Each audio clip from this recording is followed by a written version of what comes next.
want to thank the community party for my nomination to run as President of the United States. It's very exciting. I look forward to the fall election with Hillary Clinton and Donald Trump. Look forward to the debates. Well, Donald's been a little cruel with his comments about my grandmother and my Boston Terrier, but we're going to let that go. I want to talk about our platform. We have a great platform. I think that when the people of America look at this platform, they will accept the community property and me as their president. First of all, expanded weekends. We're going to add a Saturday to every month. It's very important. We need more weekend. Not only free tuition is a good idea, but every classroom will be equipped now with an espresso maker and a package of sedatives. Espresso for the children. We've learned that very young, even preschool children on caffeine learn quick, and teachers operate much better with sedatives in their systems. I know that there's going to be a lot of celebrities, and when we line these celebrities up, we're going to have, for my best supporters, financial supporters, you can spend a weekend with a celebrity of your choice once we obtain the permission of the celebrity. I know Donald Trump has suggested a wall. We also have plans for a wall, but a better wall. We're actually thinking of an edible wall. And we're going to put it to the voters after I'm elected whether it should be chocolate or popcorn. Plus, our wall will have gates. I mean, what good is a wall that you can't get in and out of? So we'll have lots of gates. The gates will not be edible. I want to thank everyone for showing up. It's been very quiet out there. You've been very attentive and polite, but is anybody out there? Hello? Woo! Rod Passion 2016! Woo! Woo! Rod Passion 2016! Thank you. Thank you. Who's out there? It's me, Uncle Rod, your biggest fan. Nephew Andy. Where is everybody, Andy? Art and Wine Festival? Ah, that's right. I'm going to suspend my campaign momentarily to go to the Art and Wine Festival. I'll be back in a couple weeks. Thank you very much. Yeah, God bless America.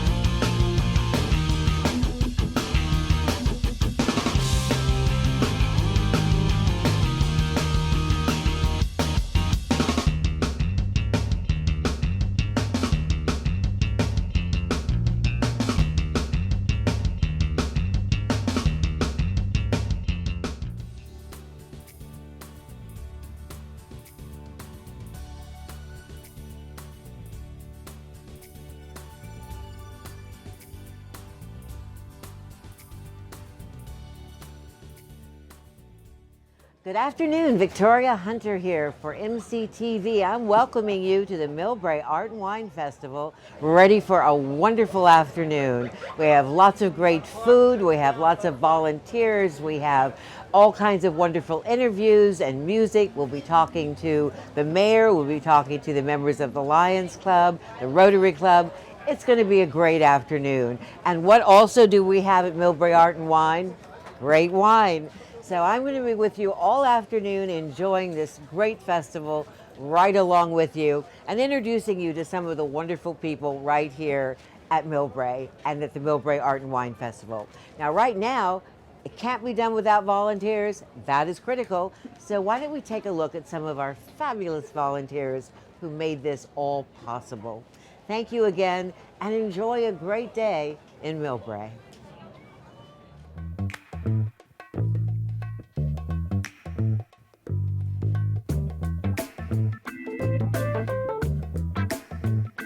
I'm here with Lisa Charney at the token booth. So what's your position, Lisa? Hi, hey everybody. So I am the chair festival chair. Sorry about that, a little hectic right now. So I've been working with Lorianne Richardson with the Chamber of Commerce now for 12 years. I'm going to be interrupted. Sorry about that. $8. Wow, yeah, she's real busy. She's taking care of everything now. So I I'm helping them fill in a hole right now. But so I work with Lorianne Richardson of the Chamber of Commerce. I've been chair of the festival now this is my 12th year, and I've been involved in the festival for 19 years now. Oh, that's very impressive. Do you know how many volunteers, or roughly how many volunteers are there volunteering this year? We have all of our token beverage booths, which are beer and wine, are all staffed by volunteers. We have businesses that are in town. I own Millbrae Jewelers with my family, and we take over a beer and wine booth. We've been doing that for 19 years. Right now I'm in the MCF booth. We've got insurance offices. We have individual volunteers. The Lions help out. The Rotary helps out. We also have student groups that man our water and soda booth. Hi, I'm here with Christopher from the Leos. So Christopher, tell me, what are you guys doing here? We are currently selling drinks at the Art and Wine Festival, and all proceeds go to the Chamber of Commerce. Well, that's really cool. So why did you join the Leos? Well, personally, I wanted to join the Leos to help the community because it seems like just a great place in general. So I just wanted to give back. So I'm here with Christine Coe, San Mateo County Sheriff's Office. Cool, and what do you guys do here?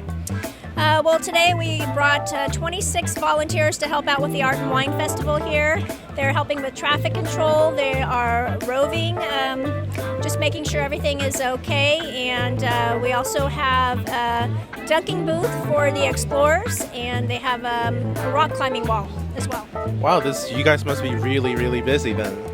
Yes, we are. We have been helping, volunteers have been helping since the inception of the Millbrae Art and Wine Festival. So for all these years, our volunteers have been helping out and really enjoying it. So how many years have you been volunteering? I have first been with Millbrae Police and then the Sheriff's Office for about 20 years now.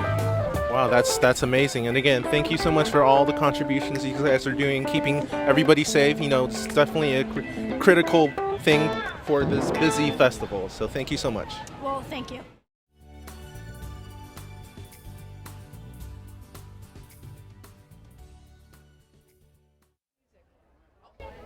Hello, Victoria Hunter here, welcoming you to the Millbrae Art and Wine Festival for this year, 2016. It looks like it's going to be a great time, and you'll never guess who I'm with. I'm with the Mayor of the Year, or hour, depending on how it's going. Let's at least get through the day. Exactly. She's having the right to determine her time here.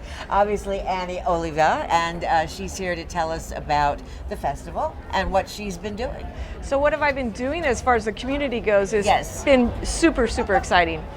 And I'm going to start with today, and I'll work my way backwards a little bit. But Okay. looking at today, showing off our downtown is incredible. In fact, I'm kind of making a debate in my own mind as I walk through all of these little stands to Yes. what to eat, because the smell here is incredible. Yes. So anybody that's watching this on television, you need to get down here and smell it. It Well, smells it's very unfair amazing. for those of us who are sitting here, because this wafts our way. It's a tough decision, but tougher than that is going to be, where do we eat when this thing closes up tonight, because we have some fabulous restaurants. And so I'm kind of marking on lunch now and where I'm going to go sit for dinner downtown. I want to say that we're real proud today. We did an Operation Clean Sweep in the city about a month and a half ago, where we tried to get all of our downtown picked up and cleaned up, swept up, and our businesses have been doing a fabulous job for that. I'm going to say thank you to the Mbimbos who have just done their remodel right behind us. Yes. It looks amazing, and I'm happy to be able to show that off to everybody that's visiting Millbrae today. And as you look, it's kind of been itching its way down the street, because we're seeing a little bit of spiffing up going on as well with the continuance of Broadway's. Well, Millbrae's always had a lovely downtown with all kinds of great restaurants. Yeah. It's just very sort of like a village almost. It's just very private, very nice. Thank you for saying that, because it really is amazing. I Yes. mean, just And it has been for years. Yes, I mean, yes. there's been a street in San Carlos that's always been adorable. Millbrae's always been adorable. Yeah. I think Burlingame has one, but Millbrae is much more intimate, I think. It's more quiet. I believe so too. I think Personal. it's a community that's very close knit. Exactly. And I love that part about Millbrae. The other thing I want to talk a little bit about is our developments that are going on. Oh, yes. And there's a lot of really good stuff to look into the future. And we've been working really hard on council, the entire council, with making sure that we make the right decision to what goes on in our different sites that are being available. So that's been huge. Those are all. When you say sites, what do you mean? We have Site 1 and Site 2, which is near the BART station, and then we have the other site that's along the El Camino. Yes. From our Pete's Cafe all the way over to our old Millbrae lumber. And those sites that we've seen a couple of little teasing plans. Yes. They are unbelievable. It's going to be beautiful. So of course it's not going to be tomorrow. It's not going to be probably next year, but certainly in the near future, and I hope that I'll be able to enjoy it in my future, because I think that it's going to be something that everybody's going to be really proud to say that it's in Millbrae. Well, you know, I've been doing these art and wine festivals for a long time, and the thing about Millbrae that has always struck me is how community oriented it is, how everybody I interview is just glowing, has all kinds of wonderful things they're doing, whether it's a festival they're promoting or whether it's the Boy Scouts or the Lions or whomever, council members. Everybody's always got lots of plans, lots of ideas. Everybody works together. It's a real treat. So that's a great segue into my next topic. Oh, perfect. Because I'm earning my money. we are so community oriented, and of course we had a terrible tragedy. We lost our community center, but yet just exactly what you said, between the Lions and the Rotaries and the businesses and our chambers and our members of our city have all come together, and we're going to rebuild that community center, and it's going to be like unlike anything else in this Bay Area. It's going to be beautiful. The ideas that people have are just so fun, and our meetings have been so uplifting. From something that was so horrific, we've really come together and made a good thing out of it. Well, you know, my philosophy is always, you can never predict about things going wrong or right, and what happens when things go wrong is not what went wrong, it's how everybody reacts to it. It's how what everybody does about it, and that gives everybody a chance to pull together and do great things. Yeah, I have a little saying that I use a lot in my business is there's no problems if you have a solution. That's right. So we have a solution, and it's going to be a good solution. Right. So it's just going to be a matter of raising some money, no doubt, but getting some really creative, juicy ideas and putting them into place. So I'm really, really looking forward to that. Cool. Yes. Well, it sounds very exciting. And as I said, out of the ashes, rises the phoenix. So it gives you a chance to redo and make something even better. And create other community events out of it. Because as you know, probably everybody knows, we've had some hefty donations come out of it from out of the woodworks. But yet our community, our city is going to be sponsored by the Rotary Club, a 5K run, where all the proceeds will be going back to the community fund. Perfect. And so on October 29th, everybody can sign up, and we can all come together and run for some fun. Yes. And afterwards, we'll have some food and some good events after that. Oh, there's always food at your events. Always. Do. But yet it's going to be a good way to start off the fundraising for the community center. Perfect. Another nice thing that we have coming up here, which is new, is something called Live Wall. And you can put your tweets up, you can put Facebook up, you can do all of those comments about the festival, and we'll be playing them during the day. So right now, I think we're going to go and have a look at some of those. It'll be interesting to see what people says, don't you think? Perfect. I don't know if they'll be commenting on this, on the edge of my seat. Well, we're always on the edge of our seat. Anyway, let's go there. Let's go to Live Wall, I believe it's called, and it's Millbrae Art Wine, hashtag. That's what you go to. Let's take a look at what they got. Thanks. Thank you.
talk about Deadpool. Today we're going to talk about what?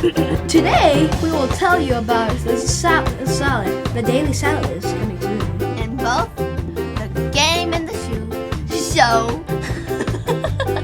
When did your first love with salad happen? What year, what time, and what day?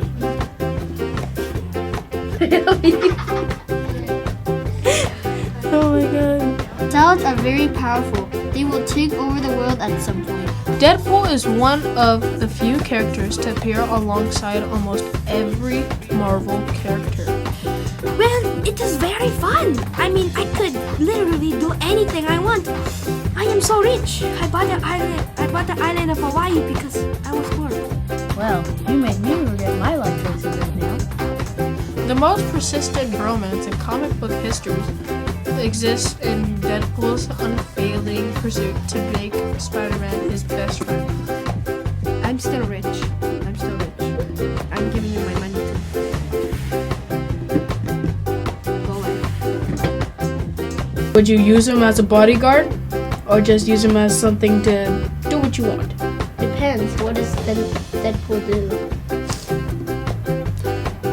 He's an anti-superhero, sir. Good guy or bad guy? Hello everybody, welcome to another episode of A Creepy Guy Reviewing a Creepy Woman. Alright, today we're interviewing this person named, what's your name? Samantha. Samantha. Let's begin. Where did I hide a body? Don't know. You're wrong. Enough laughing.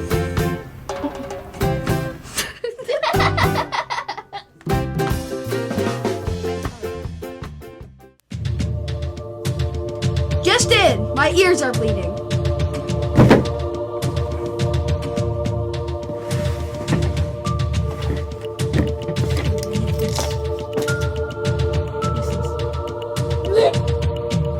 Hey, we're back, and we have some great folks with us. Victoria Hunter here for the Millbrae Art and Wine Festival.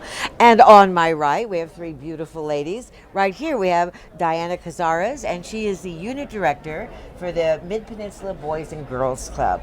So, can you tell us about the Mid-Peninsula Boys and Girls Club? Yes, it's early in the morning, I know, Diana. It's a really Bail long, me out here. It's a long name. The Mid-Peninsula Boys and Girls Club is a nonprofit youth development organization.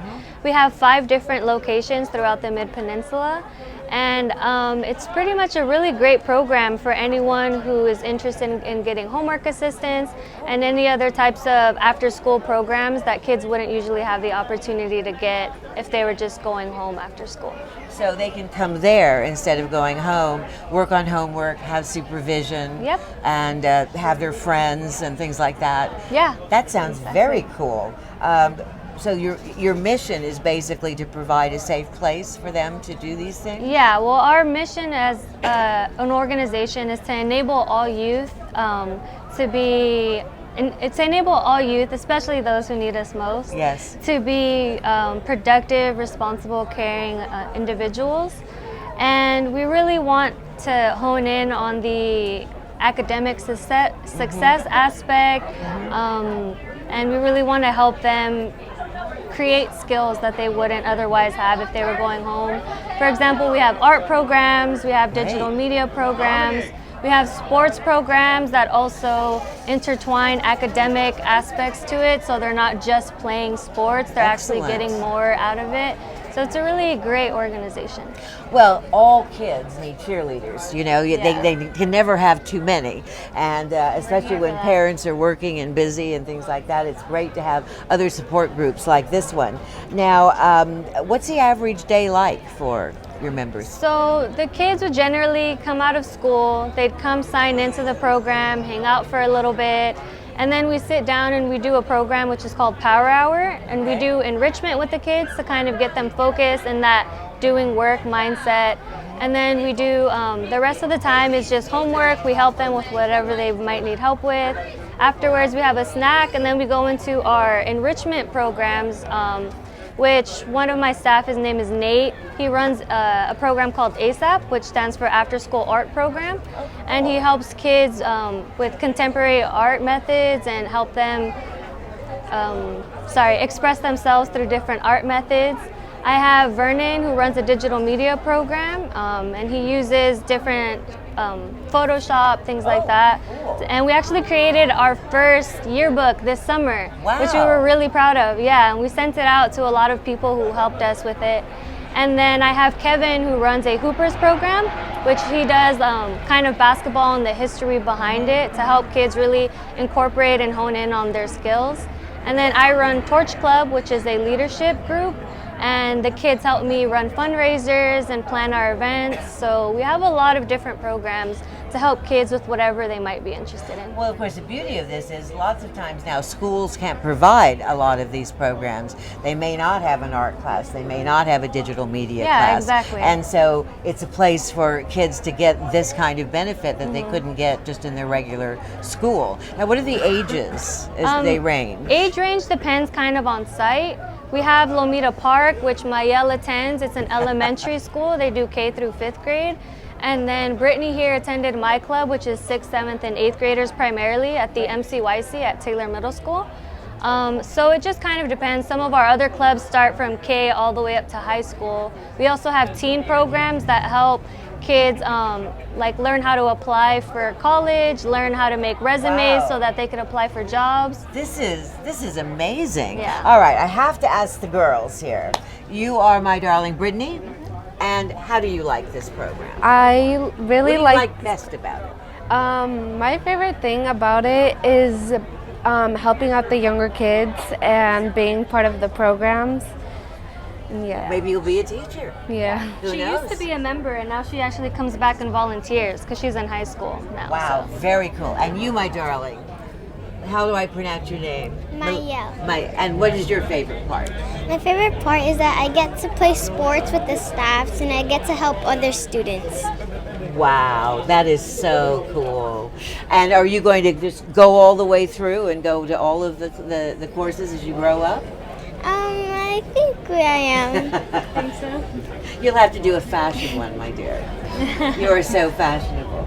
All right, you girls sound great, and this is such a wonderful program. I just can't even believe it. It's such a great way for kids to have a place to go after school and get all of the support and love and education that may not be available in public school or may not be available in other resources. Millbrae is great for that, really supporting their kids. Thank you to the Millbrae community Yes, for having us. yes, exactly. And thank you for doing all of that and working so hard. We really appreciate it. Of course. Now, next, would you like to see some art booths? I would love to. I love art. I knew you would say that. We're going to go to the art booths in the northern part of the show, the festival here today, and we're going to eavesdrop on them and take a look and see what's happening. Thanks again, ladies. Thank you I so so much. appreciate it. Thank you. Wonderful examples. Now you have to be good. Thanks again. Thank you. Let's go to the art booths.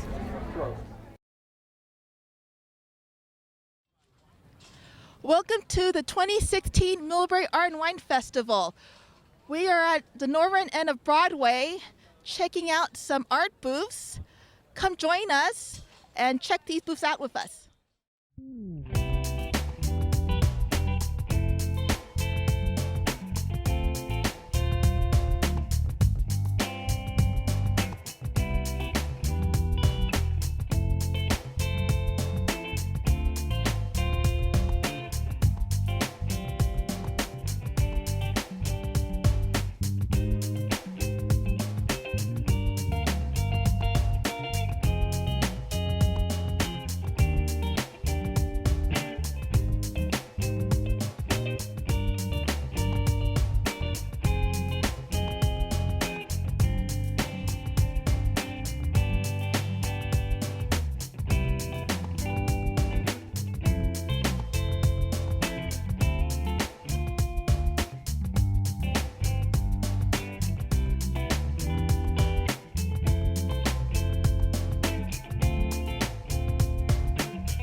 have Mary Lee from Tropic Options, and she'd like to tell about her booth. Hi, we're out of San Jose. I'm a designer working with Mayan Indian women. We put them back to work from home with their children. We've been doing this for 14 years. Our products are all made out of Czechoslovakian glass, and everything is hand woven.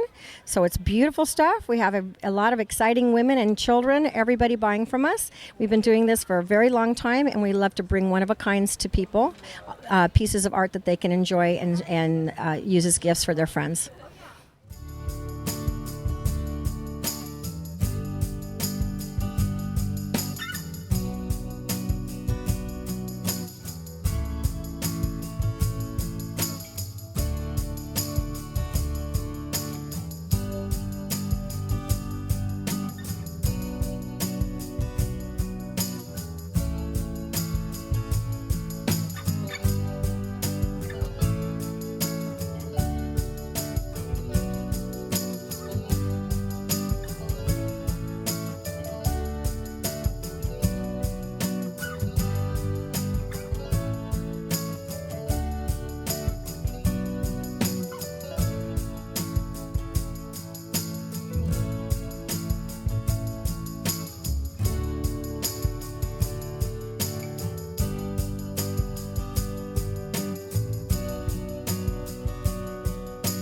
Live from the Millbrae Art and Wine Festival, this is Christina Tai signing off.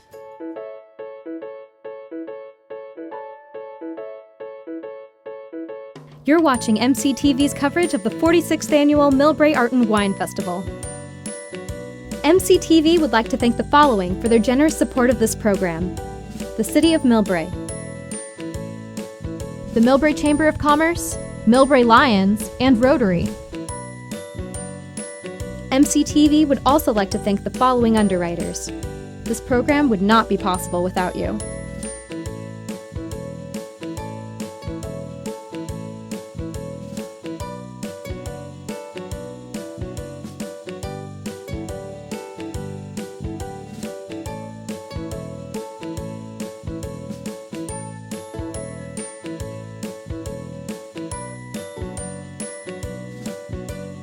A special thanks to our in-kind donors.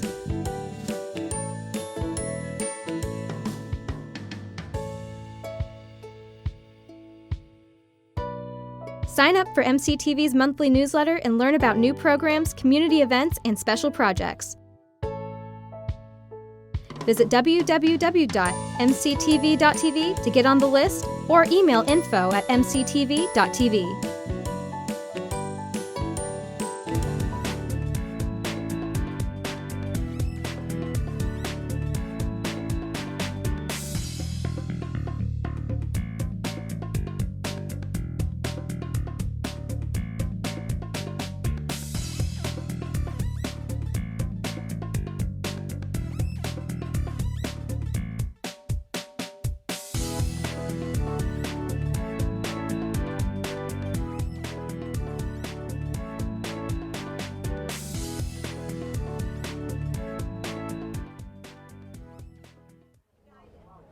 Welcome back. Millbrae Art and Wine Festival, MCTV here. Victoria Hunter with you. And we have another wonderful lady who does great things for Millbrae. The place is lousy with them, actually. But this particular lady, Christine Taylor, she's president of the National Education Fund. Millbrae Education Fund. I just think of Millbrae and national terms somehow. And basically, your mission, I would imagine, is to enrich the curriculum of public schools, provide money, resources that the public schools don't normally have. Would that be correct? That's correct. This used to be something that was thought of as a supplemental to the public school system.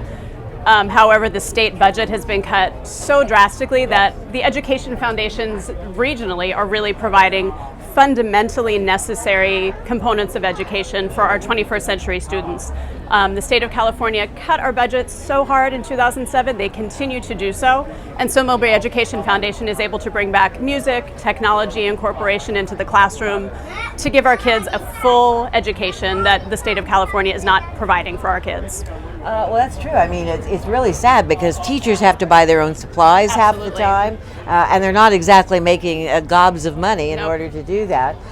But the Millbrae is such a wonderful community because everybody pitches in here. We just saw some lovely young ladies who provide the after-school enrichment supplement program, and now you're obviously providing the actual public schools with all of this. We want to get those into the classroom on a daily basis. Yeah, and I think all of us do. Yes. I mean, it's recognized that you are a better student if you have taken music. Your Absolutely. mind works better. Absolutely. Now, I just want to make a note here. Didn't you just have a recent event? What was that Well, you did? we are, and currently right now we're in the middle of double donation days because we have community challenge grant sponsors like Provident Credit Union, One Martial Arts, the Lions, the Rotary. Everyone pitches in and matches donations that our families are giving. So right now, whenever our family gives a donation on behalf of their student, it gets matched and doubled by our challenge grant sponsors, which is an example of Millbrae being an amazing community. Of course, that is so great. It's fantastic. And do you put on events and things like that too? What the Millbrae Education Foundation does is try to do as much direct giving. When someone gives, we want it to go straight to the classroom. Correct. So every time we have an event, that raises our overhead. We try very hard to cut down on the number of events. We would like our parents and community to give directly at the beginning of the school year. And then we have one big event a year now, which is the walkathon. And we had our first all schools walkathon last year, and this year we're moving it to January, where there's kind of a lull in the community calendar. All 5 of our public schools come together and we walk for better education. Every year it's getting a little bit bigger, and we're extremely excited to have this event again. But that's really our big event of the year. Where do you walk? Now we're up at Taylor Middle School.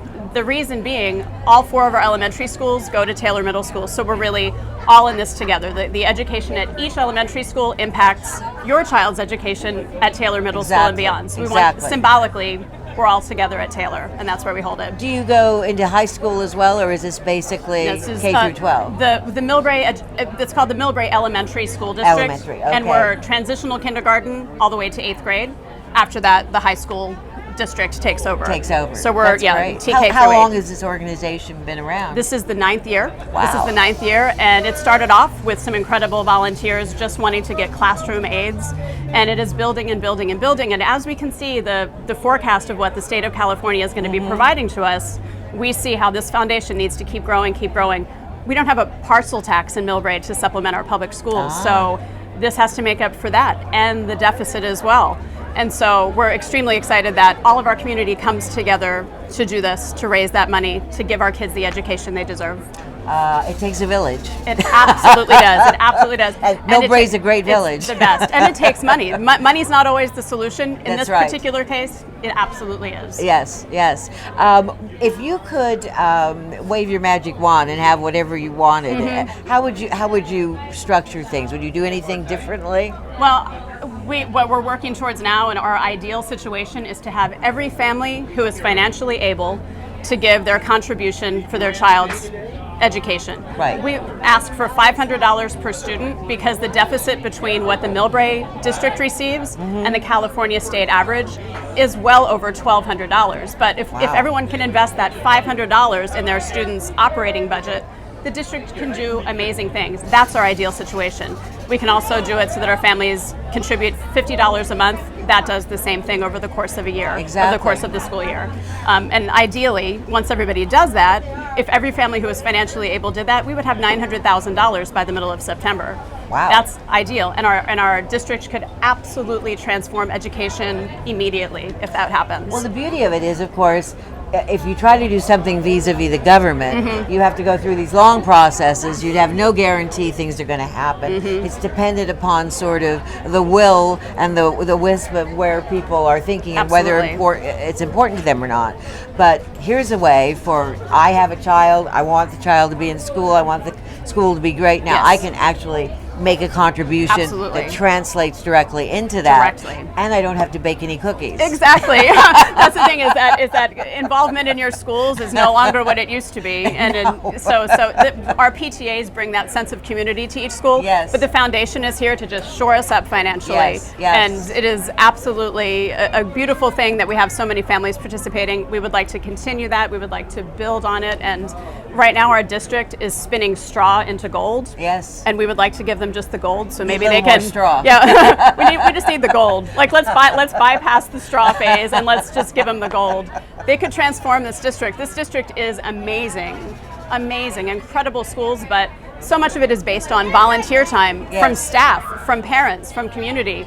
That's not sustainable. We want to shore this up so that people can be hired and have reliable jobs, that our programs can come back strong, and that our kids don't have to wonder what they're getting from year to year. Exactly, and a lot of parents, of course, are working. Absolutely. So the old ideas of baking cookies and doing all of these other things to contribute to the school, a lot of parents just don't have time. Right, but the amazing thing is that our parents who do have the additional paying jobs outside of parenthood are the ones doing that. Yes. So often all of our volunteers on Yes. the board, at the PTAs, almost all of these families are working families, and it's just so much to give, and we really just need to go back and say, why are we doing this? Because we don't have enough money. Let's do that. Let's start there. Let's just cut to the chase. Let's cut to the chase. And get the money, and Absolutely. we'll worry about the cookies later. The cookies are a fun bonus, cookies but are a fun bonus. our child's education shouldn't be reliant upon a chocolate chip cookie, right? Now there's a slogan. Child education should not be reliant on a chocolate chip cookie, no matter how There good you go. they are. They could be, unless you're famous Amos, it's probably Of not going to course, work. Yes. Yeah.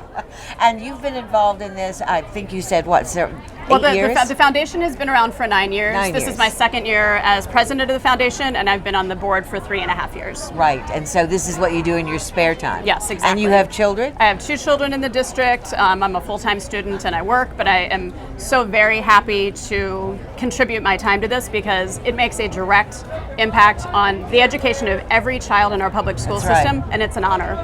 Well, it's not often you get a real A to B situation. Right. Normally it's very convoluted, it's not clear where things go. Absolutely. In this case, if I'm writing a check for my kid, I can see directly where that money goes. Absolutely. And it comes right back to my child in his Directly. or her school. Precisely. So it's just great. I mean, that's again one thing I love so much about Millbrae. You have this organization, you have the one with the after school organization, and all of our schools PTAs as well. Oh, right, do of so much course. for volunteer efforts and for buying the sort of things that the classroom needs. Exactly, exactly. And it does take a village, like you said before, and we all work very hard to make this our schools as excellent as possible and to support our staff as much as possible. Yes. Well, now your children have no choice but to be fabulous. That's exactly. No excuses, children. No excuses.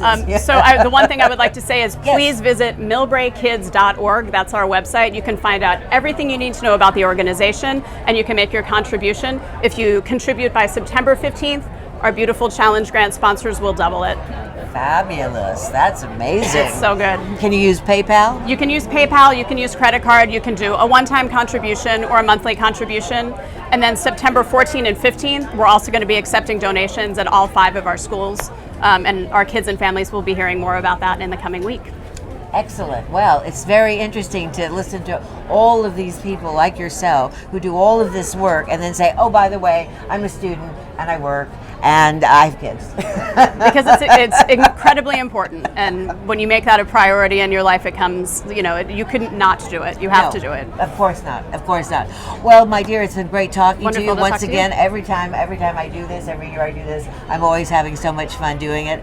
I think we're going to have a MEF promo video right Marvelous. now about your organization, so people can learn more.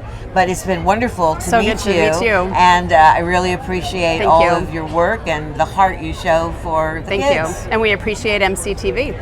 Absolutely. We Great. all appreciate MCT. All right, yes. Thank you. Thank you so much. Thank now you very let's much. learn a little bit more about your organization right now. Thank you again.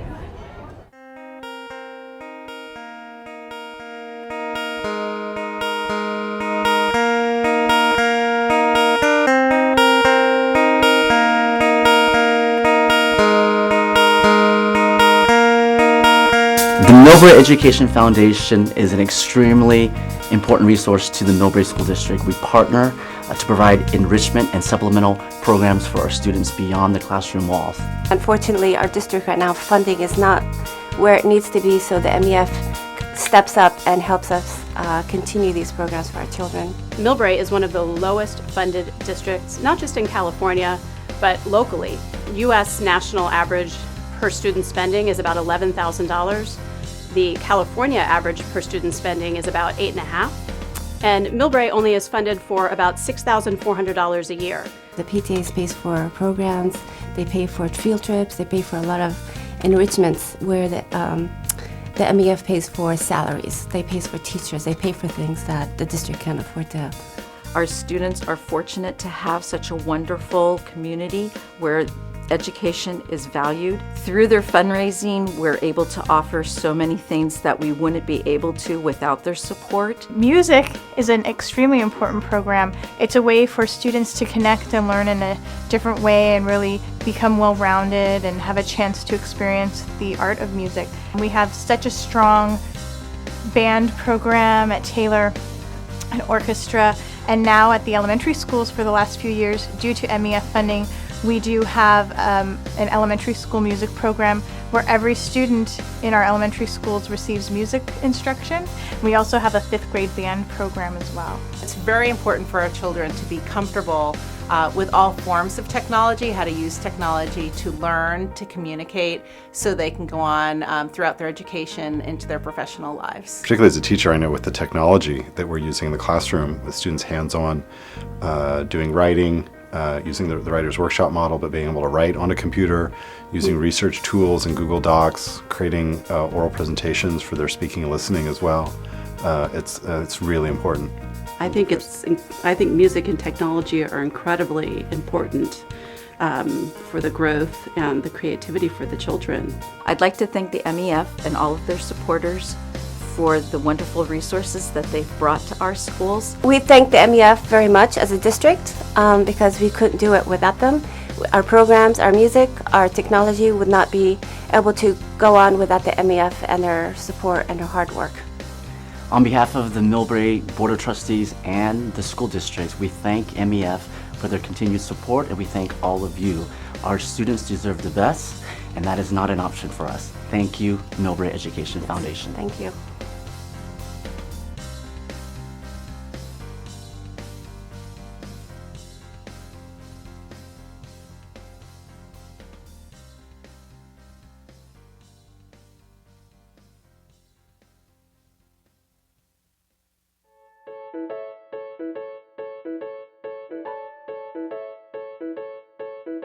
You're watching MCTV's coverage of the 46th Annual Millbrae Art and Wine Festival. MCTV would like to thank the following for their generous support of this program: the City of Millbrae, the Millbrae Chamber of Commerce, Millbrae Lions, and Rotary. MCTV would also like to thank the following underwriters. This program would not be possible without you.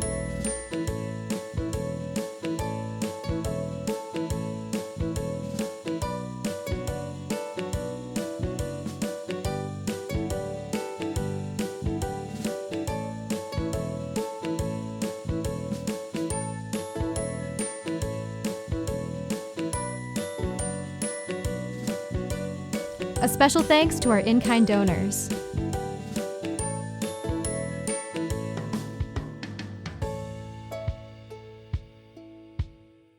MCTV at the North Peninsula Community Media Center provides voice and vision to residents, local businesses, and nonprofit organizations. You can help us continue to expand our services and resources by donating. Visit mctv.tv and click Support to submit a donation.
Welcome back. Victoria Hunter here at the Millbrae Art and Wine Festival for MCTV. You may have noticed I have new people sitting next to me. We have the very lovely and the beautiful purple sort of kimono type jacket. Happy coat? Happy coat. Ah, happy coat. That's great. Well, obviously this is Kathleen Kimura. And we also have two very handsome young men over there, Tamoya Saisu and Ronnie Wise. And it just so happens that Tamoya is holding the program or the actual poster for the Japanese Cultural Festival, which is coming up very soon. So why don't you tell us all about it? Right. Well, thank you, Victoria.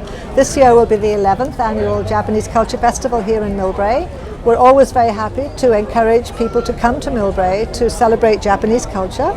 And Tamoya is the son of one of our committee members who unfortunately couldn't be here to help us today. You may remember his mother, Masami, who always appears with me in her beautiful kimono. Oh, yes, I remember, yes. Right.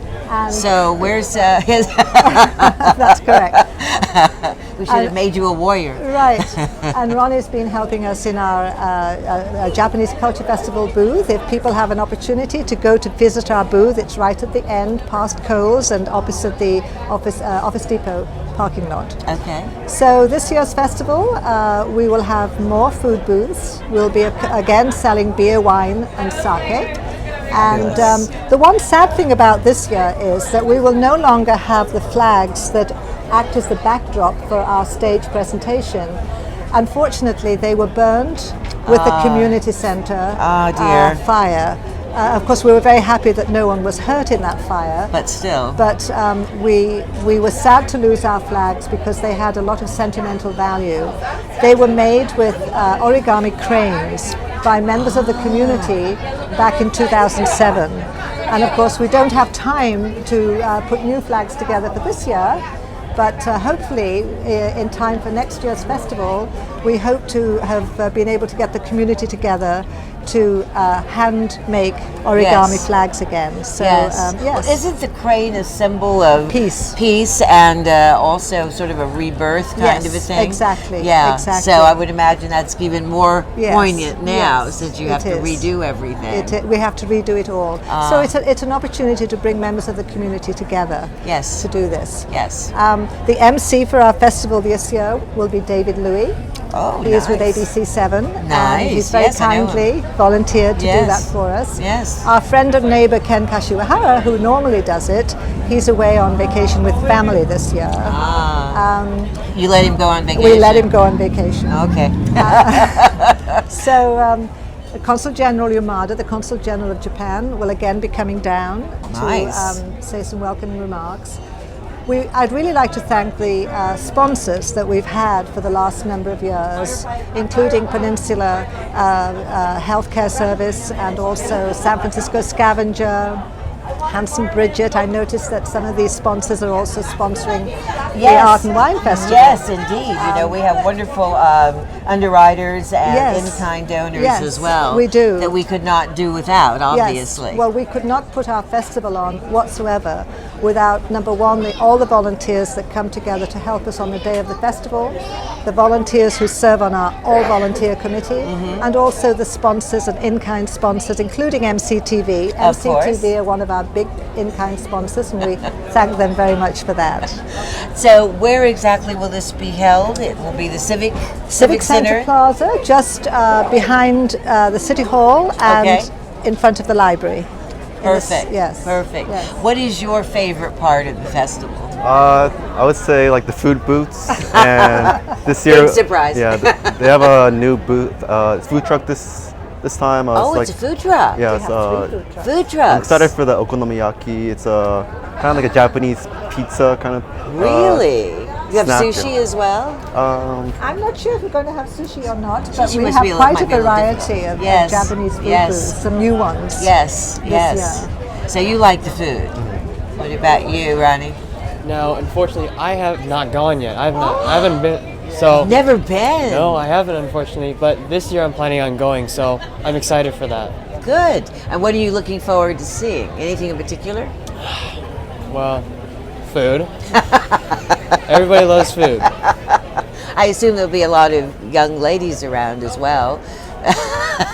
Well, you know, the Mills High School, they have a Japanese culture club, and they help us every year.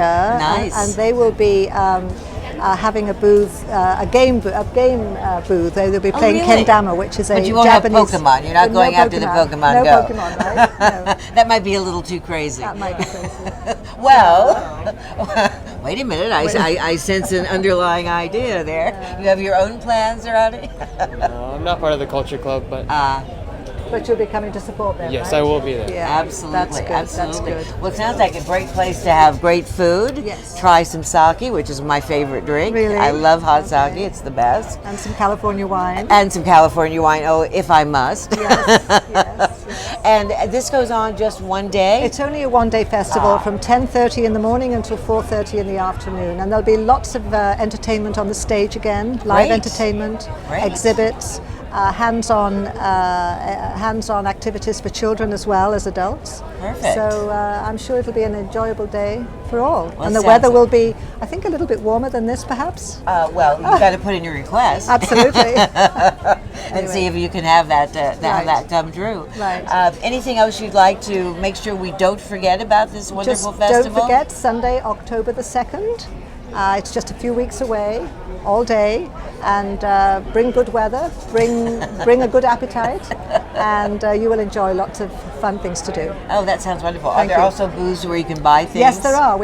In fact, we have more commercial vendors this year, and many of them selling Japan-related items. So we're looking forward to that very much. Well, you know, I believe we have a little video right now. Oh, you do? Yes, we do, about Oh. the festival. Oh, lovely. So I think we should go to that. Thank and you thank very you much. again for your Thank you time. so much for and your thank support. you, gentlemen. I'm sure you'll have a fabulous time. Try not to eat too much. And you. everybody, please go to the Japanese Cultural Festival. It sounds like a blast. And right now we're going to see a little video on it to tempt you even more. Thanks again. Thank you so much. Yeah, thank you.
Welcome. This is Ann and Raj on the street here at the Millbrae Art and Wine Festival. It is early Saturday morning. The vendors are getting set up and we'll be ready to go in just a few minutes. But come on down to Millbrae for the Art and Wine Festival. Hi, we're here at the Millbrae Art and Wine Festival and we're with Lisa and designer Susan Murray. And tell us about your products. We are Haute Jewels out of Marin County, and we hand design and make our jewelry here, both in sterling silver and 18 karat gold fill or 18 karat gold, and semi-precious and precious stones. And we have a variety of prices and stones, something for everyone. And is this your first time at the festival? No, this is our third time here. Well, terrific. Thank you for coming back. So it's been a good show for you. It's a great show. Come on down and see us. Yeah, we'd love to help you pick out the perfect piece for you. All right, thank you. Thank you so much.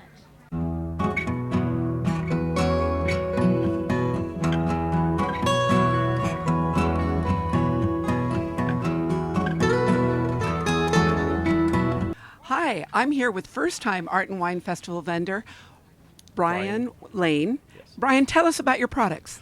For about 12 years, I've been hand-making pens as a hobby.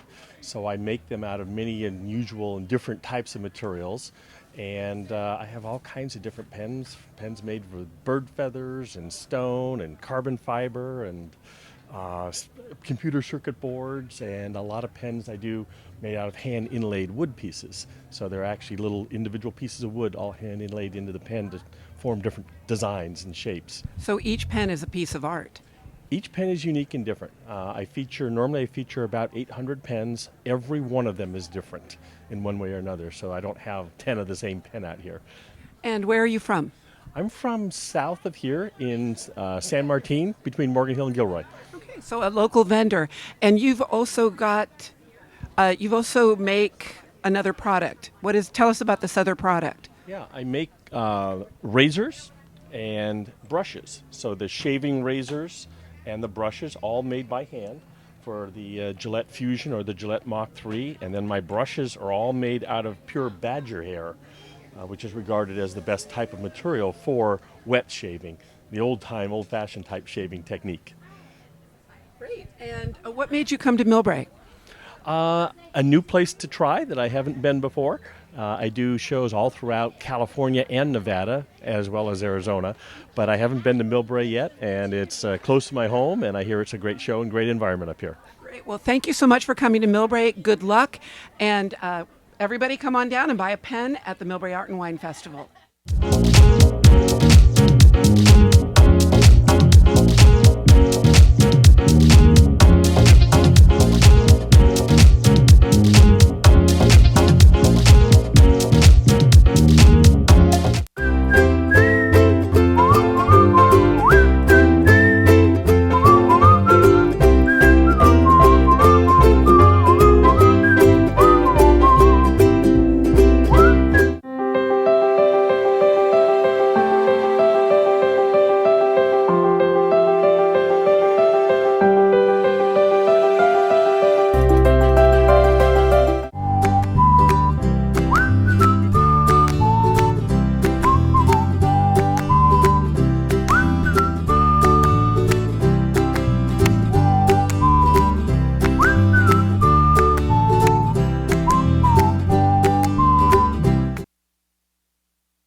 Victoria Hunter back here at the Millbrae Art and Wine Festival for MCTV. I have a very lovely lady sitting next to me, Karen Baduki. Yes, who's in charge of Relay for Life this year. But first, we would like to also mention some of the wonderful people that make the Art and Wine Festival possible. We have attorney George Corey, we have La Petite Camille, we have Millbrae Furniture, Dylan's Hotel, Lai Lai Restaurant, Marge Tell me. Colaprietro. I can't say it like you do. Anyway, thank you, Marge, for your contributions. And Numi International. And as we go through the day, I'll read more and more of these because we could not do it without you. We really appreciate it. All right, now the Relay for Life. I understand you had a little sort of problem with it this year in July. Yeah. Tell me all about it. Well, actually, it turned out not to be very much of a problem. So our Relay for Life happens every year in Millbrae in the end of July, at the last weekend of July. This year was the 23rd and 24th.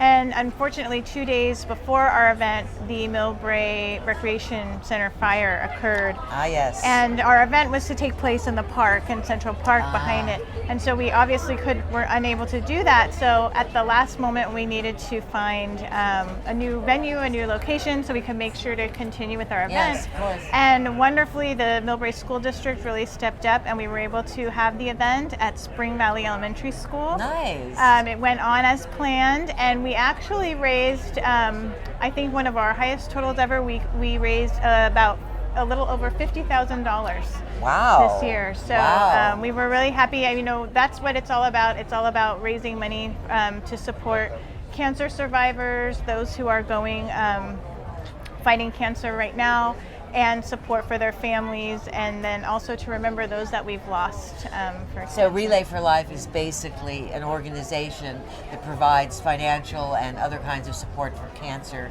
victims, survivors, and the organizations. Yes, so all the funds go to the American Cancer Society. Great, Yeah. great. And how long has that been going on? I believe it's been going on in Millbrae since 2010. Wow. So this was our 7th relay.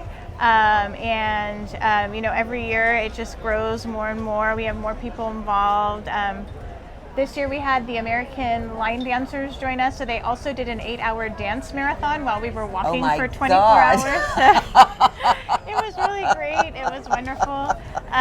So, I mean, it's just wonderful to be able to remember those that we've lost, to celebrate our survivors, and to fight back and raise money so that maybe we won't have to have a Relay for Life in the future. So. Yes, I know. My mother died of cancer, and I was involved in helping her, and all of the support systems that are there make such a difference. They do.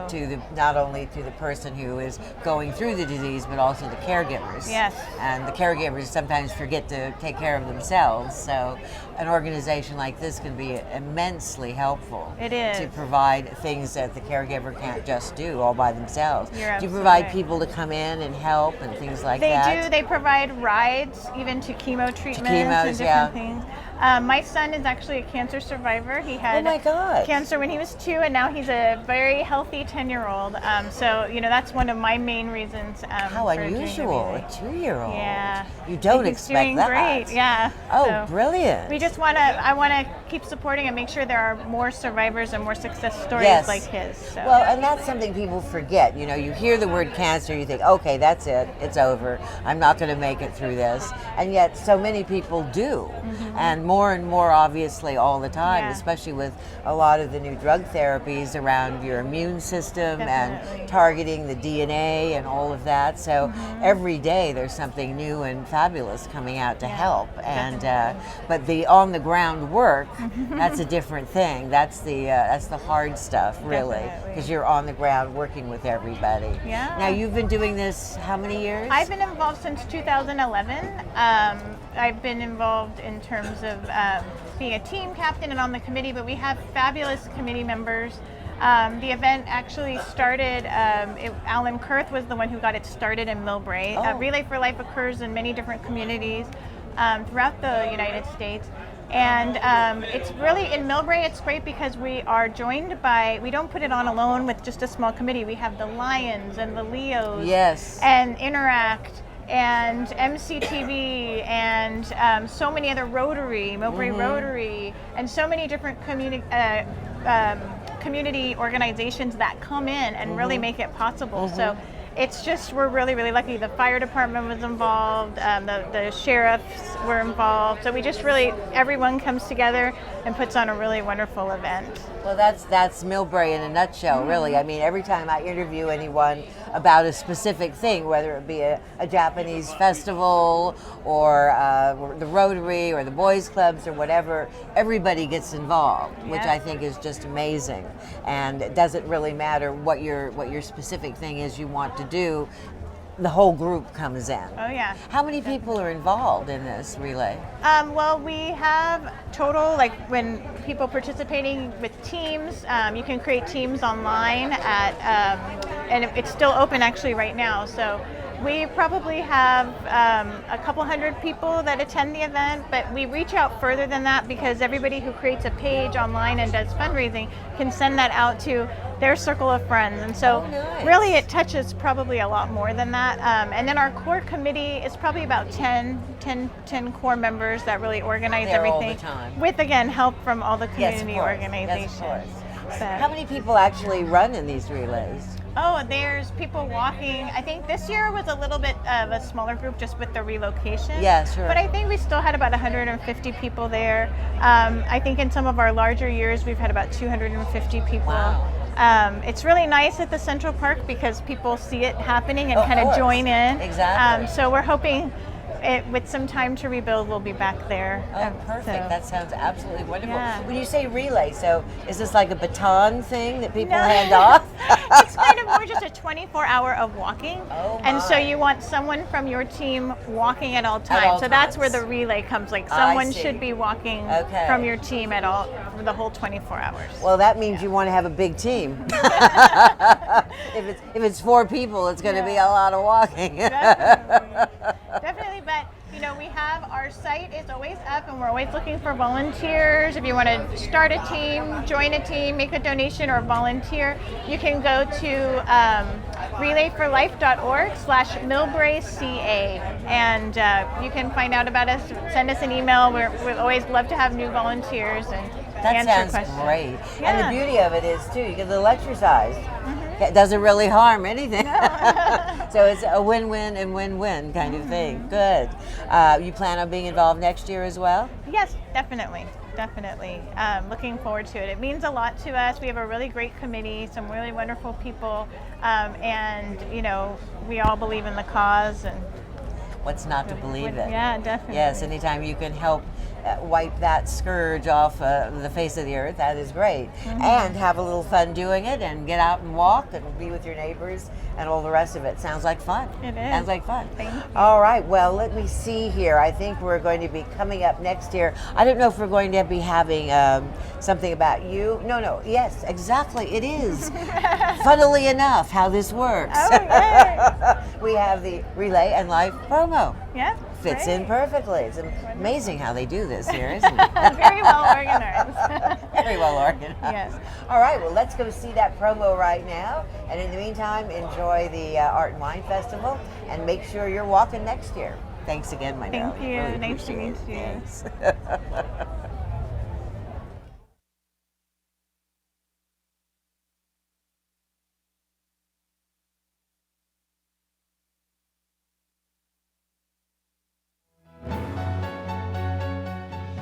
Do you have any, if you don't mind talking about, do you have any personal connection to cancer in any way? How did you start your involvement in this whole place? For me, I like helping people. And American Cancer Society, even though I didn't never have anyone that has had cancer, it was just a calling. And I always said, well, I want to help. And I like to help people. And this was one foundation I really enjoyed helping. I have been the chair, 2-3 years ago, I was a chair and really enjoyed it. And I got a lot of positive feedback from a lot of people who came to our event and say, hey, we want to do an event like that elsewhere. And we like the vibe of people that comes together to help one another and also donate and keep the cause going. Relay for Life in Millbrae, and we are here with Sherry Teresi. She's going to tell us a little about her participation in the festival. Well, we've been involved since Millbrae has had a Relay for Life, and it's just a really important cause for us. My husband's on the committee as well, so we're the Anti-Cancer Crusaders, and what we have here is the beads, and so every lap that people run around or walk around, they get to collect a bead, and it's in a pattern here, so every bead is 1/4 mile, 1 lap, and so every 4th bead they get a purple one, and that indicates a mile, and then when they've gotten the red heart, it's a 5 miles. So you can see this person went 16 miles already, so that's pretty great. Anyway, it's a really fun activity, and people really like to participate in it, and so we really enjoy doing the beads every year. So this is a really important cause for me. My mom died of kidney cancer in '97, and I had 2 grandparents who also died of cancer, and my husband's brother died of bone cancer when he was just 14. So it's something that's really close to our hearts, and I just feel like there aren't very many families that cancer hasn't really affected, and certainly it's affected ours, and we feel like this is just a little thing that we can do, and we enjoy coming out, seeing all of our Millbrae neighbors and community members every year, and it's a really fun activity and something where we feel like we can just make a little bit of a difference.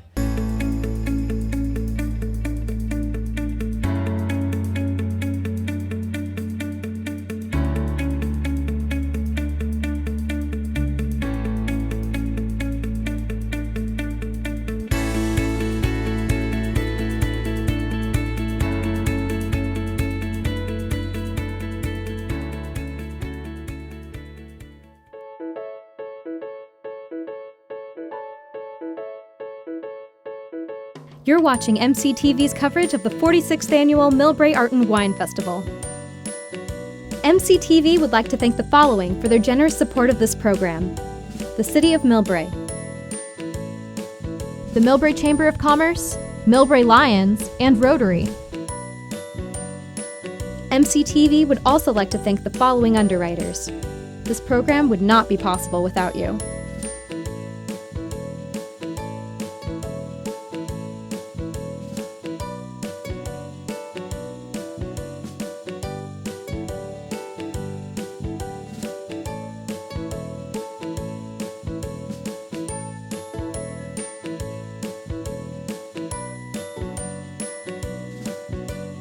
A special thanks to our in-kind donors.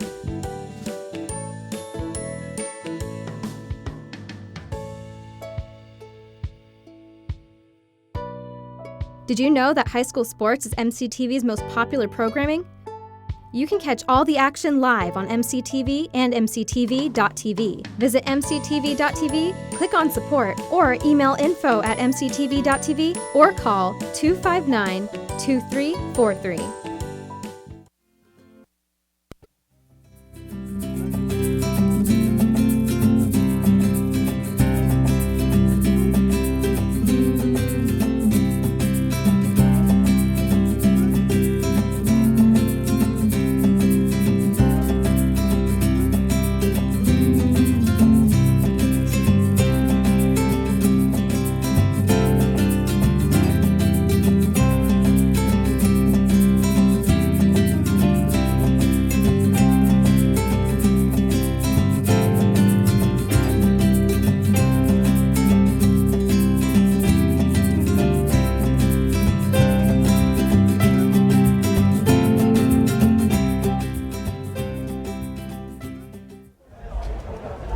Hello there, Victoria Hunter back with you again at the Millbrae Art and Wine Festival, MCTV. And the handsome man who has joined me is Robert Gottschalk, and he is Mr. Rotary, as you may have guessed by the symbol on his shirt. And he's here to tell us all about what's going on with the Rotary. Thank you. It's great to be back.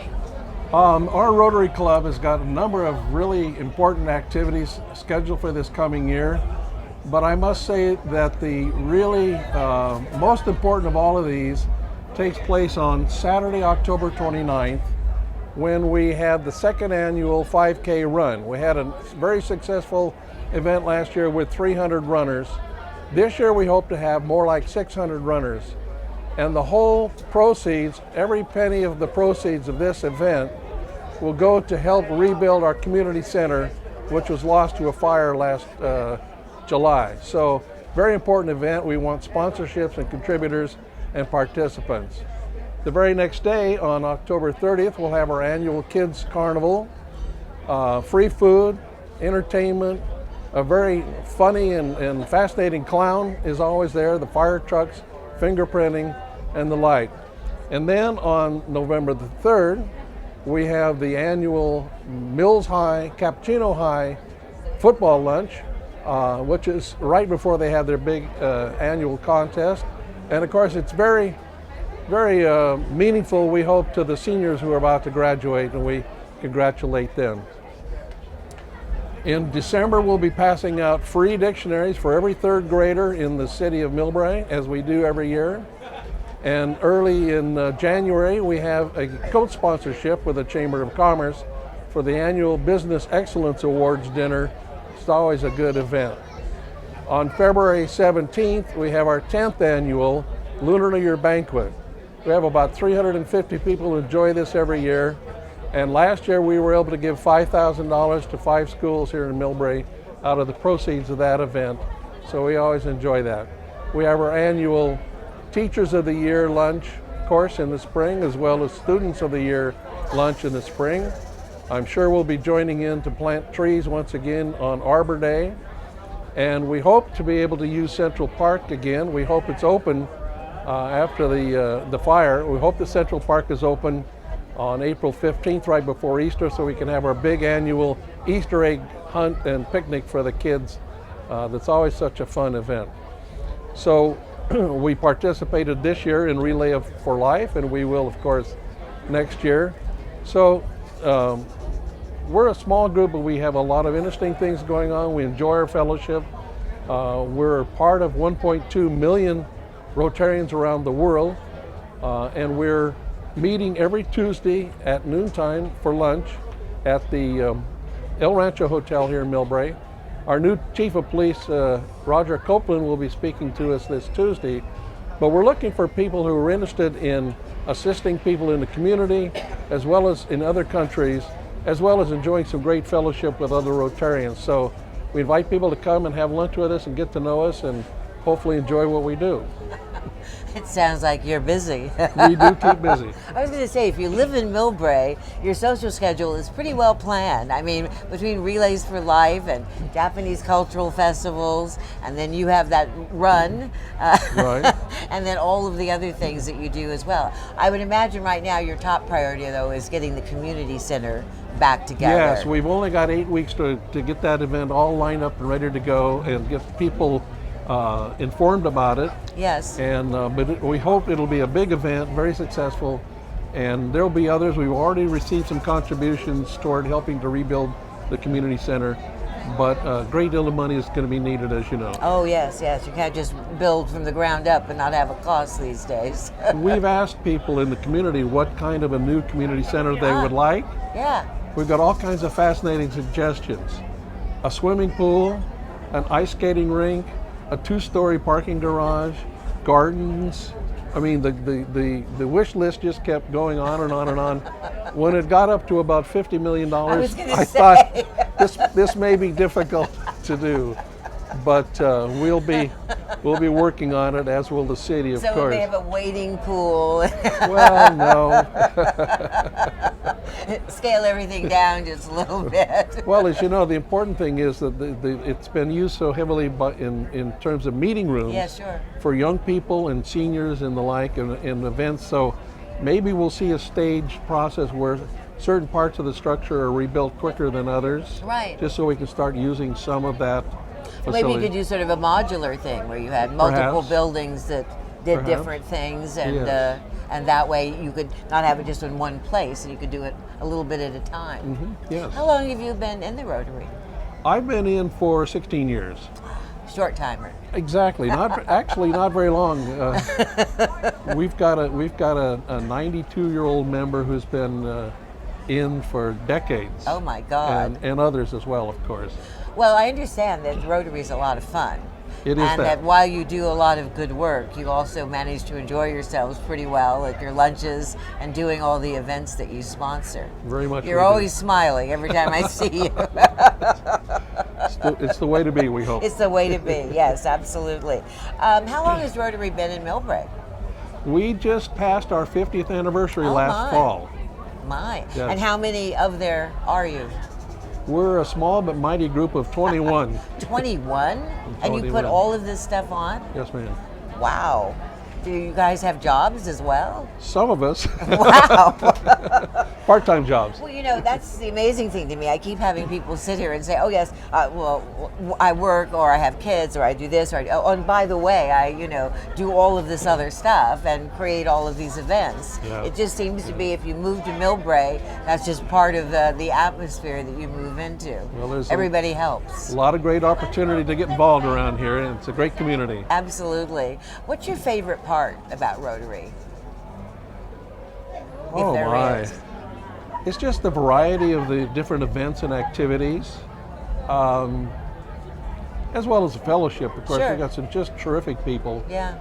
who just work so hard at it, as you've observed. Yes. That it's just fun to be with them and get into these events and try to help others. We're gonna. I mentioned the funds for Lomita Park school children to take advantage of some programs during the summer. Oh, wow. Things like that make us kind of feel like we're helping out as we can. Well, certainly if somebody is new to Millbrae, they can't get involved in any better way than to join an organization like Rotary or the Lions or all the other opportunities you have here, because Millbrae is really a city that cares about its people and works to help them out. Absolutely so. And it's just an amazing thing. You just don't see that everywhere these days. Well- Everybody's too busy with their own things, but nobody here is. The clubs, the service clubs have Yeah. found it's harder and harder to attract members because, as you say, people are so busy. Yeah. So many commitments. Maybe they're commuting quite a Yeah. distance for Yeah. work. These things. So it's hard to come to a weekly lunch meeting. But those of us who can really enjoy it and get some good benefit from it. Well, then nothing feels better than helping somebody else. That's true. There's just nothing that feels better than that. So, Absolutely. and if you can do that and have fun and be with people you like, it's a no-brainer, really. It just sounds absolutely wonderful. I assume you're going to be coming here for many years to come Sure and hope talking so. about Rotary. Well, I'm just the president this year, so you'll see somebody else. I next just thought year. you were president for life. No. No? They would be sorry if they did. So everybody gets a turn. That's right. So just for a year then. That's it. All right. So, and what are you proudest of this year? Oh my.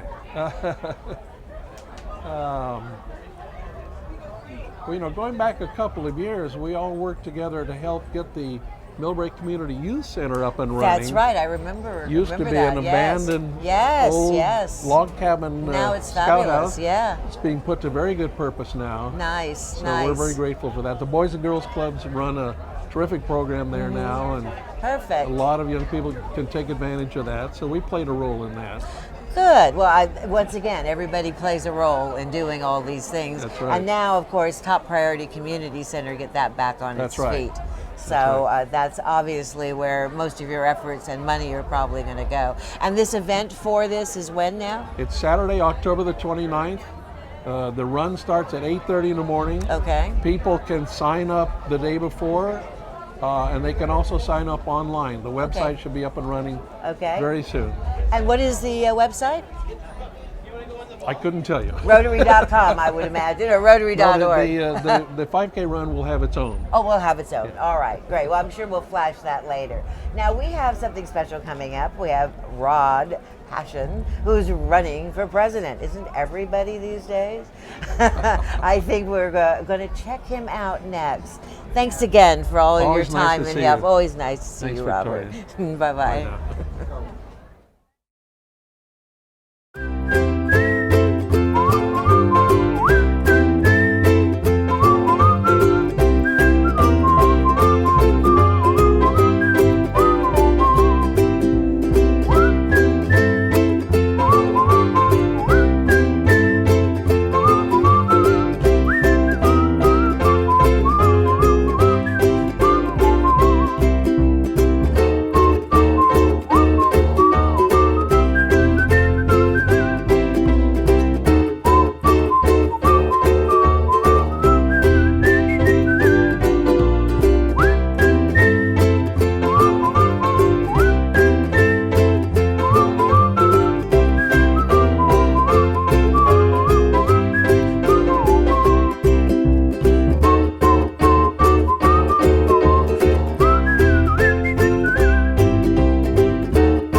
arrived at the Millbrae Art and Wine Festival, looking for my support.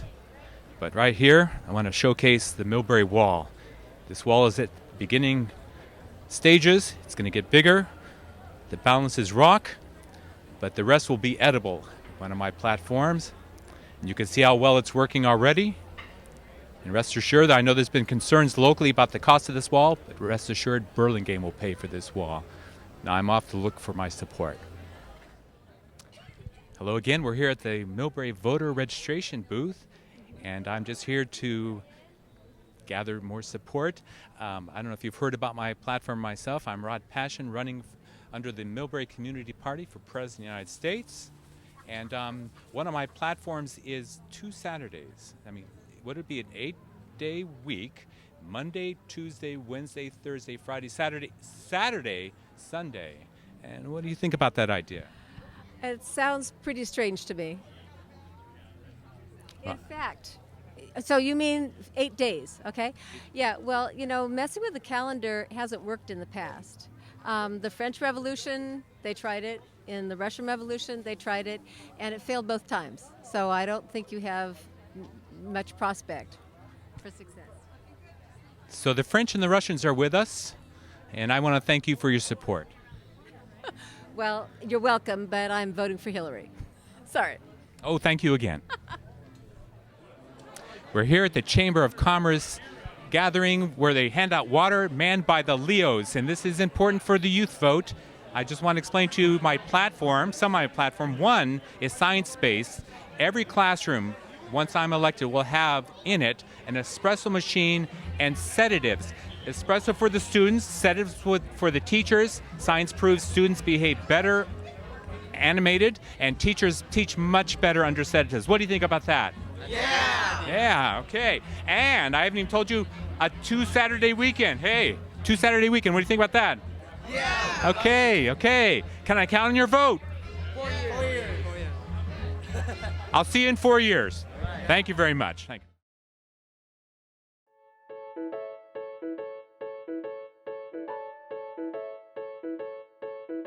You're watching MCTV's coverage of the 46th Annual Millbrae Art and Wine Festival.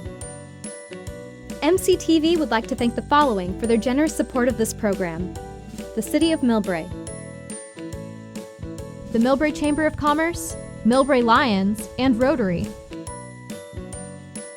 MCTV would also like to thank the following underwriters. This program would not be possible without you.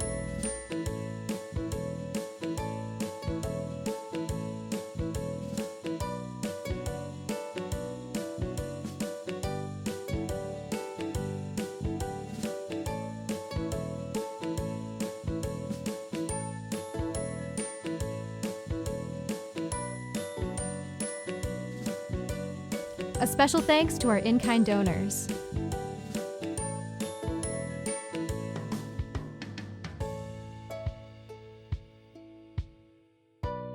Sign up for MCTV's monthly newsletter and learn about new programs, community events, and special projects. Visit www.mctv.tv to get on the list, or email info@mctv.tv.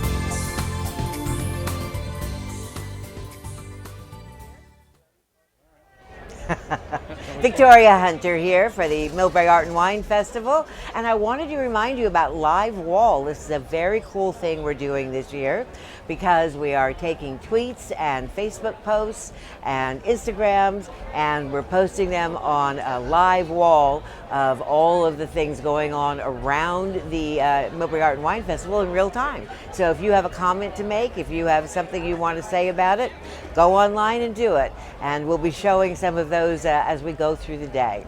So be sure and do that. And by the way, the hashtag is Millbrae Art Wine. So post whatever you would like to for, I don't know, posterity. In any case, now I have another handsome man sitting next to me here from the Lions Club. Yes. We have Bruce Sutter. Yes. Yes. And you are the president of the Lions? Yeah, my term is from July 1st to June 30th of 2017. Ah, so you're just getting into it. Just getting into it, Ah. And what proclamations have you made? I changed all kinds of things. No proclamations. So what's going on with the Lions right now? Well, actually, we just had our car show 2 weeks ago. Oh, right, yeah. It was a great event. We had, I don't know, over almost 250 cars. Really? Yeah, I had a lot of people, a lot of fun. What kinds of cars? Were these like classics? Classic or? cars, yeah. All right. Muscle cars, classic cars, a little bit of everything. Oh, I see. So everything like GTOs and Oh, yeah. Thunderbirds Very and nice all ones. that sort of thing? Yes. Yeah. Very nice. Yeah. Now, this was a fundraiser for the Lions, right? Yes, it was. And everything kind of just goes into the pot for all of your various things that you do, right? Yes. What other things do you have coming up? Well, we have a Life Steps Foundation lobster feed. Next Saturday, we're going to cook the lobster for the feed. Oh, wow, nice. Where's that? In St. Timothy's in San Mateo. Oh, okay. Yeah. How many people are you expecting? Oh, I think they have 200 or so. Wow, that's a lot of lobster. Yeah, it is. That's a lot of butter. Yes, it is. We did that last year. It turned out well for them. So. Do you just put it on big tables with butcher have paper like you do for crab and things Mhm. like that? Wow. When is that again? September 10th. Ooh. St. Timothy. Put that down in my list. I do love lobster. What else are you guys involved with? I know you have a million things. I mean, believe me, there's never a dearth of something to do in Millbrae. Not at all. Actually, we have one of our members is turning 99 this year. Oh my God. And he's been a Lion for over 50 years. Wow. So we're going to have a, quote, life celebration for him, combination roast. Oh, that sounds like fun. September 30th, that should be fun. Where is that going to be?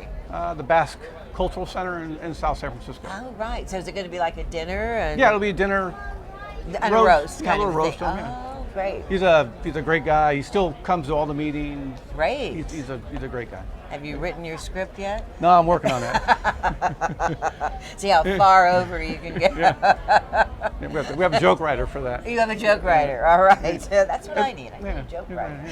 And then we have the St. Dunstan's Festival. Oh, and when is that? October 14th, 15th, and 16th. We'll be cooking hamburgers, hot dogs, and grilled cheese sandwiches for some reason. I sense a theme of food. Yeah, food. Everybody loves food. Cars, food. Yes. I think you're tapping into exactly what people want. Mhm. And after that, I mean, We we've have, got the whole rest of the year here. No. October 29th, we have our Halloween March. Of course, Halloween. It'll be staged over by the parking lot of Kohl's. Nice. And we'll be cooking hot dogs, and we just give them away for free now. We don't even bother trying to get money for them. It's just easier just to give them away. So do people come in costume? Yeah, we have little kids that come in costumes, and then we have the fire truck come and go down Broadway, and then the kids go to the stores and get candy. So you trick or treat? Oh, yeah. how fun is that? Yeah, it's fun. It lasts a couple hours. Starts around 11 o'clock on the 29th. So Wish they had things like this when I was a kid. No. Now there's all kinds of wonderful Right. things here. Well, let me see here. I know what I wanted to ask you. You have some students getting involved in the Lions? Yeah, it's called the Leo's Club. The Leo's Club, that's right. In fact, next Tuesday at the school board meeting, we're going to be presenting the MEF fund, right? A $3,000 donation, Nice. and the Leo's Club is going to give them a $500 donation. Right. Yeah. Now, that's cool. I think we're going to be talking to somebody from the Yeah, actually- Leo's Club. Right, okay. Maybe right after this. I'm not quite sure when, but we always do. And they're just always such great kids. Yeah, they're actually- just so dedicated to They're everything. amazing. Yeah. It's just amazing. That's just, it never ceases to, not only are the adults very involved in the community, Yeah. but the kids are too. And Mhm. that's just wonderful. Very hard to find. Also, the Lions, we also charter, in addition to the Leo's Club, Yeah. we also charter the Cub Scout Pack 355. Oh. Boy Scout Really? Troop 355. And then also we have the baseball. How many of there are you? Right now it's 68 or 70. Wow. We just had a new member come in 2 weeks ago, and we've got a few more in the works. So do you like have a regular luncheon meeting? We meet. How does somebody join? Well, our website crashed, so Okay. we're working on a new website. Okay. But most of our members, our new members, come in through different functions that we meet them at, and they want to get Exactly. involved. So But if someone's interested in joining, they can contact us. Well, the website. The website will be up soon. okay. Or they know one of our members. Of and course. We just bring And them what to a is the meeting. website when it's back up? Millbraelions.org. .org. Okay, great. So hopefully that'll be up really soon in case you want to Well, join. the other one got hacked, so we didn't Oh, want to. yes. Well, it's happening all the time. By the Yeah. way, other than just being here, which is lovely, Mm-hmm. what are the Lions doing at Millbrae Art and Wine? Actually, we're going to be serving beer tomorrow at Really? the beer booth. Yeah. I'm liking this organization a lot. Beer and food, right? Yes, cars, beer, food. I love it. All these other Everybody's organizations, they're running, they're doing. Exactly. This is like good times here. Oh yeah, if you can't have fun, people don't want to join. So you're providing the beer? No, actually, it's donated by different companies. Oh, right. I see. And then just at your booth, you're Well, you buy a token, and then we. and you're give you disseminating the beer. Very Boy, easy. What a tough job. Yeah. Come on by. I can see why you wanted to be president of this Yeah, organization. it's fun. It's very fun. In fact, we meet the first Wednesdays and first and third Wednesdays of the First and month Wednesdays? at the El Rancho Theater. So if anybody was interested in checking us out, come on by. Come on by. Right. We'll buy you dinner. What's the thing you're most proudest of being a Lion? Oh, it's like a family. It's just everybody's very nice. Everybody's willing to help. It's just a great organization. It's a lot of fun. We do a lot of work, but it's fun. So. Right. Well, as I think I said to someone else, said there's nothing that feels better than helping somebody else. No, it's a great feeling. And if you can have fun while you're doing it and having a great meal of, let's see, we've got lobster coming up, we've got hot dogs coming up, we've got hamburgers coming I up. forgot, we have a crab, our fundraiser, marinated crab feed, October 22nd at St. Dunstan's. It's a fun time. It's a lot of fun. So. Well, we got the shellfish covered. That's right. They're talking about a Western barbecue, but it hasn't happened yet. All right. Well, as long as it's food, That's I right, think everybody's going to be very, very happy. You'll have to go on Live Wall and tweet. Yes, I will. And tweet about the Lions and about all their food and all the great things that you're doing. Then we can have it on our live wall. Hashtag Millbrae Art Wine. Great, that's great. Are you a tweeter? No, not yet. Not yet. A texter? I've been avoiding it. Well, I'm immersed in it myself, right. so I love it. Well, lovely having you here as always. Thank you. And I believe Rod Passion is still running for president. I'm hoping he'll take care of all the other contenders, but it'll be interesting to see his platform. If he has one. See what he's standing on anyway. All right, well, we're going to go to see Rod for president right now. And in the meantime, I want to thank you again for your time. And I'll start adding up. Let's see, we've got crab, we've got lobster, we've got hamburgers. Corned beef and cabbage. Oh, Come on by. I'll never have to eat home again. No, never. Thank you very much. Thank you. Thank you. And now let's go to Rod for president. And here we are at the booth of the Central County Firefighters, first responders. I'm a supporter. And what do you have going on here? So right now what we're doing is this is a game for our young residents out here. We have them spin the wheel and see if they can answer some basic fire prevention questions. So would you like to give it a shot? I think I qualify. I'm pretty young. All right, so for a helmet, how many ways out of your house should you have in case of a fire? At least one. Yeah, but we need more than one. More than one. More than one. Perfect. Awesome. When I just follow the instructions of my spouse. Oh, there you go. That's good. That's a good way to do it. That's a safe. Yeah, there you go. Yeah, I get a badge too. This is good. Junior firefighter. Honorary junior firefighter. My campaign is blessed. Thank you very much. Thank you for your service too. Thank you. Okay, guys.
You're watching MCTV's coverage of the 46th Annual Millbrae Art and Wine Festival. MCTV would like to thank the following for their generous support of this program: the City of Millbrae, the Millbrae Chamber of Commerce, Millbrae Lions, and Rotary. MCTV would also like to thank the following underwriters. This program would not be possible without you.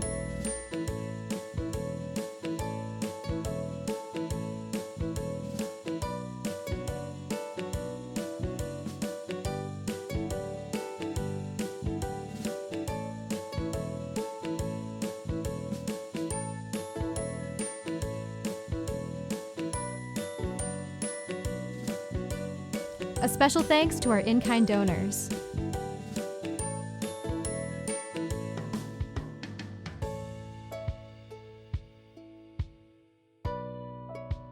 Want more MCTV?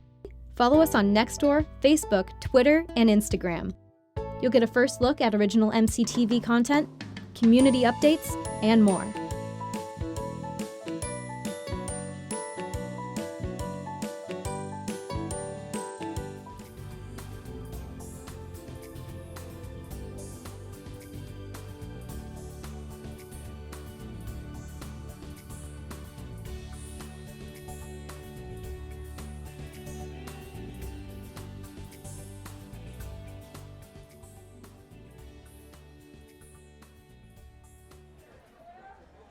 Victoria Hunter back with you at the Millbrae Art and Wine Festival. And I have Bacchus. Bacchus has consented to come down from Olympus, and have a little chat. Exactly. And of course, he's brought his scepter here with the pine cone. And I understand this has special powers, Bacchus? Yes, special powers. The scepter that Bacchus held actually had a pine cone up on top, and he could turn you into a dog or make you party, make you happy, anything that you want. But that's why we got the scepter with us. Absolutely, and I'm going to try to get it from him after. Exactly. Now, of course, this is no coincidence because you just happen to own Bacchus Wine Shop. Exactly, How exactly. perfect is that? I know. And if you go into the store, I don't know if he'll be wearing the toga. It's just for the Millbrae Art and Wine Festival, right? And maybe one other 2 days. That's in my right. life, but That's right. Yeah. Maybe at home. Exactly. I don't know. Exactly. The privacy of your own house. Privacy of your own house. So what we have here, we have some wine from your wonderful shop. Yes, we do. Why don't we lean Yeah, our little pine cone back exactly. here? Put that little guy right Yeah, there. Perfect. There we go. All right, good. Perfect. Good. All right, now let's talk about wine. Yeah. The beauty I was lucky to meet Quentin Jay when the shop first opened. And one of the very cool things about your shop is that it also sells meat. Yes, exactly. It's a butcher shop. Yes, exactly. And a wine shop. Wine shop, yes, exactly. And the beauty of it is you can go there and he's got the wine organized. So I'm having chicken tonight. Let me go to the selection where it's for chicken. Exactly. Or lamb, Yeah. or pork, Yep. or beef. Exactly. So it really demystifies Yeah. the whole process. Totally, right? Exactly. Of getting what bottle do I get for that Yeah, exactly. kind of thing. That's what we try to do. So, and I understand this particular wine Yeah. right here. Yeah. Let me bring this up. See if the camera can see it. I'm not quite sure. Let me hold it over here. This wine was actually at the White House. Yep. Not this very bottle, but this vintage. Yeah, exactly. So if you want to drink what the president and his chums are drinking, it's Freeman Chardonnay, Freeman right? Chardonnay, And what exactly. makes it so fabulous? You know, it's really well balanced. The Freemans make, Ken and Akiko Freeman are the proprietors. Right. And they just make a really well balanced Chardonnay. It's actually from Sonoma Coast area, and has a really nice bright acidity, but yet it has a lot of that full flavor that you're looking for. And what a really food nice would you pair that with? Definitely with shellfish, seafood, and then any kind of cheeses that do really, really well. So if you're going to the Lions event with the lobster or Yes. the crab, Yep. you can bring this bottle with you. Totally, exactly. And it'll be perfect. Exactly. See, I love him. I love Bacchus because he not only comes with a scepter, he comes with a wine opener. Exactly. That'd be the worst. And not being we able to- have glasses. Yes, exactly. The official Millbrae Yes, Art yes. and wine glasses, yes. which is even better. Yes. Here we go. Pour a glass for you. It's sunset somewhere, I'm sure. Exactly. Here we go. For you. Thank you. Thank you. And for you. Right, sir. Well, I can't think of a better thing to do at the Millbrae Art and Wine Festival than have Having some a- wine. Well, cheers. Cheers, All right, Bacchus. thank Thank you you. very much. Thank you. Oh, that's nice. This Chardonnay was actually served at, like you said, at the White House when the Prime Minister of Japan was in town. Wow. So it's actually on their website. It's quite, and it's a delicious It Chardonnay. has this really oaky feel. Yep. I mean, I know Yep. little about how to talk about Yeah, wine. yeah. but A little bit of that oak. It's kind of balanced with the acid, right? That kind of makes your Yep. mouth water a little Yep, bit, right? yep, yep. And it has a really, really nice sort of flavor. So Ken and Very Akiko Freeman do a really good job. They're located in Sebastopol, so up in Sonoma County. So if people ever want to go, it's a great bottle, and we always sell Freeman at our shop. Absolutely. So, which is good. Now, what are you doing for the Art and Wine Festival here, we're- other than just showing up and looking fabulous? Well, of course, but you know what? We actually have by the glass wines actually in the shop, mostly for our wine club members. But if people want to come in and buy a glass, they're happy to just cool their jets a little bit, hang out a little bit, check out the meat shop. The papes are still open during this time. Oh, good. And so it's kind of works out really well for us. So, Okay, great. Yeah, so we're looking really good. So. Well, you put the wine in the art and wine. That is for sure. Most definitely. You also, I believe, do wine tastings for beginners. Yeah, we do. And is it pairings as well? Yeah, we've done pairings. So if somebody wants to come in, how would they do that? There's a couple ways. One, you can join the wine club that we have, right? And we, the third Thursday, we actually open the shop at night for all the wine club members to come. We have a kind of a wine tasting 101, just kind of demystifies wine, just kind of what are we drinking, why are you drinking, and how to taste it. Yes. And the really cool thing we just kicked off is Beef 101. So what we do, and swine and wine events. So what we do is the butchers do a butchering demonstration. Wow. One of the chefs that we have, either Jasmine or Ken, does a cooking, and we actually have a dinner in the shop after you watch them do the butcher demonstration. Wow. It's Now, it's amazing. How do you join the wine club? Is there a fee? Or? Nope, it's a month-to-month aspect of it, and so it's a whatever. So it's whatever. There's no commitment to it, but our job is to make sure that you want to keep on staying for every month. You want to keep on staying for exactly. every month. So right. we're good about that. So instead of like myself, whenever I talk about wine, about the best I can do is to say it's an amusing little wine, not overly presumptuous. No, but it's delicious though. That's all that matters. As far as I get. Exactly, which is okay. You know what I mean? So. But this is very good. No, it's really, really nice. Now we have a red here. We have a red here. Yeah, exactly. But we have to drink these before we can do the red. So while I'm doing that. Yep. Also wanted to let everybody know, you didn't come to wine and all of this Bacchus imaging just accidentally. Yeah. You've been in the wine business for like 25 years. Yeah, pretty close. So you started when you were 10. Yeah, I started when I was 10 years old, exactly. You know what I mean? I was anointed. And, illegally drinking. Exactly. But nevertheless, I've been doing it for a long time. So. And haven't you been all around the world as far as doing this before you came to Millbrae? Yeah, actually, I worked for a Spanish family, so did that. Worked in Argentina for a while.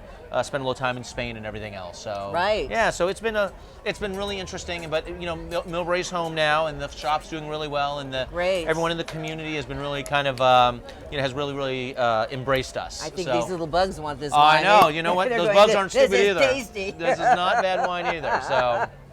So part of, I think, Harvey, what we were talking about is kind of how people sort of do wine tasting. So I'll just give you a really quick. The first thing that you do when you're wine tasting is that you have to look at the wine really fast, just to make sure that it has a kind of a clarity to it and that it's not cloudy. Right. The next is that you always have to smell it. Right? And you have to swirl it a little bit because that gets the molecules going. And then you smell it, and you should be able to take a deep breath of wine when you put it in your nose. Yep. If you can't, that means the wine's a little bit hot. Ah. And it means that it's off balance. The alcohols are a little bit too high. But you should be able to just go and smell and breathe in the wine. Now, what is the alcohol content? It keeps going up. Yeah. I mean, it used to be 12%. It's about 14 now. Now And the main reason why is primarily because sugar equals alcohol. And in California, everything ripens, right? Of course. And at the end of the day, we're still primates, right? People like Yes, we are. We're primates. We like red tomatoes, yellow bananas, everything else. So this wine right here is called Emerson & Brown. It's from the Napa Valley. This wine got 96 points by Robert Parker. It is awesome. It's a great bottle of wine. It's from Oakville, and probably one of my favorite bottles here at the shop. Wow, and it didn't even have to gasp or breathe or anything. Do you recommend pouring through these little things that aerate the wine? Sometimes that's good, right? You know what I mean? It depends if it needs a time to be able to aerate. Right. It helps you. I usually tell people before you have a bottle of wine, it should be opened for 30 minutes. Okay. But that's tough sometimes, right? Yes. Really, but I want to drink it. Exactly. So that's why. But when you have really good wines like an Emerson & Brown from Oakville, yes. It's full flavor. It's great on the palate, and it screams a steak, a ribeye, or whatever. Exactly. So, which is nice. Well, I love the concept of your shop because knowing how to pair things, and now you're having the wine tastings and the dinners. Exactly. Because I know when you were first starting out, that was something you wanted to do. Exactly. So it's a very unique thing. Thank you very much. Yeah. And at the festival here, the shop is like right on the street. Yep, right on the corner. So you can just sort of wander in. Yep, exactly. LeBron, Broadway and Hillcrest. Yeah, and you can't miss. I'm on the corner. You can't miss Quentin. Thank you very much. He'll be here all week. I will be. Exactly. At least with my step. Exactly. Awesome. I love this. I know. I love this. It's awesome, isn't it? It's going to make us drink wine. Exactly. Oh dear. Oh no. That's a good thing. We close up soon, don't we? Sure. This Cheers. is Thank yummy. You very much. Beautiful. This is what puts the fun in the Art and Wine Festival right here. Perfect. I know. And I'm so glad you decided to wear your normal clothes. Exactly. Second year running, right? Thank you very much. It suits you so well. Although it should be a little shorter. You've got great legs, Quentin. Exactly, please. Awesome. I always always enjoy talking to you. Exactly. Thank you very much. And I enjoy the wines I bought from you as well. Yeah, no, very, it worked out very, really, very really good. well, so. Very good. Awesome. You know, I think what we need with the wine is music.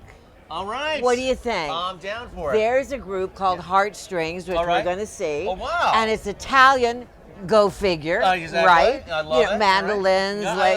all that kind of good stuff. Bring them down. Exactly. In fact, I believe I even have their names. Oh yes, it is Al Fabrizio and Hugo Winzinger. Bring them And down. they're going to play their little hearts out, and Really? we're going to sit here and drink wine and listen to them. That sounds like a winner. That sounds like I might a great even hang out just for idea. that. That's All right, awesome. Let's go to Heartstrings. All right. Thank you very much. Thanks, guys.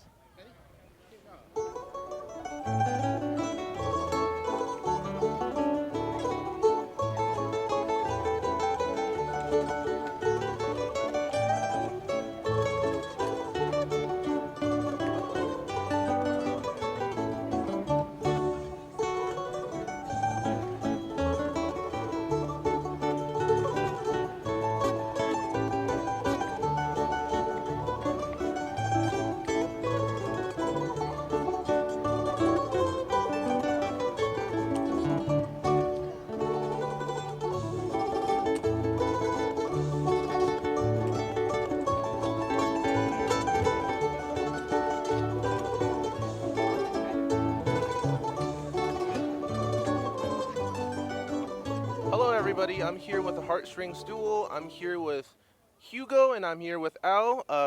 They're a duo and they comes here for how many years now? I think it's probably about almost 10 years.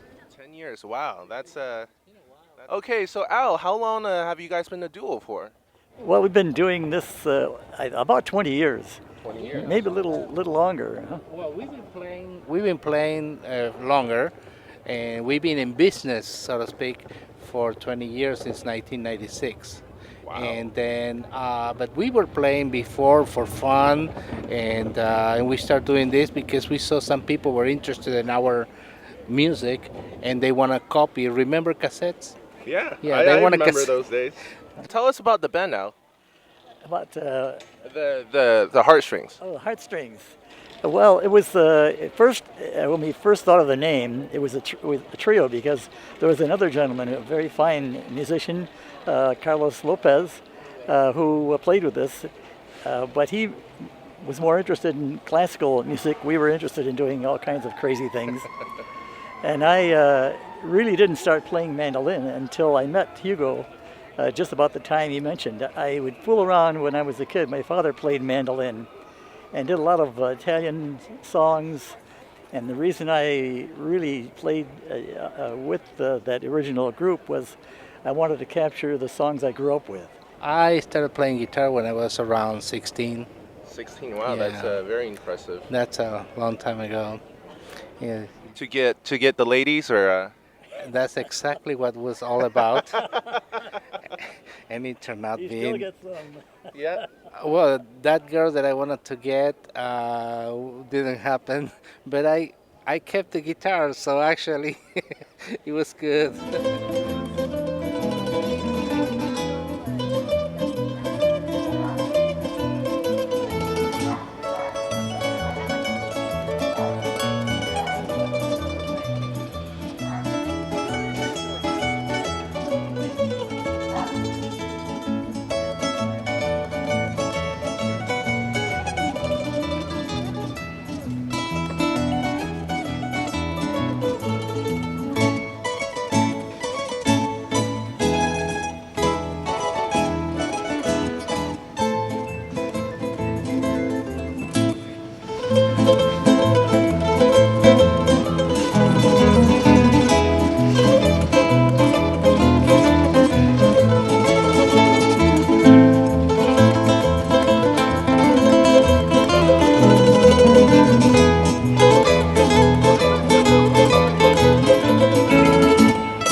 Hello there, Victoria Hunter back with the Millbrae Art and Wine Festival. I would like to thank some more underwriters because without these folks, nothing would happen here. We've got this SSF Scavengers, Republic Urban, Peninsula Healthcare District, Chapel of the Highlands, Hanson Bridget, Building and Construction Trades Council of San Mateo County. I'll be giving you these as we go through the day, but these people are fabulous. We thank them so much for making this all possible. Now, someone who makes reading possible and at least emphasizes it and helps it are my next two guests here. We have Tom Ball and we have Judy Sullivan, and they are friends of the library, I believe. Is it the title? Millbrae Library. I'm the manager. You're the manager of the library. Friends of the library. And you're friends of the library. Okay, great. So we have the manager and the friends. They make everything happen at the Well, library. you know, we've had sort of a theme today. We've had music, we've had wine, and now books. What a natural lead-in that is. That's right. I like nothing better than sitting at home and having a glass of wine and reading a good book. That is the meaning of life. The meaning of life. One of the meanings of Is life. indeed one of them. So tell us Anyway, about what you're doing. Well, what we're doing is next Saturday on the 10th, we're having our annual Mid-Autumn Festival. And the Mid-Autumn Festival is a tradition in 4 different cultures around the Pacific Rim, which are represented demographically here in Millbrae very strongly. So it's from China, from Vietnam, from Japan, and Korea. So we are planned to program a lineup of programs that will feature each one of those cultures in this traditional festival, which is a harvest festival, and so forth. And it's also very often referred to as the Mooncake Festival. Well, the solstice too. Yeah, and the solstice, all at the same time. all of that coming in at the same Yes, time. yes. So we have this wonderful program that's lined up that day, starting off with the California Youth Symphony, Chinese Youth Symphony, and they play traditional instruments. And if you've never heard any of these traditional instruments, going back thousands of years, they're amazing. They're absolutely fascinating. And the kids that play these things, they are so Marvelous. adept at this. How And old are they? They're like 12. Really? 10, 12. Oh my heavens. You know, along in there. I saw them last year and was absolutely blown away Wow. at how good that was. So anyway, we asked them to come back this year, and they are. They're leading off the program. And then we have a Korean dance master who's coming to dance traditional Korean dance. And we have the Satsuki-kai chorus, and they have a wonderful philosophy. They're trying to build cultural cooperation between these Japanese women who now live here and with the American culture. And through music, they facilitate those exchanges and dialogues. Oh, perfect. And so we love supporting that idea. And then we have a traditional Chinese martial arts program, and then we have the Millbrae Youth Chamber Orchestra, and then to wind it all up are the Red Panda Acrobats. And if you Say that 4 times. Got to see the Red Panda Acrobats to believe it. That's right. Now They're this is just all fantastic. coming up in October? This is all coming up in October. Oh, actually, next September. September 10th. Next September- Saturday. next Saturday. Oh, boy. Next Saturday. So- It goes from 1 p.m. to 4 p.m. We will have mooncakes. We will have mochi. And we will have a book sale. Right, we'll have a book sale. And now, yeah. a nice segue to Judy Sullivan. Right, Tell right. us about what And, you're doing. well, to help support these programs, Yes. the Friends of the Library is who supports these Yes, wonderful they are. programs for the community. And in order to do that, we sell books.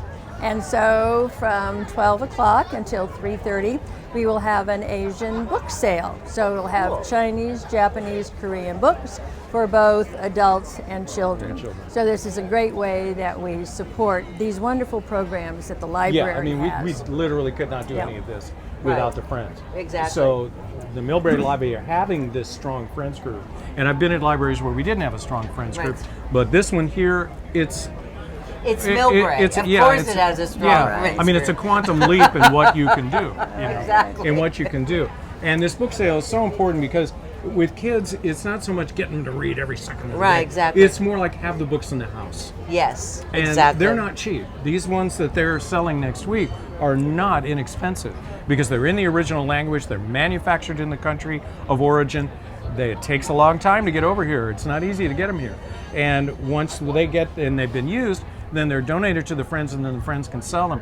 And you can get these books for a fraction of the price Right. of what you normally Starting at do. 25 cents. Starting at 25 cents. I mean, really, I'm always on them to double your prices, And- but they won't. And even just as important, the following week on the 17th, Yeah. We're having a kids-only book sale in our homework center.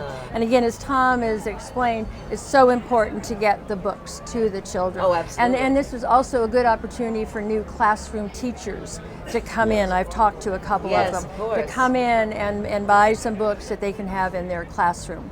So that's on the 17th from 10 o'clock until 3 o'clock, and it's also Batman Day at the same time. So there you go. We're going to have a You big... got it covered. You got superheroes, We you have got the it. Asian books, you have the kids. Whatever. Can people donate books? Absolutely. I mean, how would they do that? Because I've got loads of books. Wonderful. I don't use. Wonderful. Good. Anytime the library is open, just bring them into the library, bring them over to the main desk. We ask that no more than 3 good-sized boxes at one time. Right. Otherwise, it's hard for us to process them.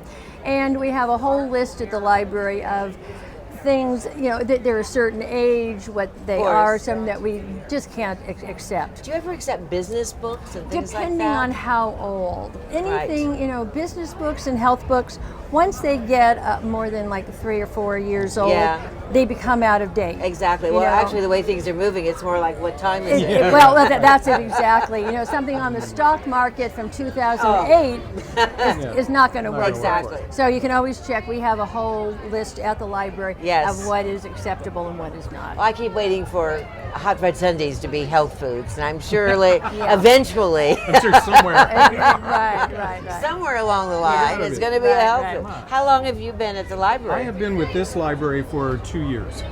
Now I've been with the county library for 17. So I've managed 5, 6. This will be my 6th library within our system. What do you like So best just- about it? About this? Yeah. I love the engagement of the community with its library. That they are fully invested in it. They love it. They respect it. They come in. They use it for which it was intended. Yes. And I love the fact they're very polite. That's really nice. I've been in some places where they aren't terribly polite. And it's like, when I came here, I was like, oh, this is refreshing.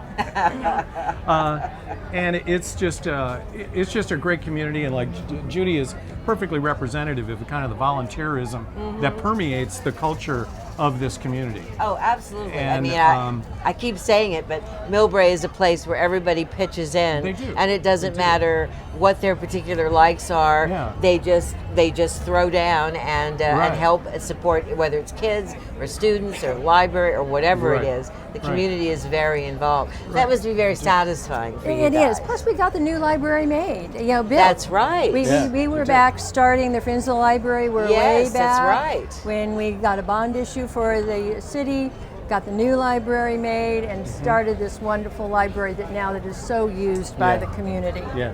Well, people think libraries are like, well, we have the web, but they forget that a lot of people access the web through the library. Not everybody has all the technical It's gear. a complete myth. When somebody says to you, oh, I've got my Google, I got my internet, I got my Google, I don't need you.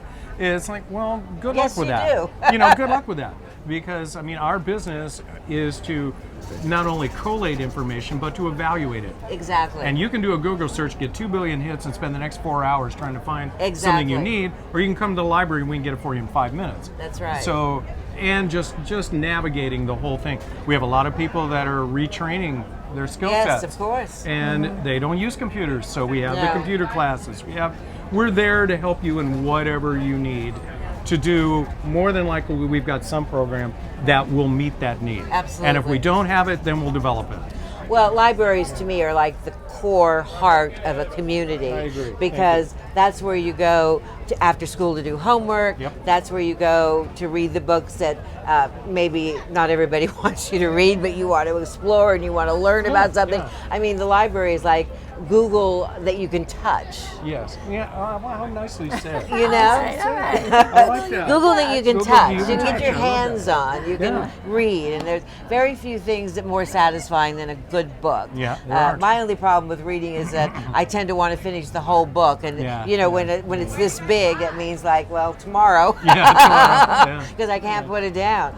But everybody who has gone on to be well educated and have a really well-rounded life, the library is really vital. It's really that is very, a common very component key. with people. You get these testimonials about libraries from people that have done very, very well. Yes. And pretty much all of them mention that in Exactly. somewhere. Exactly. Oh, well, I spent all that time. Well, it's a place you can go safe and actually, involve yourself in learning and just really explore. I mean, it's a wonderful thing to have.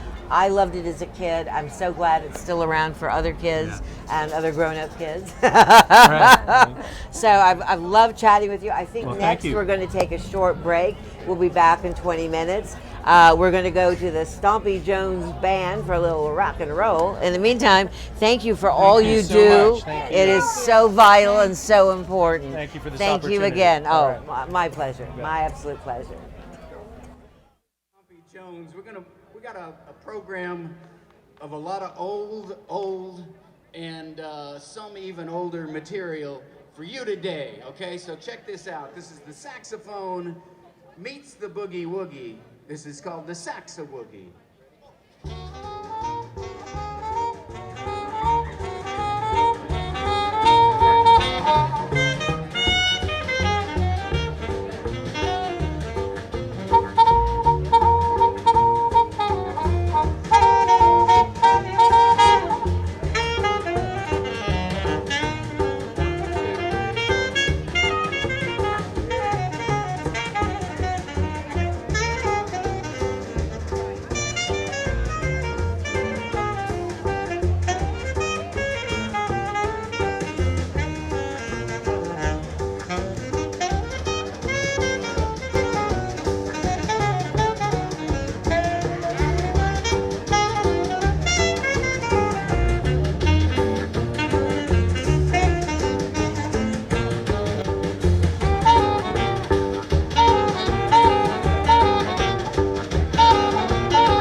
Now this music is meant to be danced to, so if there's any swing dancers out there, please feel free.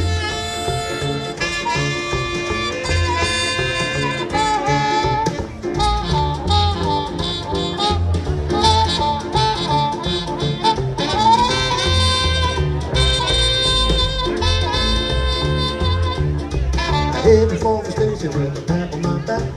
Trying to transportation in the back of the act. I love to hear the rhythm of the breaking back. I hear the lonesome whistles, see the smoking stack. All around the Democratic fellas named Mac. So take me right back to the track.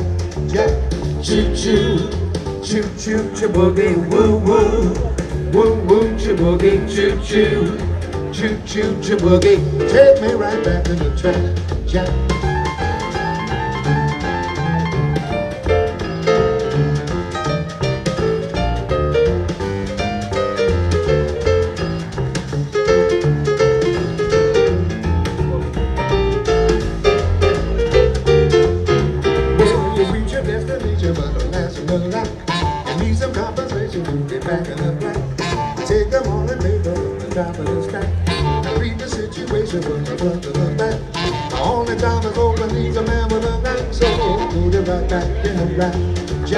Choo choo, choo choo, choo-boogie, woo woo, woo woo, choo-boogie, choo choo, choo choo, choo-boogie. Take me right back to the track, Jack.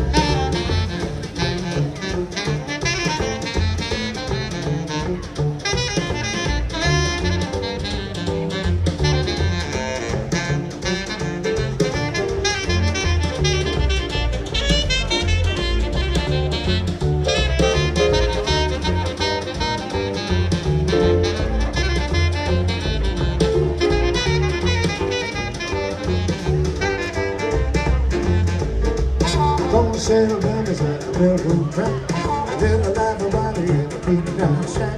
So when I hear the whistle, I repeat the crack. I watch the train rolling with the ball in the jack. I remember the rhythm of the rickety clack. So shake me right back to the track. Jack, choo choo, choo choo choo boogie, woo woo, woo woo choo boogie, choo choo, choo choo choo boogie. Take me right back to the trap shack.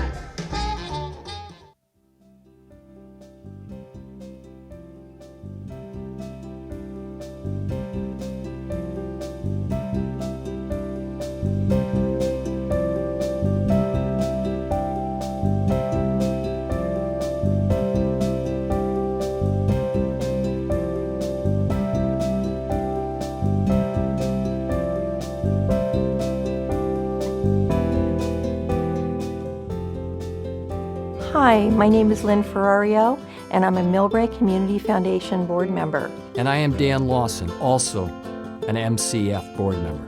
The Millbrae Community Foundation raises money for and gives grants to projects that fulfill the unmet needs of our citizens.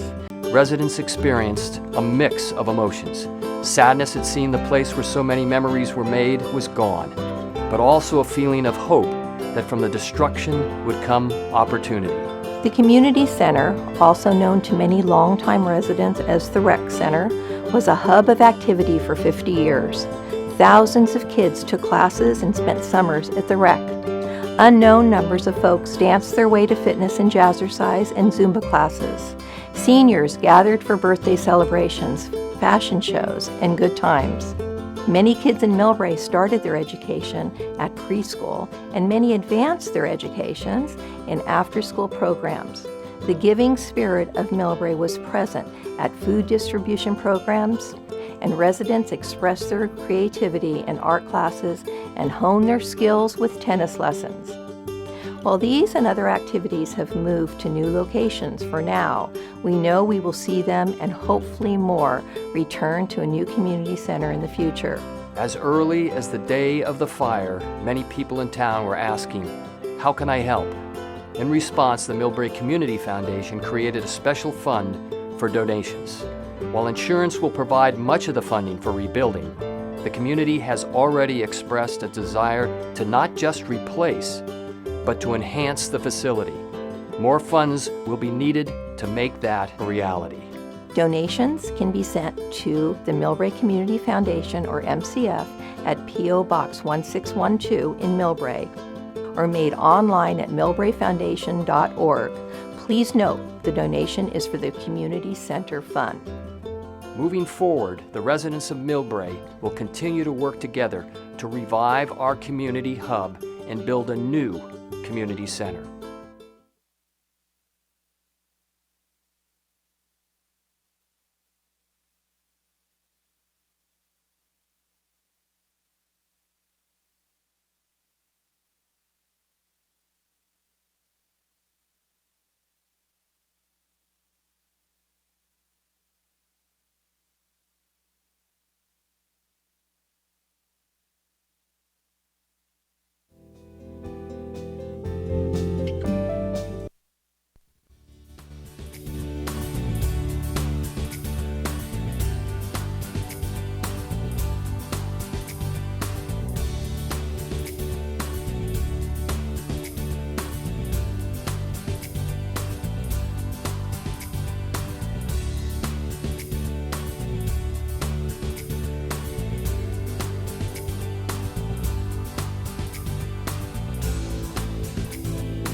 Victoria Hunter back with you. I'm here to tell you about a couple of great videos we're about to see. One's on the Kids Zone here, which is always fun, and the other is a car show. So sit back and relax and enjoy the fun. Thank you.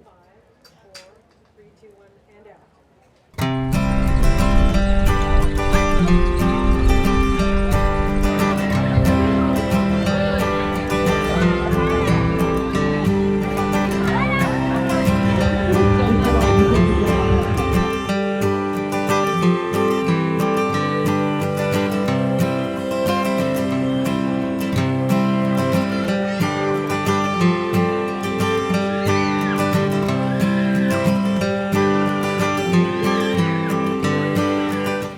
did you like about the ride? I liked it fun. Where are you from? Where am I from? South San Francisco. South San Francisco.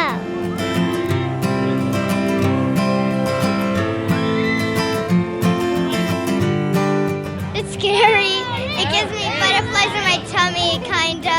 This ride is like hard at the first try, but it gets like not hard at like, this is probably the last time I'm gonna do it, but it doesn't get harder and harder, it just gets like slower and slower each time.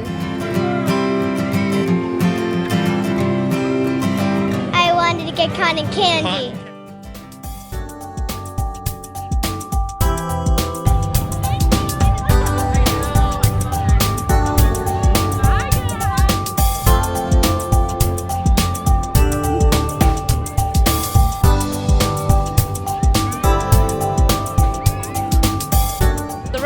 Good because it's not going so fast and it's not going so slow, so you could enjoy it and you don't get that dizzy after the ride.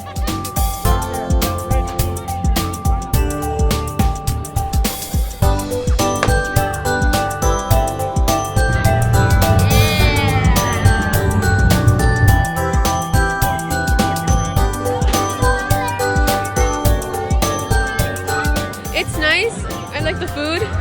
We're having a good time walking around, seeing all the booths, looking at all the crafts. Well, we come every year. This is a nice thing for the family to come out to, play some games, buy some nice trinkets and so forth. So, and then good food. So, I think it's fun for the whole family. That's why we come out. The parents can enjoy some stuff, and our kids can enjoy the rides and the games and stuff. So.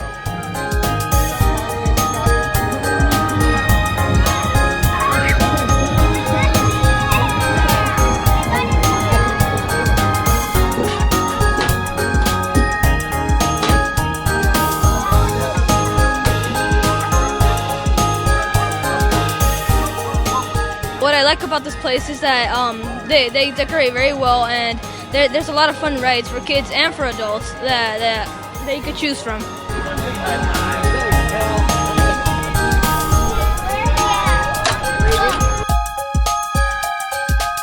Okay, see you later. Have a good day.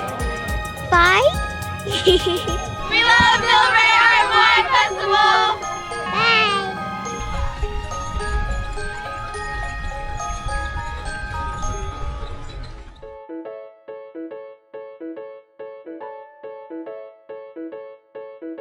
You're watching MCTV's coverage of the 46th Annual Millbrae Art and Wine Festival.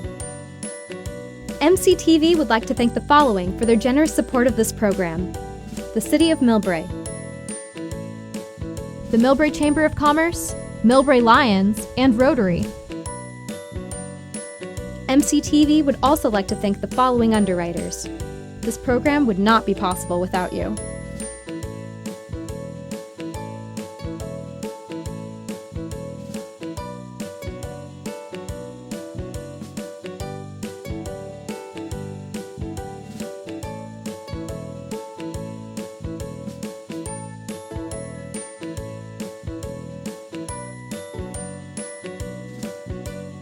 A special thanks to our in-kind donors.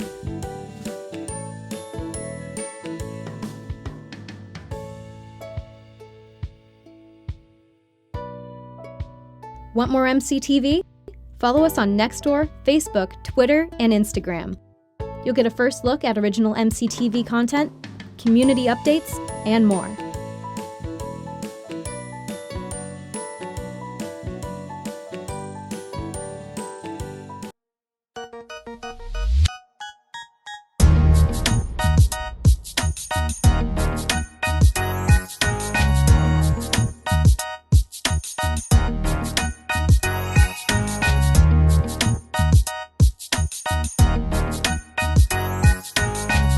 Very good. We've been in the club for quite a while now, probably 12 years. And we have over 327 members in our club. And we have a lot of different cars. And most of them are fixed, put together by the people themselves.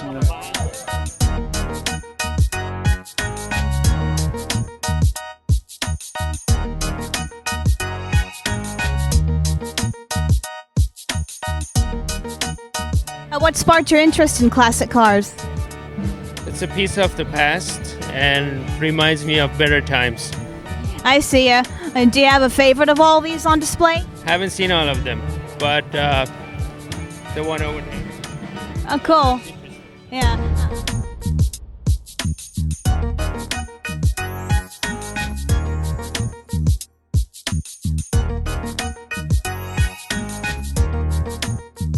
Do you own a classic car? Yes, I do.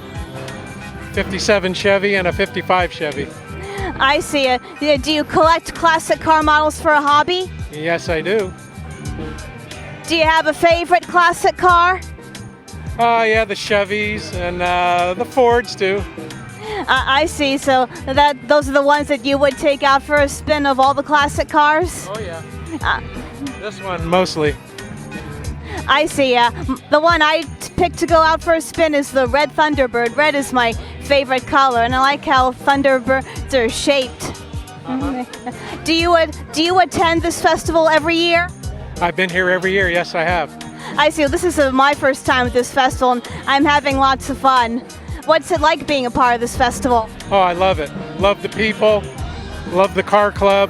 We do a lot of things, a lot of cruises, a lot of shows.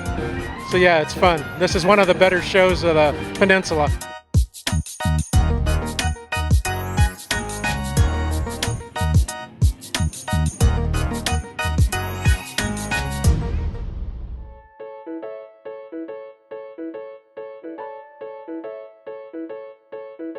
You're watching MCTV's coverage of the 46th Annual Millbrae Art and Wine Festival. MCTV would like to thank the following for their generous support of this program: the City of Millbrae, the Millbrae Chamber of Commerce, Millbrae Lions, and Rotary. MCTV would also like to thank the following underwriters. This program would not be possible without you.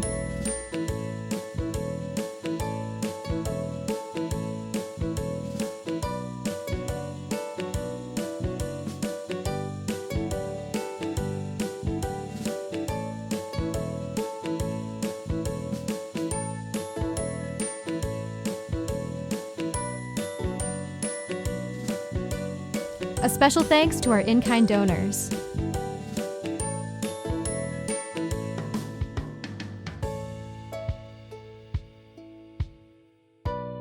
Sign up for MCTV's monthly newsletter and learn about new programs, community events, and special projects. Visit www.mctv.tv to get on the list or email info@mctv.tv.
Hello there, Victoria Hunter, back at the Millbrae Art and Wine Festival. And before we go on to our next lovely addition to the show, I do want to thank some more of our underwriters.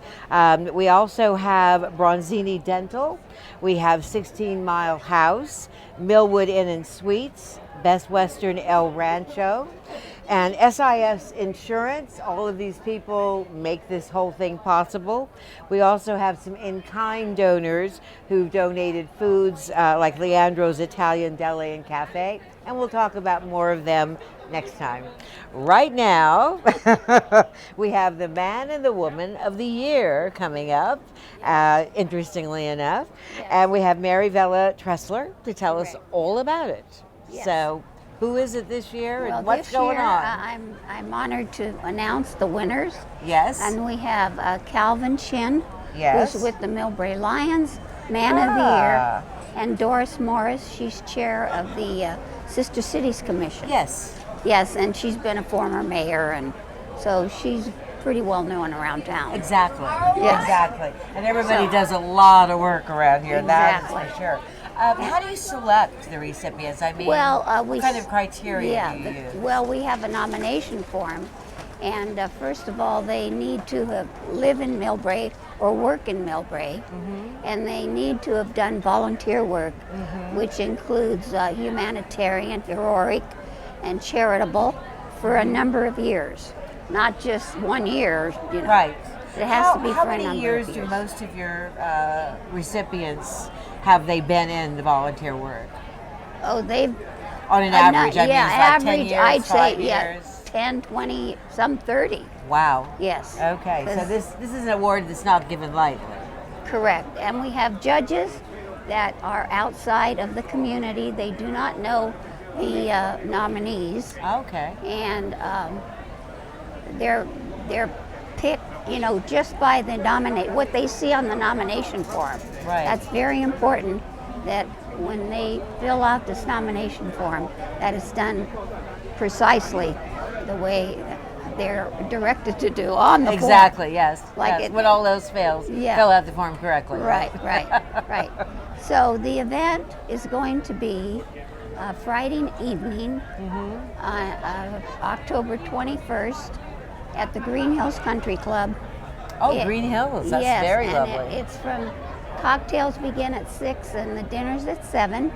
And we were fortunate enough to receive enough donations where we're able to keep the price at $50 per person. Wow, and is that for dinner and everything? Dinner and everything, Wow. yes. Of course, cocktails are over there. Of course. No host cocktail. No, it's not going to be an open bar. No, an open bar, no. And it's open to the public. Yes, of course. And invitations should be going out after the 7th of the month. Yeah, usually shortly after Labor Day, the invitations go out. Go out, all right. And when does all this happen? When do you make these selections? Our deadline was August the 1st. Our letters go out with donation, with the nomination form, and our donation letters are mailed around the middle of April. Okay. So they all have right. till August 1st Okay. to submit their nominee. And so now this is going to be at the Green Hills Hills Country Country Club. What date? October? Friday evening, Right. October 21. Right. And so our Man of the Year is, again, let's Is give him all Calvin the props. Chin. Calvin Chin, yes. And Woman of the Year, Doris Morse. All right. And if people want to find out more information about this, how do they do it? Is there a website? Yes, we're on the Chamber website. We're also on the city website. Okay. Okay. All right. And haven't you been involved with this for a lot of years yourself? I have been. This is my 8th year. I was going to say, you and I have Or talked my about 9th this year. a I bit. think since 2007. But anyway, and if anyone, it's open to the public. So if anyone wishes an invitation, Yes. They can call Dan. His name is Dan Quigg, who was a former mayor. Yes. His number is 650-583-8738. Yes. Okay, great. Okay? Again, 650-697-8738. Well, it's a real great organization. I love the way you do Yes. this, and it's certainly a great pleasure for anybody to be man or woman of the year. That's pretty impressive. I do want to mention the menu. Yes. We have a great menu. It's prime top sirloin steak, grilled salmon, or vegetable tower. Okay. And again, $50 per person. If we get the payment, has to be in before or October 14th, or otherwise it goes up to 55. Oh, okay. All right. So get your invitations in. Yeah, get your money down and prepare for a great event with a great organization. It's always successful. Of course. So what could possibly? I mean, you're honoring men and women of the year at a great dinner at a great place. Sounds in fabulous. Fact, our cameraman Joe Teresi. Yes. I don't remember what year, Joe. I'm sorry, but he was a man of the year too. Yes. Ah, all right. Well, my darling, thank you so much for coming in and telling us all about this. Can I mention the Italian Catholic Federation, or do I have time? I don't know. The Italian Caps Federation. Catholic Federation. Catholic Federation. Yeah, they're having a polenta dinner on September the 17th. Okay. All right. Well, congratulations to the man and the woman of the year. And up next, we're going to be going to probably, I'm not quite sure. Yeah. Maybe they'll tell us. Yes, there we go. Live. No, hashtag? I'm not quite sure what they're trying to tell me there. I think maybe they're trying to tell us about the wall, maybe. The wall! The wall, yes, the live wall. So go to hashtag Millbrae Art Wine, and we'll see some of those posts. Yes, all right. On to that. Thank you again, my dear. Always a pleasure to see you.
Victoria Hunter back here with the Millbrae Art and Wine Festival for MCTV.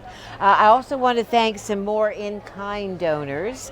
That would be Peter's Cafe, Safeway, Trader Joe's, Walgreens, and Starbucks. Thank you very much for all the contributions. We really appreciate it. And it helps make the whole Millbrae Art and Wine Festival possible. Now next we're going to talk to some more great young people, young ladies to be exact, from Millbrae High. They have something called the Interact Club, and they're going to tell us all about it. Now this is Moira. Yes, I knew I would mangle that. And Pauline. Yeah. Tell us about what you do and how it interacts with Millbrae. So Interact's purpose is to serve the community and develop leadership skills within Mills.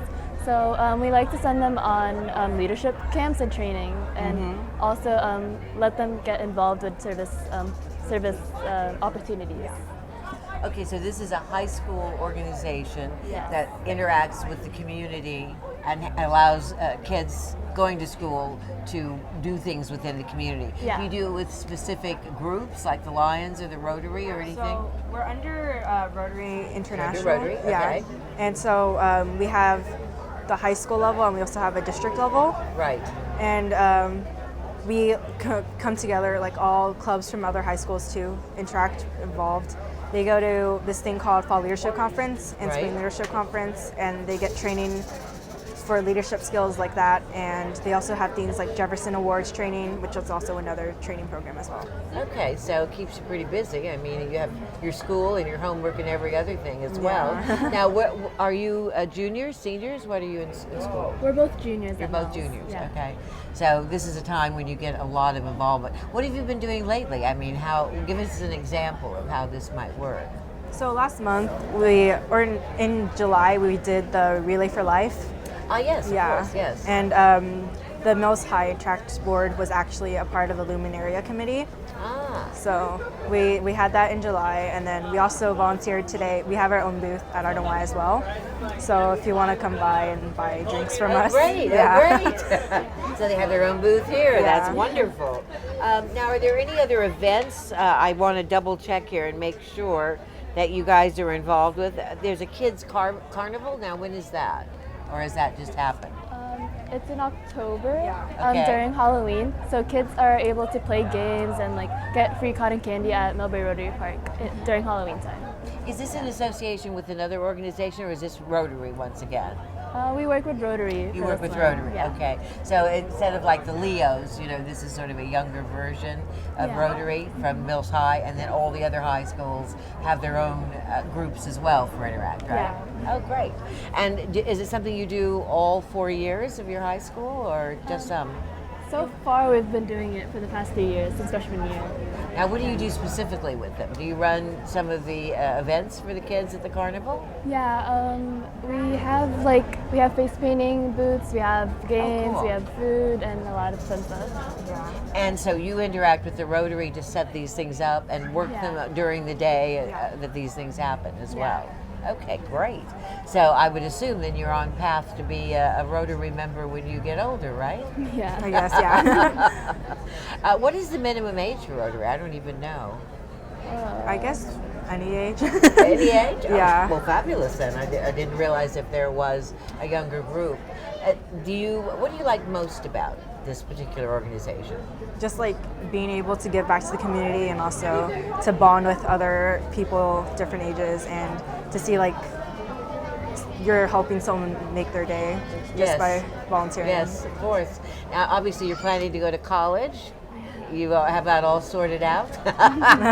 Know exactly where you're going, how you're getting there? Pretty much. Yeah. A lot further ahead than I was in high school, that's for sure.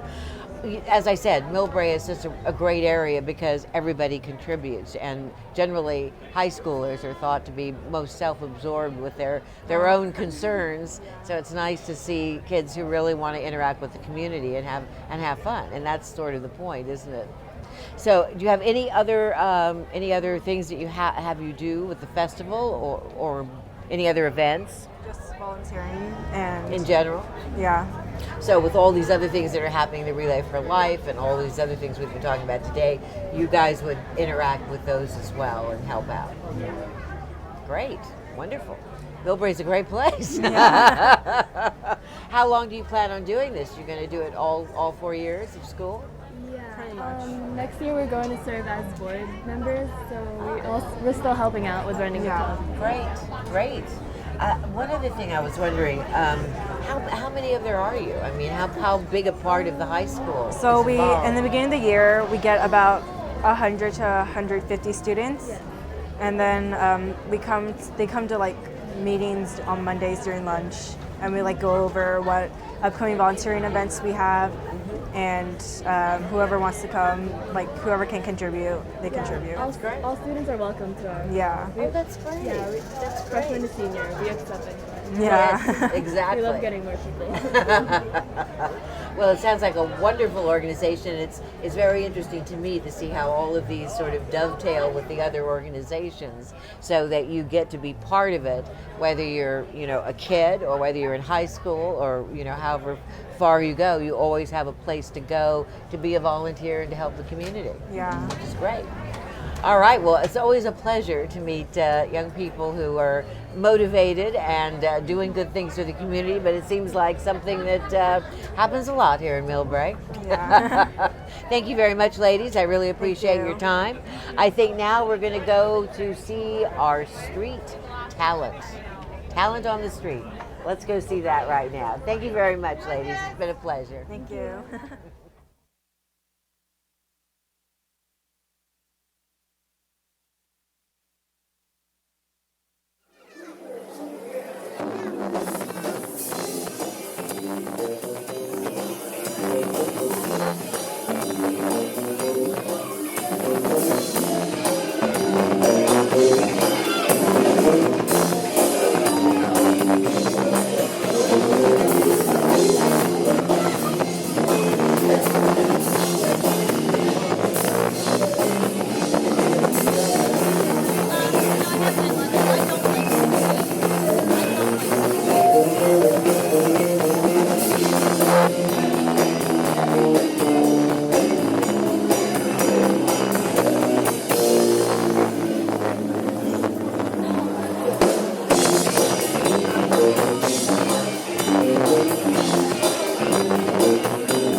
On July 21st, Millbrae lost a beloved community fixture.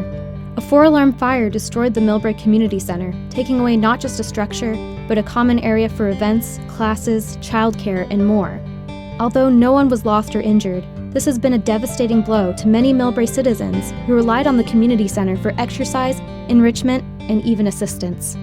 The Millbrae Community Foundation is a nonprofit 501c corporation governed by a board of volunteers. MCF was created in 1996 to raise funds for grants, programs, and services to improve the quality of life in Millbrae. Its mission is to benefit Millbrae youth, adults, and seniors and provide support, assistance, and encouragement to all residents. MCF continues this mission and has established a fund to build a new and improved community center. MCF would like to invite their community partners, Rotary, Lions, PCBA, the Chamber of Commerce, Millbrae Historical Society, Friends of the Library, and all of our local organizations to join them in this effort. Donations may be made to the Millbrae Community Foundation Community Center Fund, P.O. Box 1612, Millbrae, California 94030, or make a donation online. Visit themillbraefoundation.org for more information. Together, we can restore the heart and soul of our community.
Thank you everyone for coming and joining us here at City Chefs, and I thank you all for voting for me, and hi Mom.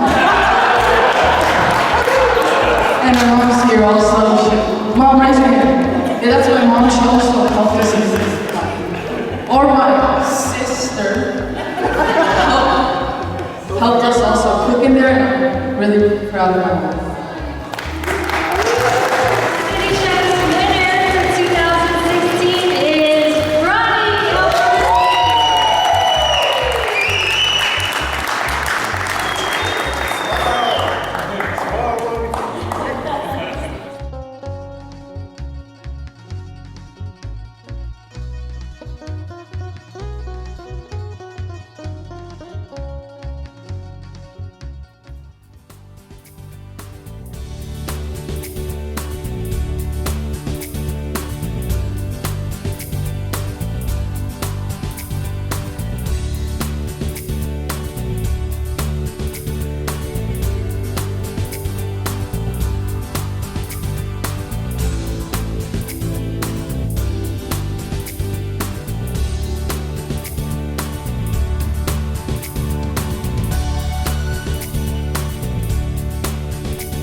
Hi, Victoria Hunter back with you at the Millbrae Art and Wine Festival.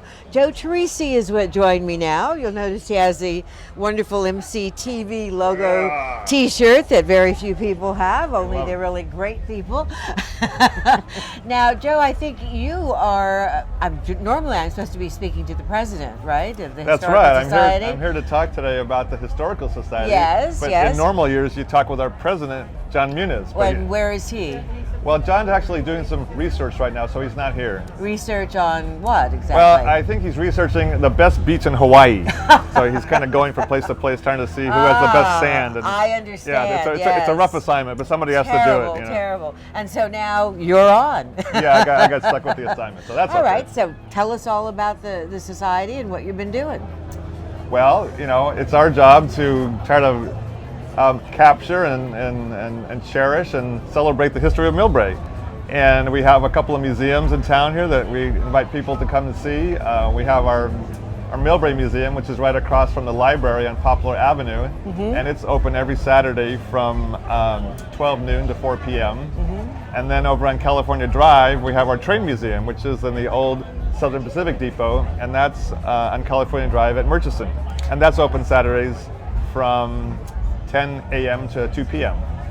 So that's perfect for kids and kids of all ages, really. The trains. Everyone loves trains. Everybody loves trains. Yeah. What sort of are you doing any events right now, or what is the Historical Society up to? Easy for me to say. Yeah. Well, one exciting thing that we're doing is after many years of waiting, we're going to be building a carriage house next to the museum. Oh, right. We talked about this before. I remember. In the past it was just kind of a pipe dream, but now it's really going to happen. Oh, wow. We're just waiting for the building permit from the city, and then we're going to start building. We have a couple of historical vehicles that are over at the train museum, and we're going to bring those back over to the main museum and have them on exhibit along with some other stuff, and we'll allow some extra exhibit space for some of the stuff that we have down in the basement. Wow. So when you say carriage house, is this going to be like carriages, things like that? Or, or is that just a style of architecture? It's just a style, yeah. What we have is we have an old truck and an old fire truck that are historical, that are really fun. So. How long have you been involved with this? I've been doing this about 10 years, I think, now. And, one thing I would say is that we're always looking for new members.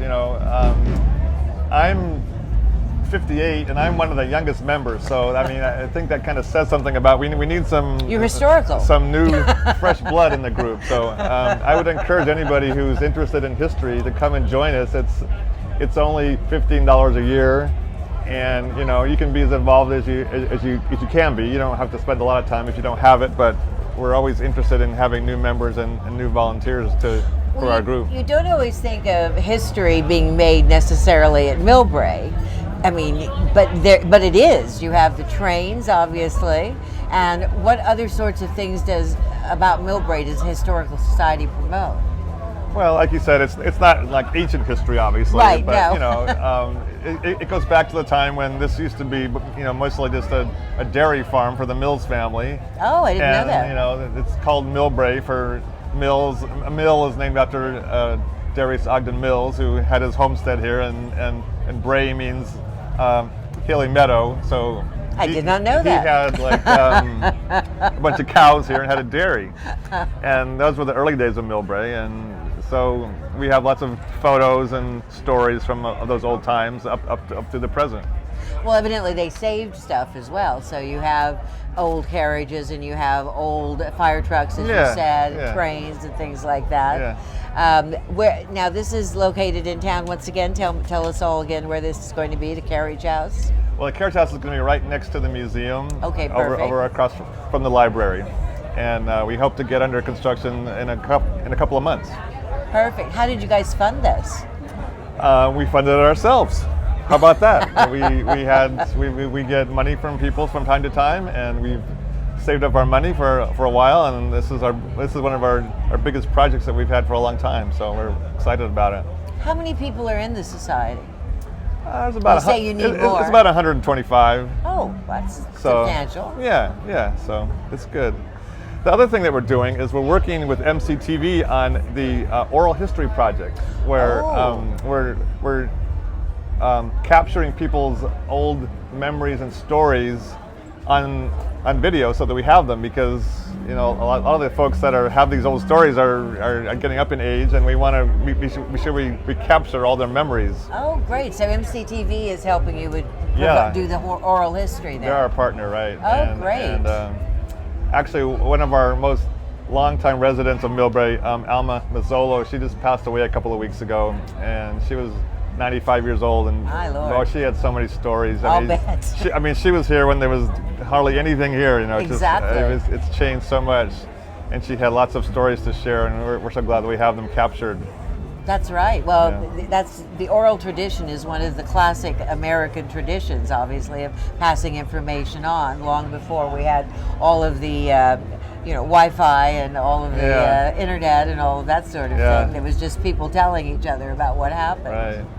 And it's funny too, now we have so many pictures because it's so easy to take pictures. Everyone's got thousands of pictures, but from the past, it's really hard to find those photos. That's another thing. If people have any photos up in their attic someplace that they want to share with the society, we would love to have them, because there aren't that many historical photos, because of course cameras weren't that prevalent back then. It was not as easy as it is now.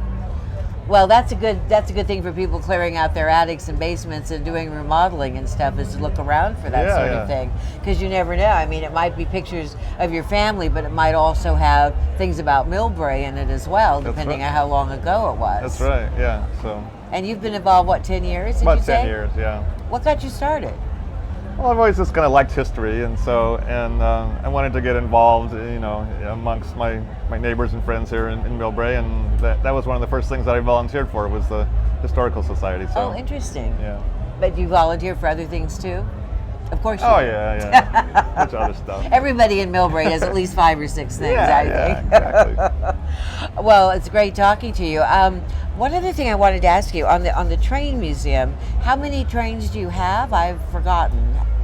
Well, as far as a full-size train, we have one train car. Right. That it's from an old passenger train that had a name. It was called the City of San Francisco. Oh, really? And it used to be a train, I think, that went from Chicago to San Francisco.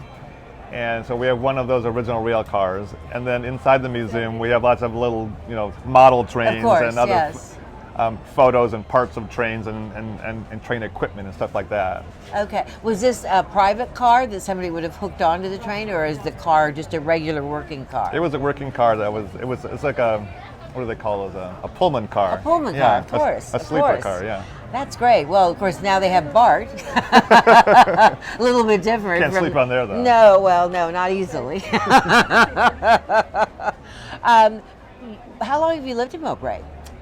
Let's see. We moved here in 1981, so. Another short time. However long that was, yeah. We're going to, I believe, see a video about this history project. Right, yes. Which will be great. Yeah. And what are we going to see? We're going to see what we're just going to see people talking about their memories, which is... Oh, so this is part of the oral history? Yes. Ah, great. Oh, that is so wonderful. Such a great opportunity to get these down before they're gone, obviously. So what we want to do now is, after we've had all this nice conversation, is let's go to the video and let's see some examples of this great oral history. Sounds great. Millbrae, a city in the sun, is a vibrant, diverse city containing a bustling and prospering downtown area with an enthusiastic population to match. Our city is constantly changing and evolving. New businesses are popping up, and old stores are packing up shop. People migrate in and out, new buildings and flashy new signs are erected. Millbrae as we know it today is different from the Millbrae 5 years ago, 10 years ago, and even 20 years ago. Those years may be gone, but we will always remember them and what Millbrae means to us. In collaboration with Millbrae Historical Society, Millbrae Community Television is proud to present the Millbrae Oral History Project. This is an effort to record and preserve our history for Millbrae generations to come. The original 16 Mile House, the old movie theater, the former downtown. Please join us on a journey through Millbrae decades in the past. Everyone has a story, and we want to hear yours. If you have lived in Millbrae for more than 30 years and have a story you want to share with the Millbrae Oral History Project, sign up to reserve your appointment today. To schedule an interview or learn more information, contact info@mctv.tv or call 650-259-2343 or visit us online at mctv.tv/history.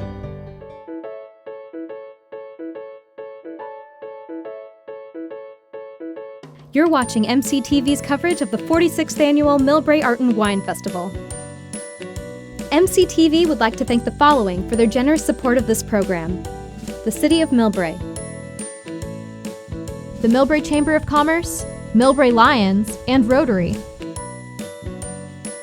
MCTV would also like to thank the following underwriters.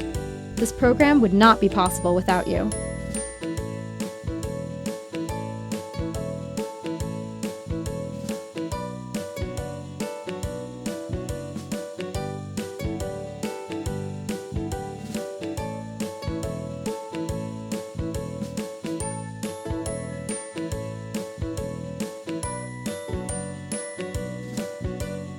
A special thanks to our in-kind donors.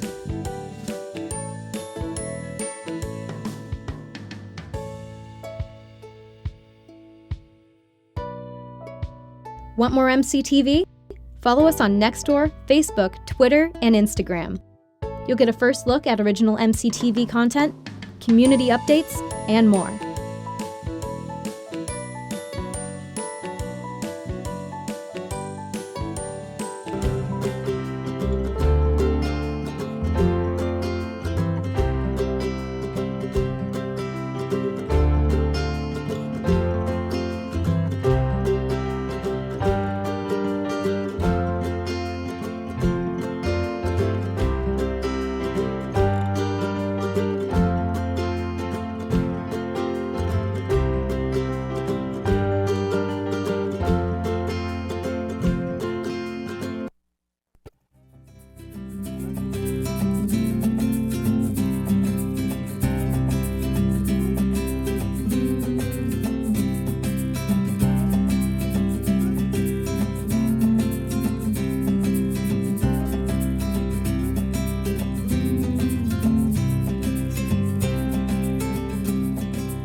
My name is Bob Culbertson, and the instrument is called the Chapman stick, and the sound is created by hammering the string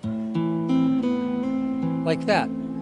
So when the string strikes the fret, it makes a vibration.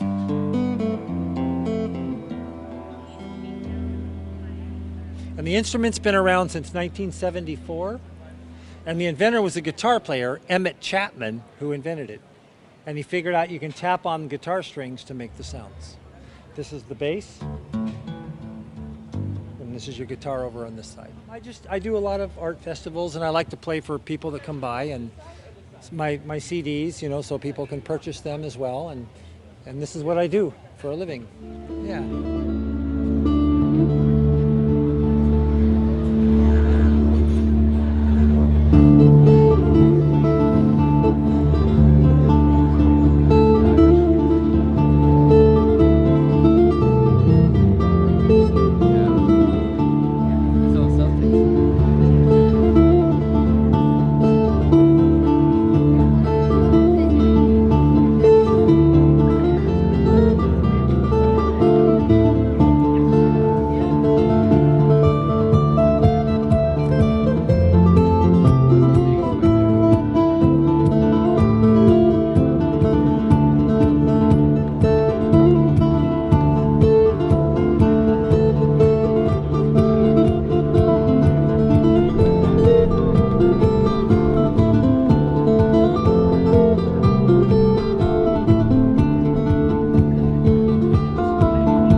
everyone, how are you doing? Today the weather is wonderful. We are here at Millbrae Art and Wine Festival.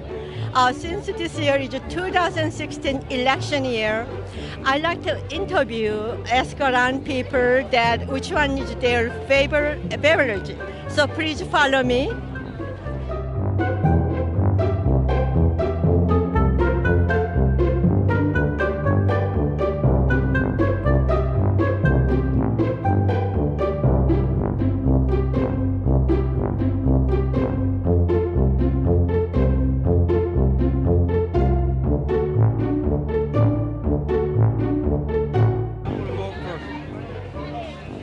Will.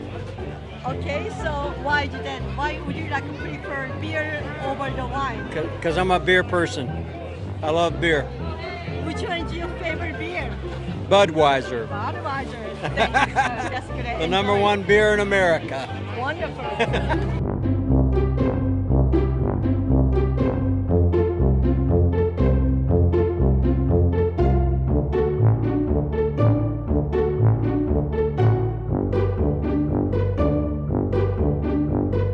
Beer.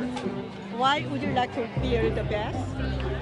Because it tastes better. Tastes better. Yeah. Okay. And I like beer.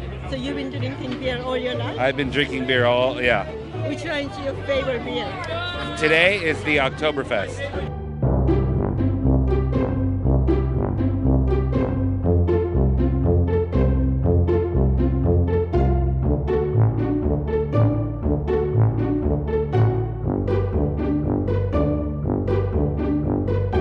I like champagne. You like champagne? I'm a champagne kind of girl. If If you had to choose among three, which one would you go? If I had to choose, I would go with the red wine because it's better for your blood.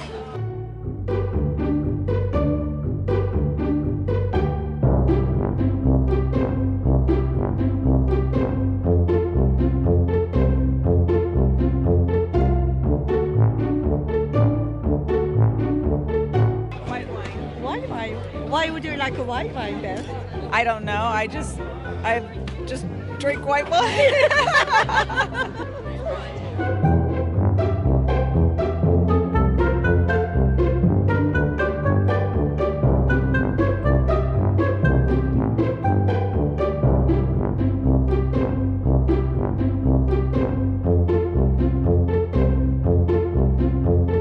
Definitely white wine. White wine? Yes. Why is that you like wine? It's so refreshing, especially on warm days like today. I think it's nice and cool and refreshing, and I really enjoy them.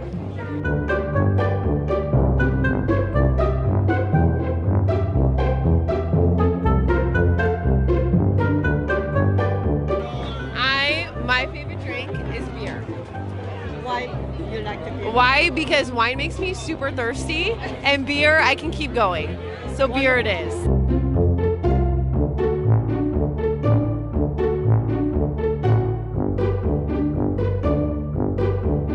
White wine. Beer. Red wine.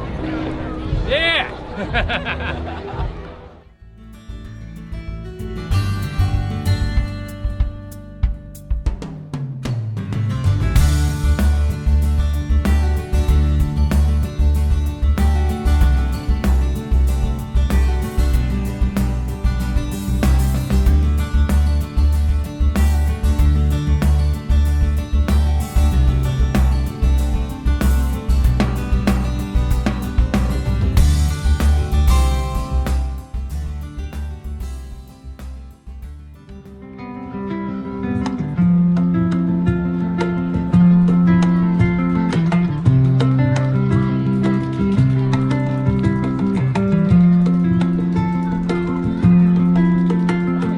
My name is John Clark. I'm a guitarist, born and raised here in California, the Bay Area.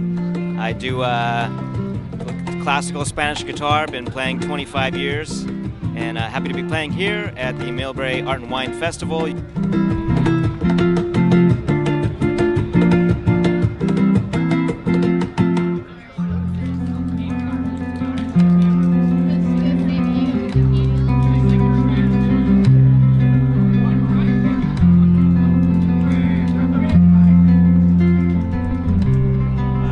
Well, I guess I like playing guitar for people, so that's what brings me here. There's a lot of people here, so happy to provide music to them.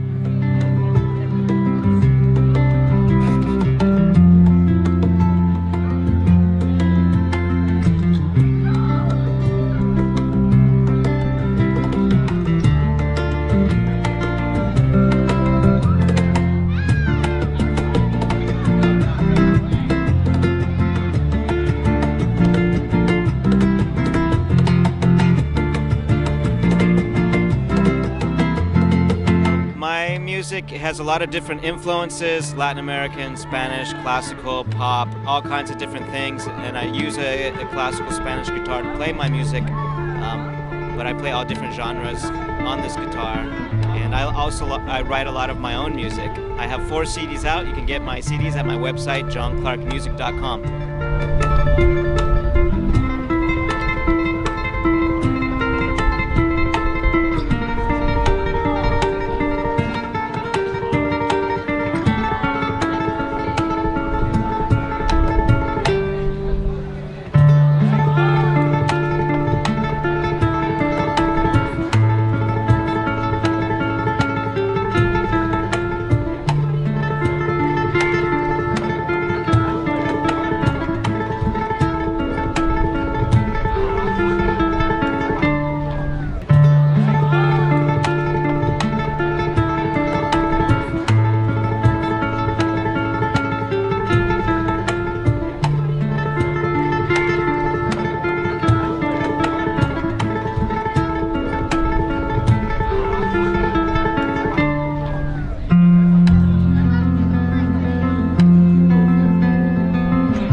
Victoria Hunter back with you at the Millbrae Art and Wine Festival for MCTV.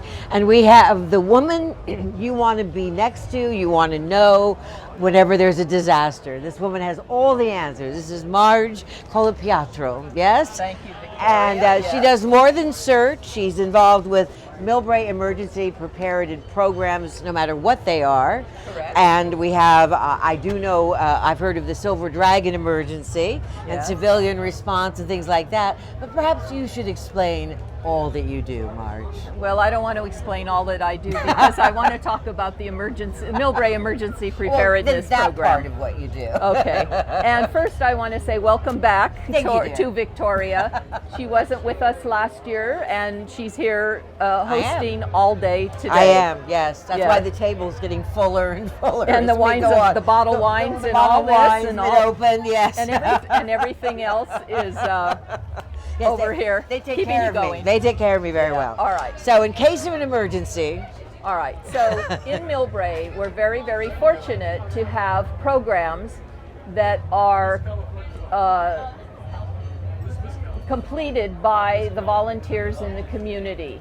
And how this whole thing got started was that back in 2005, the civil grand jury, many of us have heard of the civil grand jury, and they sent a report to the city of Millbrae indicating that the city of Millbrae has been inactive in preparing for disasters with their volunteers.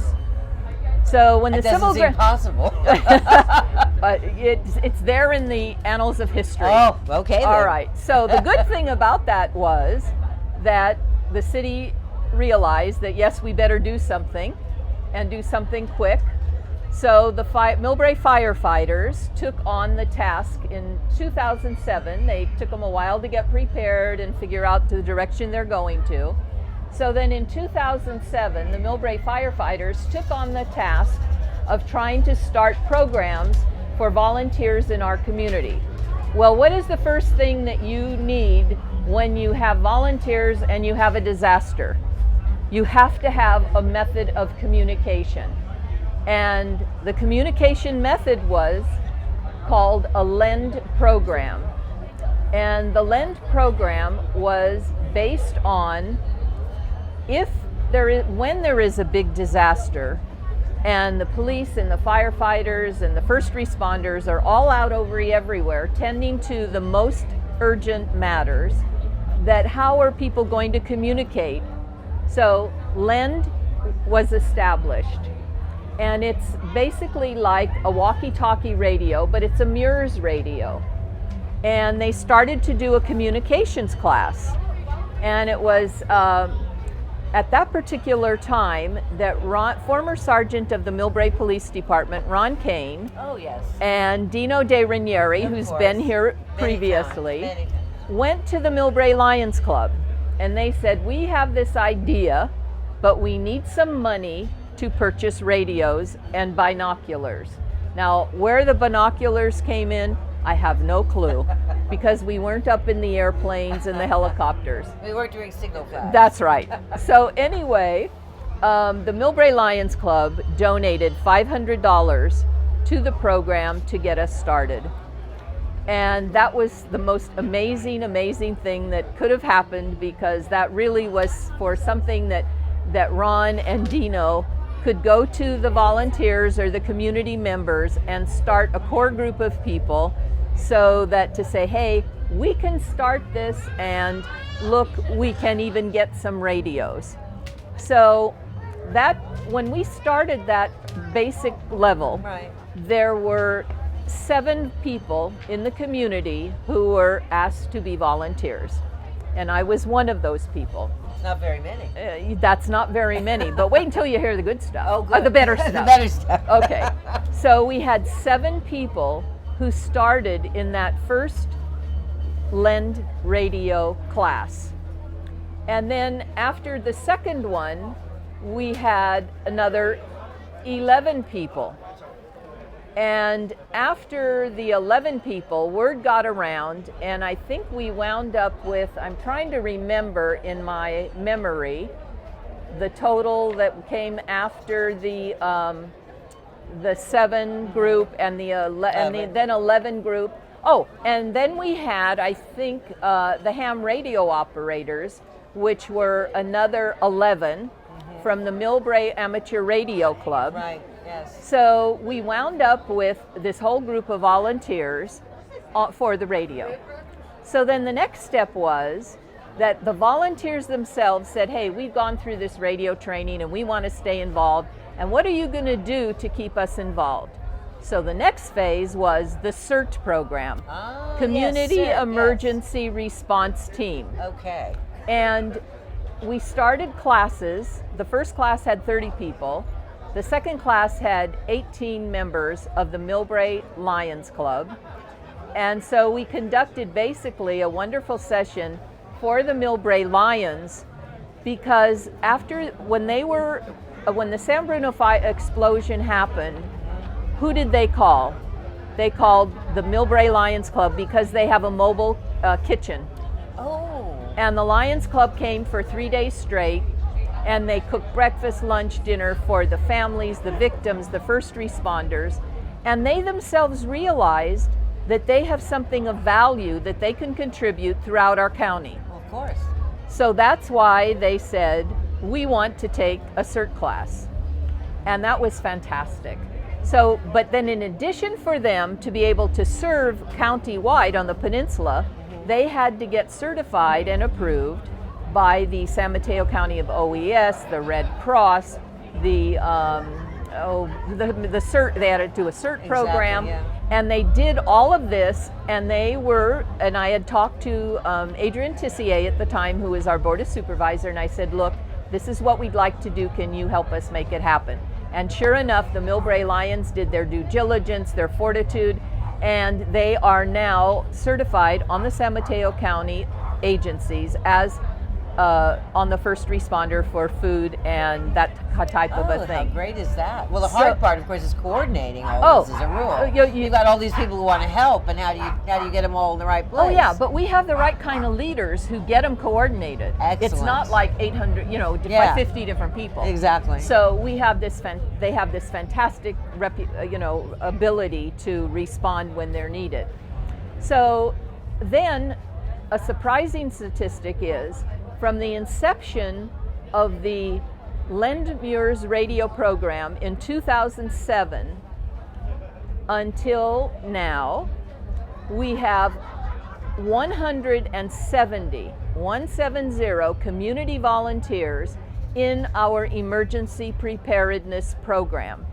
And we are visible in the city of Millbrae for events, in San Mateo County for events. We've done CPR, we've done the Silver Dragon drill, as you mentioned. We've done, we go to all the events. The first people they call, Dino, can you get your CERT people down there? And as a matter of fact, they're right next door to the firefighters booth. So people can walk in and over there and see what it's all about. We have wonderful, wonderful volunteers. So in fact, they're here today. Yes. And so in 2015, it's another statistic, the year 2015, last year, our volunteers, which is about maybe 60% out of the 170 who are very active, volunteers gave 2,424 hours of their time to serve the people of our community. Wow. And that is fantastic. We reported that to the Central County Fire Department, because now Millbrae Fire is a part of that. And they were just blown over. And so anyway, I'm very, very proud, and I get to talk about all the great stuff that goes on, but it's really the leadership we have, Dino De Ranieri, and all of our people and all our volunteers who really stick with us. Yes. So I'm sure that the civil grand jury would like to know that after 9 years, they have nothing to worry about when it comes to being active or inactive in emergency preparedness for the city of Millbrae. But the tricky bit is, if you don't live in the city of Millbrae, you don't get all this wonderful stuff. Well, some cities offer programs. If you're going to have a problem, if you're going to have a disaster, try to be in Millbrae. Try to be in Millbrae, that's right. Because all the first responders are going to be away from Millbrae. So anyway, that's just a little bit about what we do, and we're so That's thrilled. amazing. And it's amazing. And it's grown so fast. And very fast. Well, 9 years.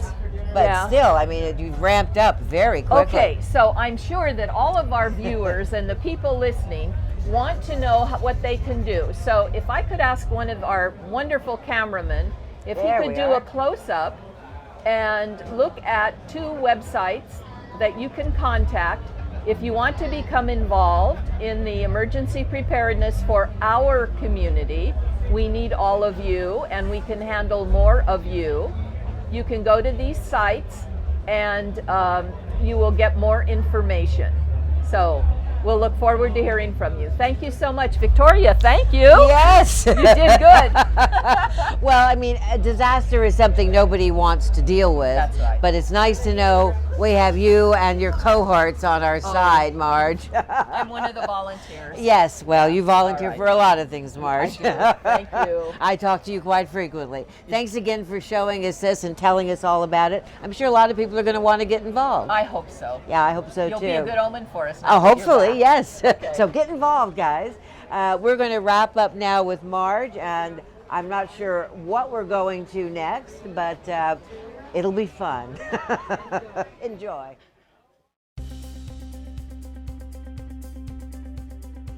In an emergency, local police and fire departments are always on the front lines. But sometimes, a situation is so dire, their resources are stretched thin.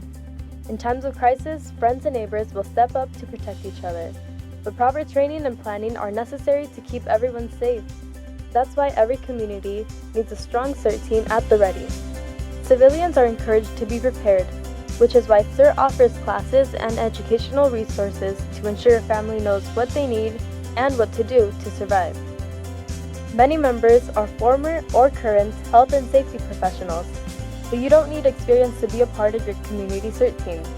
Volunteers receive basic first aid and emergency response training and certifications to match. CERT members are also involved with planning and organizing emergency response systems for their community. An efficient communication plan is also an essential part of emergency preparedness. Many members of the Millbrae Amateur Radio Club put their hobby to good use by serving as CERT volunteers. CERT would like to encourage members of the Millbrae community to join their team. Training courses are offered through the Central County Fire Department 3 times per year. 8-week winter courses are offered in Millbrae, and 7-week spring courses are offered in Hillsborough and Burlingame. For course descriptions, visit www.ccfdonline.org or call 650-558-7600. Contact your area's CERT coordinator to sign up. For the City of Millbrae, contact Dino De Rainieri at n6ina@aol.com. If you would like more information on CERT, visit their website, millbraecert.samaritan.org. For safety information and emergency preparedness tips, visit www.smhealth.org. You can also sign up for free emergency notifications within San Mateo County by visiting www.smready.org. For additional information, stop by the CERT booth at the Millbrae Art and Wine Festival.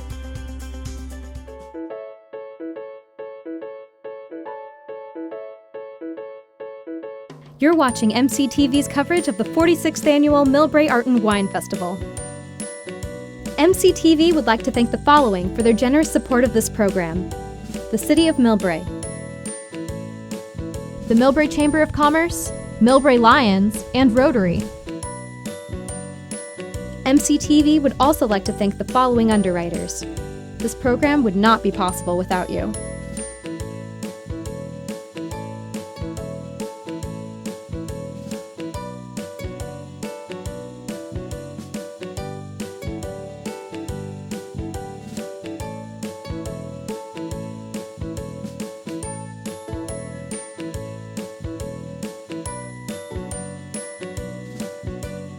A special thanks to our in-kind donors.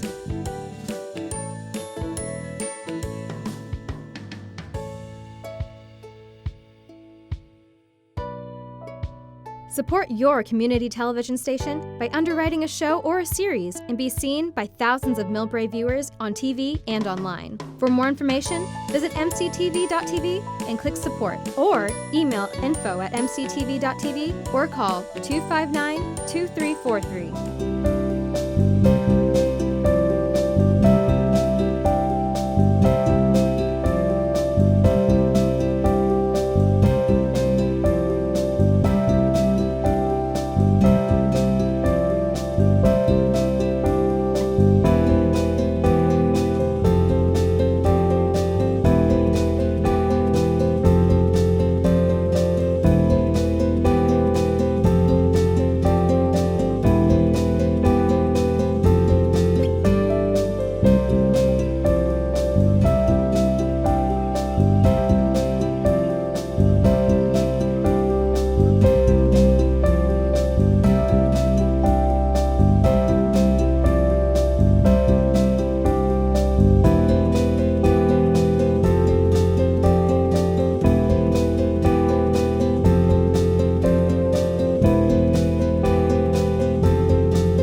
Victoria Hunter back with you. I'm here to tell you about a couple of great videos we're about to see. One's on the Kids Zone here, which is always fun, and the other is a car show. So sit back and relax and enjoy the fun. Thank you. 5, 4, 3, 2, 1, and out.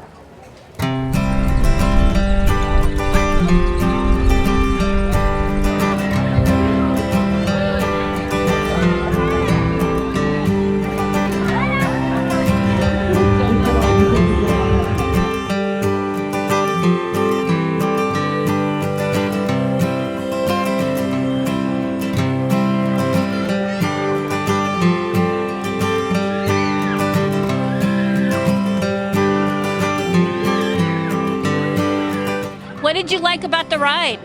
I liked it fun. Where are you from? Where am I from? South San Francisco. South San Francisco.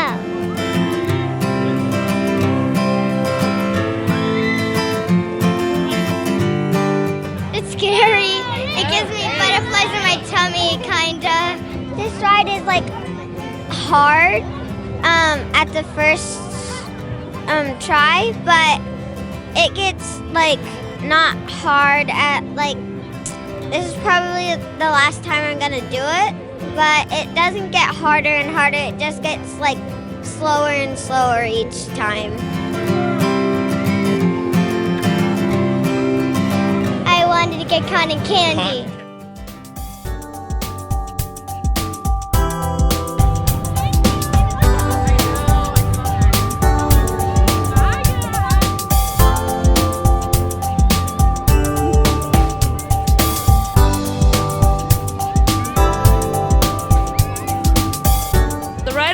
good because it's not going so fast and it's not going so slow. So you could enjoy it and you don't get that dizzy after the ride.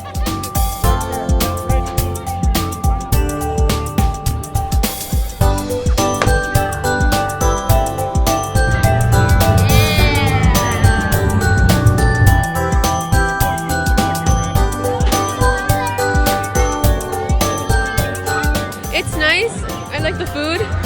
We're having a good time walking around, seeing all the booths, looking at all the crafts. Well, we come every year. This is a nice thing for the family to come out to, play some games, buy some nice trinkets and so forth. So, and then good food. So, I think it's fun for the whole family. That's why we come out. The parents can enjoy some stuff, and our kids can enjoy the rides and the games and stuff. So.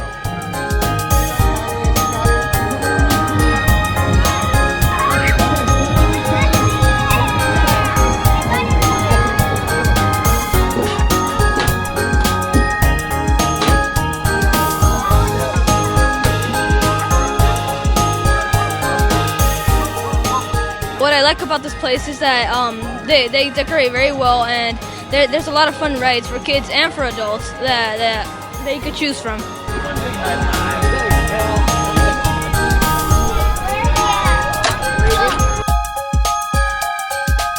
Okay, see you later. Have a good day. Bye. We love Millbrae Art and Wine Festival.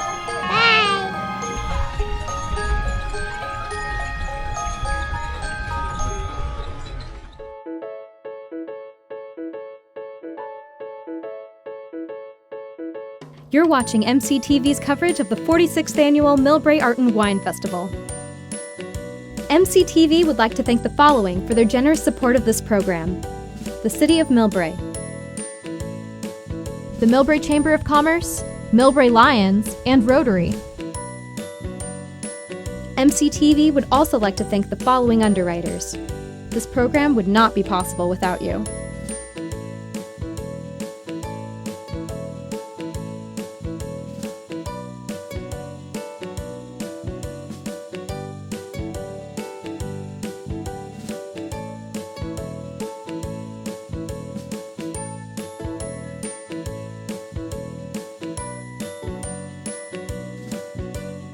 A special thanks to our in-kind donors.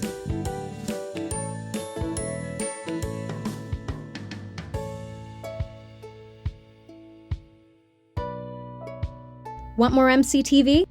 Follow us on Nextdoor, Facebook, Twitter, and Instagram. You'll get a first look at original MCTV content, community updates, and more.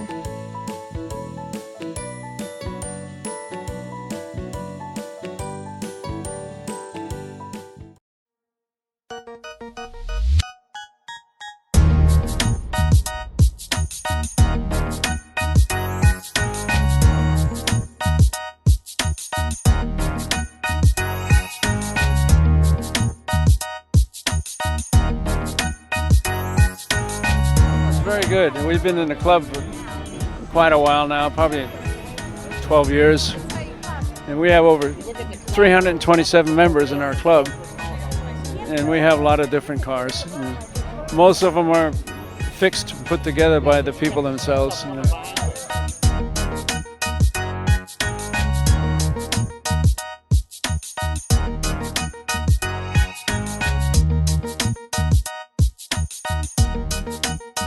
What sparked your interest in classic cars? It's a piece of the past and reminds me of better times. I see ya. And do you have a favorite of all these on display? Haven't seen all of them, but the one over there. Oh, cool. Yeah.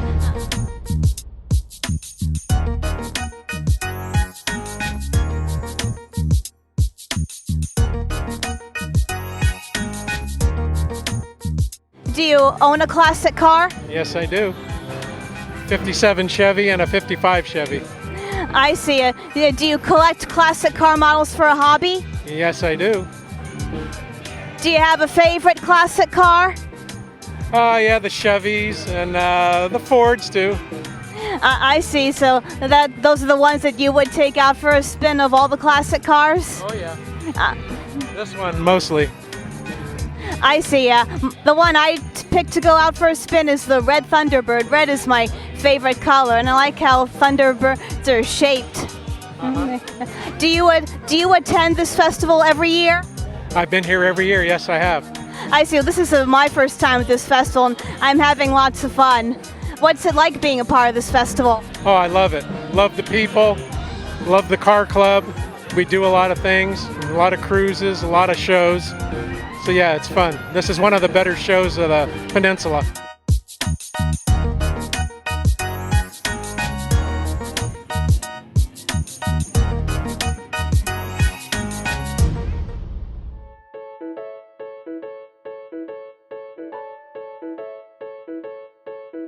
You're watching MCTV's coverage of the 46th Annual Millbrae Art and Wine Festival.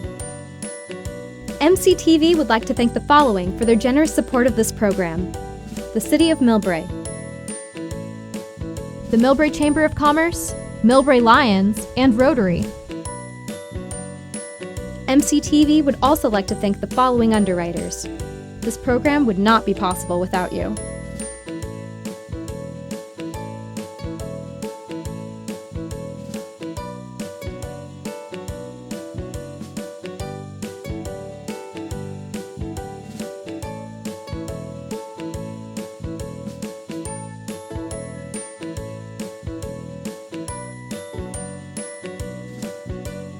A special thanks to our in-kind donors.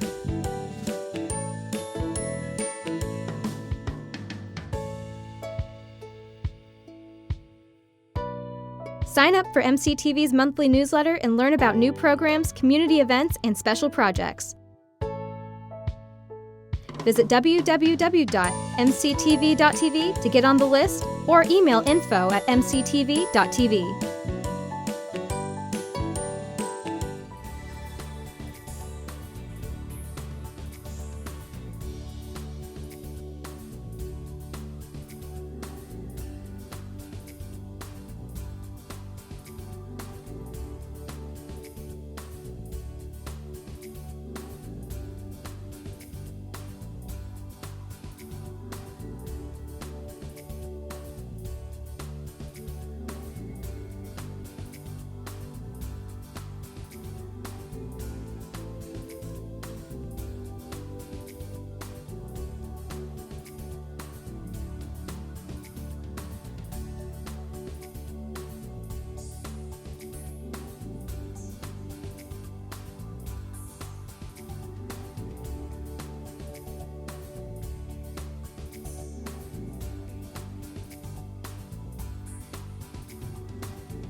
Victoria Hunter back with you at MCTV and the Millbrae Art and Wine Festival. And before we talk to these lovely Leos on my right here, I would like to once again thank our underwriters, because without them, none of this happens. Attorney George Corey, La Petite Camille, Millbrae Furniture, Dylan's Hotel, Marge Copiet, and I'm going to mispronounce her name, Cola Pietro. There we go. Lily Restaurant, New Miss International, SSF Scavengers, Republic Urban Peninsula Healthcare District, Chapel of the Highlands, Hanson Bridget, Building and Construction Trades Council of San Mateo County, Bronzini Dental, 16 Mile House, Millwood Inns and Suites, Best Western El Rancho, and SIS Insurance. Thank you very much. Mwah. A very big thank you for helping to make this all possible. Now, if you're wondering where all the volunteers in Millbrae come from, because they are legend and they are everywhere, as we have been talking to all day, this is the future right here. This is the Leo group, and these young ladies are very active in the Leo group, which is it's the Lions, sort of the junior Lions. Am I correct? Yeah. All right. So let me quickly introduce here. We have Michelle here, and she is the vice president of the Millbrae Leos. And then we have Bella, who is the project director. We have Sonia, who's the secretary. We have Desiree, who's the membership director. So very young, senior, junior high school, and we've got a vice president, and you're doing well, ladies. So give us a very brief idea of what you do as a group and what your goals are and how people can join you, because it looks like a lot of fun. Yeah, it really is a lot of fun. So the Millbrae Leos Club is a nonprofit service organization, and what we do is we volunteer at different events around Millbrae. And that includes like the Art and Wine Festival here today, and the baseball pancake breakfast. Oh, nice. And we have the annual Relay for Life event. Yes, we were talking about that earlier, yes. Yeah, and we have many other different events, and you can find us pretty much everywhere in our blue shirts and all of our gear. And it's a really, really great organization for kids to be able to get out there and have volunteer opportunities and gain their leadership and public speaking skills. And it's a really great way to get kids involved within the community. What do you like best about it, Sonia? What I like best is meeting new people and getting to help others in your community. And what about you? I just love the fact that it's... Why don't you share the microphone for her? Yeah. There we go, yeah. I love the fact that everybody comes together and we're able to just help out and give back to such an amazing community full of wonderful people, and you create a bond amongst the club, and it's just not a friendship anymore, it's more of a family, and everybody's really close, and it's such a great, wonderful opportunity. Desiree, what's your favorite? Every time we volunteer together, every time we seem to get closer and we just become like a family. Nice, very nice. Well, I mean, it's not like you don't have other things to do. I mean, you're going to high school, you're carrying a lot of subjects. I think there's something called homework that gets in the way. Yeah, definitely. So I don't know how you girls have time to do this, quite honestly. I can't even imagine it. But obviously you do, and it's fun. And if more people would like to join you, how would they do that? So if they want to be part of the family. Yeah, we have our meetings, our general meetings, every third Tuesday of the month. So it's at the Chakouty Room, which is right by the Millbrae Public Library, at 6 p.m. So if kids are interested, they can show up and see if they like the meeting, see if they like the events that we are putting up, and if they want to apply, they can go to our website at millbraeleosclub.org, and we have an application they can fill out, and all the instructions are on there, and that's it. You just have to bring it to our meetings and you're in. That sounds like a lot. Now, do you do events all year long? Yeah, we do events actually every month. Every month? Yeah, every single month. Almost every single weekend, actually. And yeah, it gets chaotic during like the fall months, but it's really nice. Yeah, I imagine around finals it gets pretty interesting. Yeah, definitely. The Relay for Life. Now, we've heard a lot of people talk about that here today. What do you do around that? What is your participation? So we have a booth there as well, and we promote basically what Relay for Life is about, and it's fighting back cancer. Yep. And then we're just always around, and we also do like some of our Leos are on stage, and we promote the Millbrae Leos Club and also promote fighting back cancer. And And what about donations? If people want to contribute, how do they do that? So they can actually go to our website, and the website again is the millbraileosclub.org. Okay. And we have all the information about donating to our club, and also if they want to donate, they can also reach out to the Millbrae Lions Club, and they can talk with them, because we work with the Millbrae Lions, and Yes, they're our advisors, but we're the ones running the Leos Club. That's great. Now, you mentioned earlier if somebody wants to join, they can just show up at one of your meetings, or they can go online. I'm imagining, is that the same website? Yeah. And they can join there. And where is it that you meet again? On when? We meet at the Chakouty Room, which is right next to the Millbrae Library, and we meet at 6 p.m. on Tuesdays, every third Tuesday of the month. Excellent. That sounds like a lot of fun. Now, how long have you been involved with it? You've been how many years? 4 years. 4 years? This is my second year. Your what?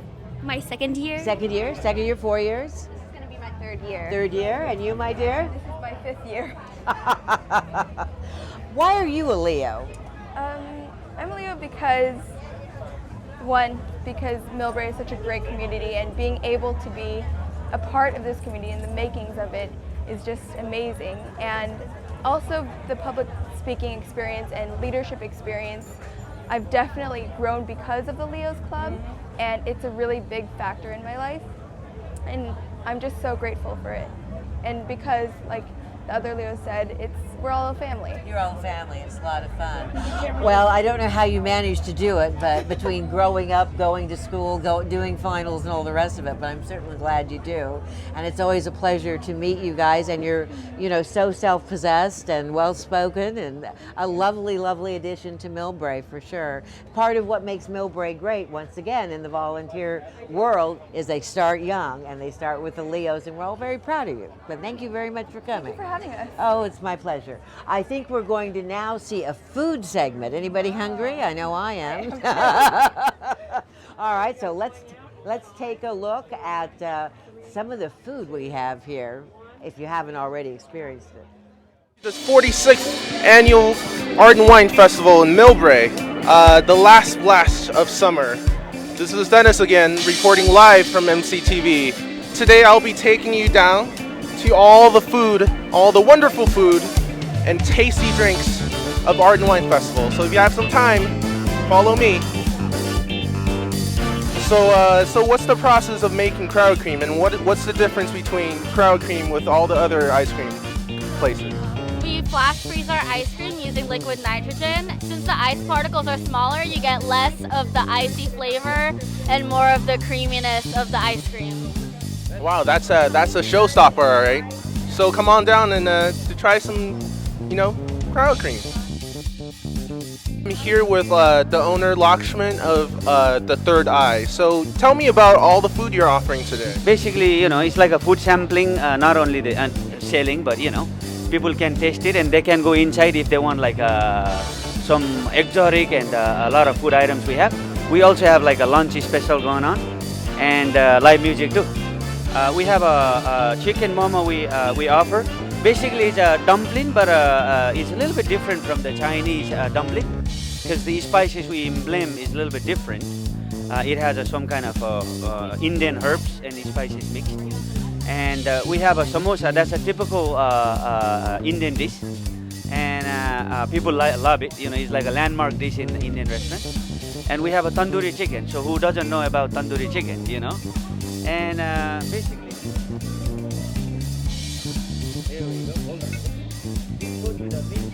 So this goes with the mint sauce? So I'm actually here with Chris from the official Art and Wine beer booth. So Chris, how many years have you guys been here? So this is like our 45th year, my 13th year personally running it, but I've got my mother-in-law back here. This is her 45th year doing it. She's practically the Walt Disney of the Millbrae Art and Wine Festival. So how many beers do you guys offer? Well, all the varieties. Sure. So every year it tends to change a little bit. We partner with Sam Adams. We have about 4 beers on tap this year. Generally speaking, we've got a Coors Light on the lighter side, We've got an IPA this year. We've got Oktoberfest, which is a seasonal beer, more of an amber. People like that one. And then we've got the Blue Moon that gets served with a little bit of orange. People love the orange. I don't know what it is, but they love the orange.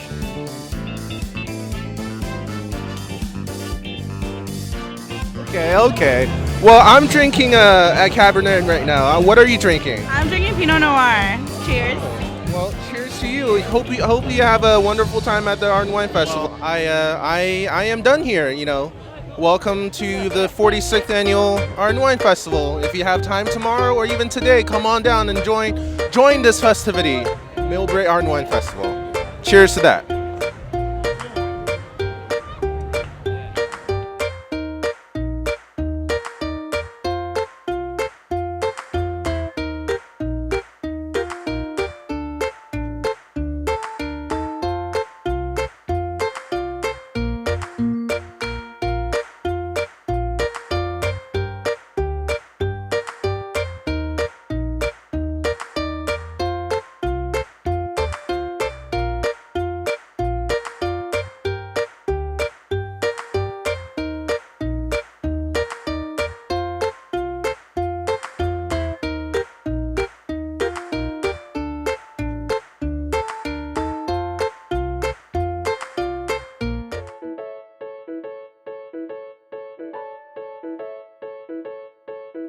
You're watching MCTV's coverage of the 46th annual Millbrae Art and Wine Festival.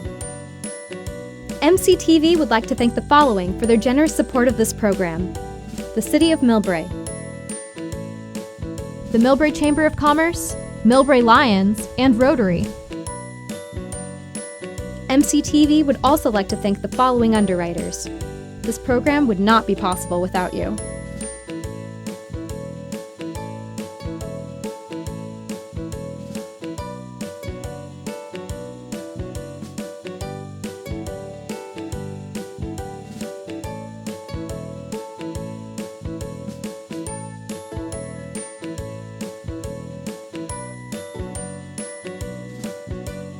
A special thanks to our in-kind donors.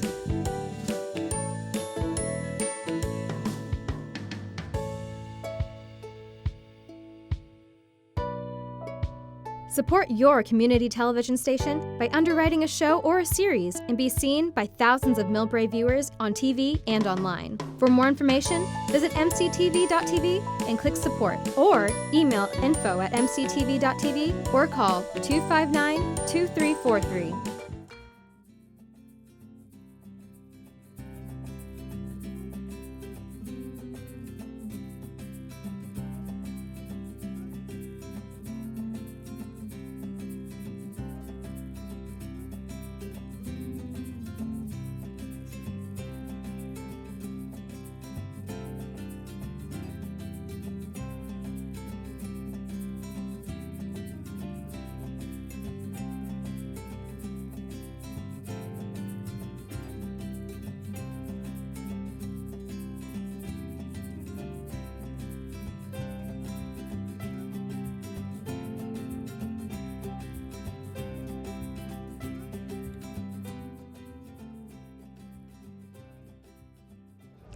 Victoria Hunter back with you here at the Millbrae Art and Wine Festival for MCTV, and we just have a very beautiful guest who happened to drop in, Miss California. Her name is Annie. She's from Millbrae, and not only is she beautiful, just started her reign in July, but she also has a very important cause that's very dear to her heart and she wants to tell us about. So tell us about what is your passion. Yes, so in pageantry we have something called platform. And so basically you advocate about a certain cause. Right. And mine is about Girl Up, it's about women's rights and advocacy. So I'm really involved in this organization. It's a United Nations foundation named Girl Up. And so what we do is, as a club, San Mateo County Girl Up, we advocate, educate, serve, and fundraise. Fundraising is like fundraising for different programs, United Nations programs around the world. And advocacy is yearly we introduce a bill in the US Congress, and we talk to our political leaders and we talk about that bill and try to get that passed in the US Congress. And serve is volunteer work, and educate is basically talking to people in our local community about issues facing girls around the world. So you are the ambassador for this, obviously, as Miss California. I am the president of San Mateo County Girl Up. Yeah. Oh, very Yeah. nice, very nice. Thank Now, you. what bill were you introducing this year, or are you going to introduce? So last year we actually got passed the Girls Count Act, which is basically trying to get girls all around the world to have birth certificates so they're adequately represented by the local leaders. This year we have the Vulnerable Girls Education Act, and so this is trying to get education for refugee girls around the world. Oh, wow, that is wonderful. Thank you, I can't thank think of a better use of your time here. you. But, and of course, now, where are you in school right now? I'm in Mills High School, so I'm a junior in Mills. You're a junior. Yeah, staying local. And you're yeah. already Miss California and putting bills into Congress. Thank you. I feel like I've done nothing in my life. Oh no, definitely. Yeah. So, how did you get involved with this? So I first started pageantry in the summer of 8th grade. And so that is when I got a letter in the mail by an organization named National American Miss. It's huge around America for girls. And so that kind of sounds sketchy, but I was like, hold on, this might be a scam. So I was like, I searched it up and it's really big and it wasn't a scam. So I was like, okay, maybe I should try it out. I was kind of a tomboy back then.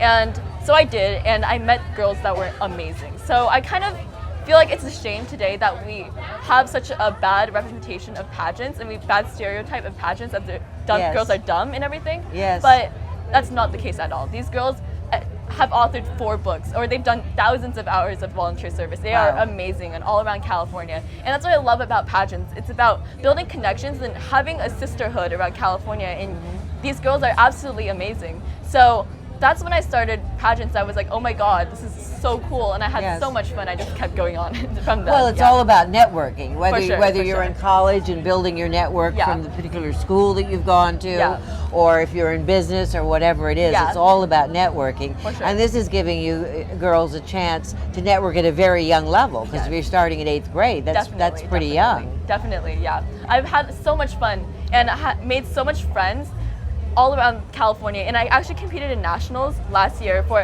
one pageant. It's called Miss American Co-ed, and I met girls amazing, hands down. I met Miss Texas, and she's actually in Harvard right now. We are the best friends ever.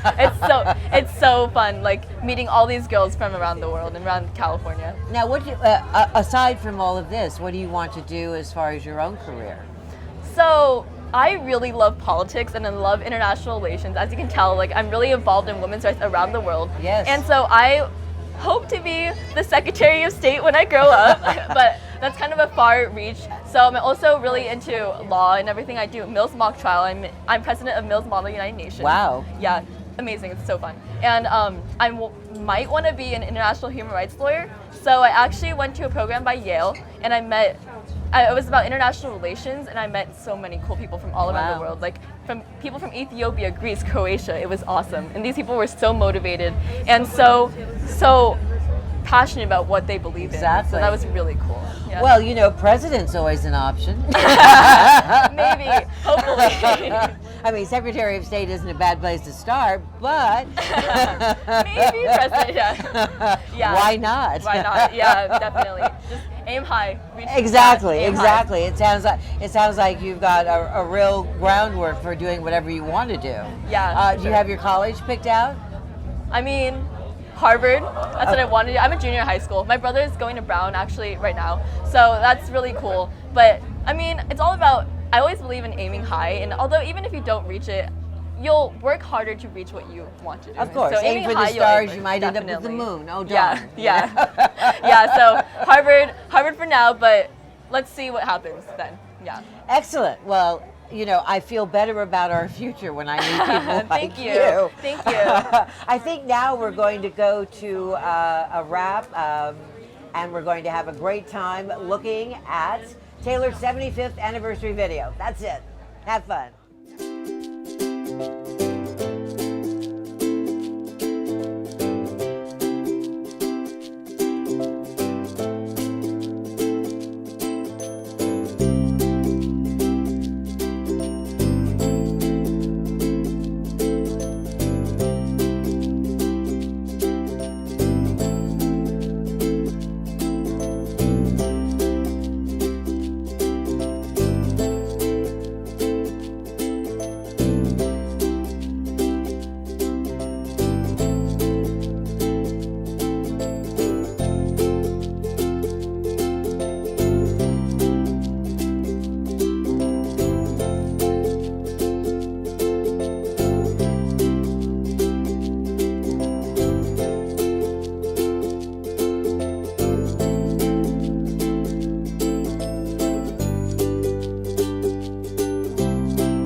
folks came who would have liked to have joined in our celebration. It was an amazing opportunity to plan for this event. It's such an honor to be able to speak to the history of 75 years of this great school. Myself only having been here about 8 months, I quickly grew to appreciate what there was to report upon in the history of the school.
Victoria Hunter back with you here at the MCTV Millbrae Art and Wine Festival. And now we have the true honor, I believe the name Sahai will sound familiar to you, but this is Dana Sahai. She's the new general manager of MCTV. Little did she know when she married into the family that it also included MCTV. So, and your daughter Natalie, I believe, is the future general manager of MCTV. It's probably true. I haven't told her yet, though. At least that's what Randy tells Yeah, us. right? Yeah. Randy also says that Natalie is the perfect child and that she's very funny. Has Of she course. said anything fabulous lately that you could repeat? She started saying bananas. Now I find it amusing. It's not. It's not that funny. Okay. But yeah, bananas. Bananas are her big thing. All right, bananas. All right. Now that you've taken over the mantle of general manager, what are your plans? Well, we're doing a lot of work at MCTV. We're doing a lot of work in the community. I feel like more so than ever before. We have partnerships with the Boys and Girls Club, with the City of Millbrae, with their rec department, students coming in to learn video production in our studio, a studio that we just opened last year, thanks to, in a large part to a generous help from the City of Millbrae. They're lending us the space, and now we have a studio for the community. So we have students coming in, we have a lot of partnerships in that area. Excellent. And we're producing community shows like this. So Yes. we're getting to tell the story of Millbrae community groups, and it's amazing. And you have a background in being a reporter, as you said. I do. So you're used to going out and getting the news. This is just a little different platform. Yeah, I'm usually the type of person who's behind the camera, so being in front of it is different. But yeah, I go around and get the news, and I love doing it, and it's great to be able to tell good stories. When I was a reporter, I covered crime and politics, and now I get to be here and cover all the good things that are happening in Millbrae. Crime and politics are very similar. Yeah, in some cities. Except when you see someone like Miss California, who just came in and was talking. She's a real breath of fresh air as far as women in politics. Yeah. Absolutely wonderful. Yeah, I'm so glad we got her on. Now, how long have you been the general manager? For 2 months now. 2 months? Yeah, I'm Oh learning my a God. lot. Oh I'm my learning God. really fast. So what's the next thing you're doing? I mean, I know there's a lot of things happening with oral histories now, we heard on the history group. Are you doing other sorts of reaching out to the community to do like what people are doing in the community, not just in volunteering, but in their careers? Yeah, so I mean, we're doing a lot of different ways of reaching out to people. We have PSAs, you know, different community groups have come in and shot PSAs. Yep. So they get to use our our studio and come in and tell their story to the community. And we're always out looking for new stories and for people to come into our studio and use our studio to tell whatever they want to tell to the community. I think it's important to know that we're a nonprofit and we're here for the community. So anything they want to see on our station, we can actually put on. Don't you also cover all of the community and the local government as far as what they do and their what do I want to say, their meetings? Yeah, and so anytime you see a meeting on TV, Yes. chances are MCTV is the responsible for getting it there. We cover Millbrae, we cover San Mateo, Brisbane, San Carlos, and all their meetings we're covering. In fact, we're covering 4 on Tuesday night. Really? Yeah. And so is this available? How does people watch MCTV? They can go to www.mctv.tv. Right. They can tune into channel 27 Comcast if they're in Millbrae. Okay. Or AT&T Uverse channel 99. Okay. And they can tune in at any time here and watch any sort of programming. But if it's during a city council meeting, they can tune in and watch a city council meeting live from the comfort of their couch. Maybe they want a glass of wine and watch the city council meeting. That's the way to watch a city council meeting. Yeah, right? That's the way I watch. Glass of wine sitting on the couch. Yeah. So Tuesday night we'll be covering the joint city council planning commission meeting, and we'll be covering the school board meeting the same night. And we'll be showing them both live online, and the school board will be live on the station. Well, it sounds like a very natural fit for your background to come in now to this venue. Yeah. Because now you have a platform where you can do a lot of different things. And the one thing, as I keep saying about Millbrae, is all the people in Millbrae are so involved. I mean, I've been doing the Art and Wine Festival for many years, and I'm always struck by how active everybody is in Millbrae. They're either Reliant or they're Rotary or there's something else, or they do the Run for Life or a library, historical. Everybody's involved. Yeah, I agree. I mean, when I started working in Millbrae, it was such a small town, but everyone is so involved, and they're involved in different groups, and it's fun to be part of that and help them help each other and tell their stories and get them together and put them on TV together. And well, I love the way that they support the schools too. Yeah. They have the organizations for that, and then the after-school organization as well with kids. Yeah. I've never seen so many young adults really dedicated, really interested in making their city and their place better. Yeah. It's a real treat. It must be fun for you. yeah, and it's really great to see some of those young adults active at MCTV. They're working with us at MCTV, and I'd like to also take a moment to point out we have some amazing crew working with us today and who are working with us all the time at MCTV. We have Aaron Fellers, Justin Huey, Matthew Hinterman. Yes. They're all doing an amazing job. Absolutely. And we're a small but mighty crew. Absolutely. Yeah. Well, of course, we have our wonderful camera people. Yeah, who everyone. make If this I could all... name everyone right now, I would. It's amazing. Everyone's done an amazing job. I've always appreciated that they put gauze on the lens for me. That's a good idea. For me, at least. Exactly. Well, me too. No, we've got a great crew, and they're here all the time. I mean, I've been doing this for about maybe 7 years, something like that, and it's the same people all the time. Yeah. Everybody really, really cares. Hopefully they come back next year. Yeah. And so, if people want to come work at the station and want to get involved, how do they do that? So definitely go to our website. We have information on our website. Again, that's mctv.tv. They can call the office. That's 259-2343. Or they can even just stop by. We're located right behind City Hall, next to the Jacuzzi Room in Library Plaza. Stop by anytime. We'd love to say hello and meet people and have them be involved in their community television. And I think you also train some people lots of times to help obviously become crew. Yeah. Because they have to learn how to run a camera, they have to learn how to do audio. Yeah. That's not the sort of thing you might normally get unless you are studying that specifically in school. Absolutely. We train people. Anyone who wants to learn, that's what we're here for, and we teach people. We have classes. And yeah, even today we had some really new students who weren't really sure if they knew what they were doing. So they shadowed some of us around, and we taught them a little bit about live video production today and how crazy it can be. Live TV, it's the best. Oh my goodness.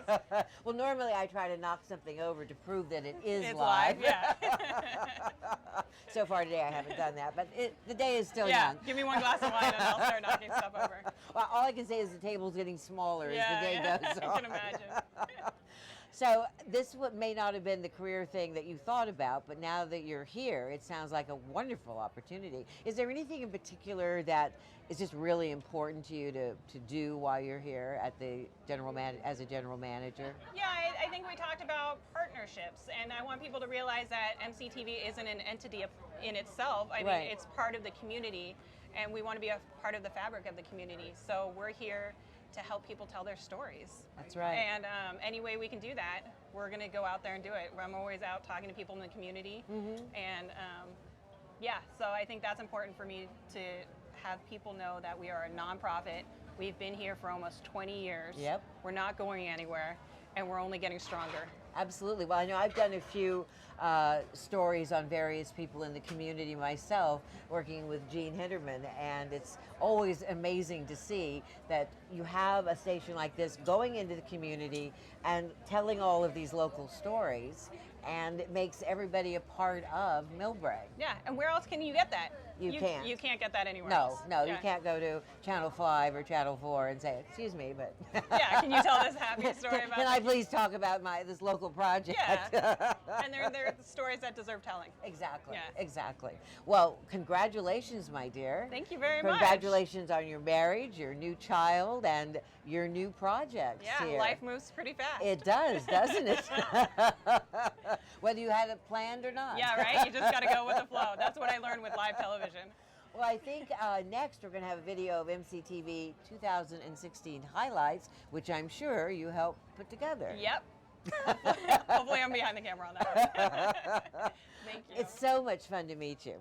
Thanks so much. I'm glad you could host again this year. Yeah, You're well, doing a great job. I love working with all the Sahais. Yeah, I even had my husband working. Of course you do. Yeah.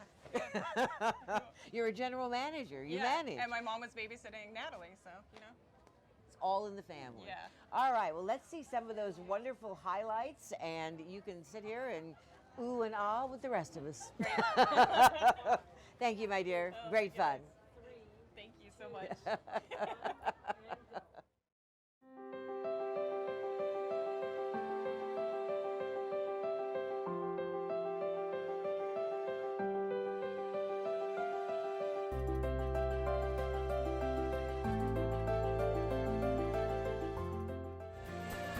月17日举办了韩国文化节，今年是庆祝韩国文化节的第2年。My name is Alan Shear, and I'm the Administrative Services Director.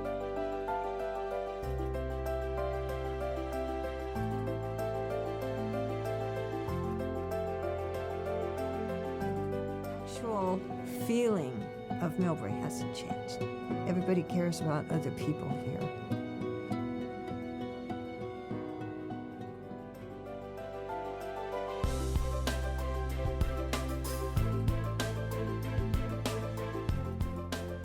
Hello everyone, my name is Denzel. My name is Leland. And today we're going to talk about Deadpool.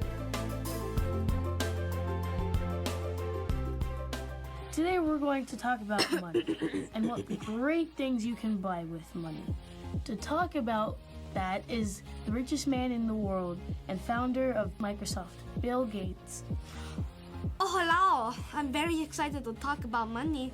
It is my favorite.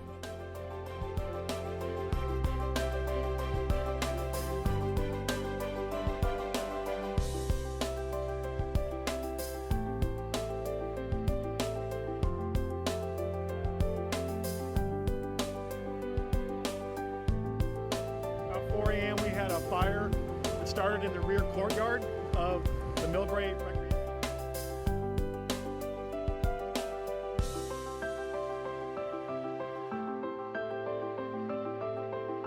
Hello, I'm Mark here at the Art and Wine Festival in downtown Millbrae, here to interview some volunteers that are volunteering here at the Art and Wine Festival.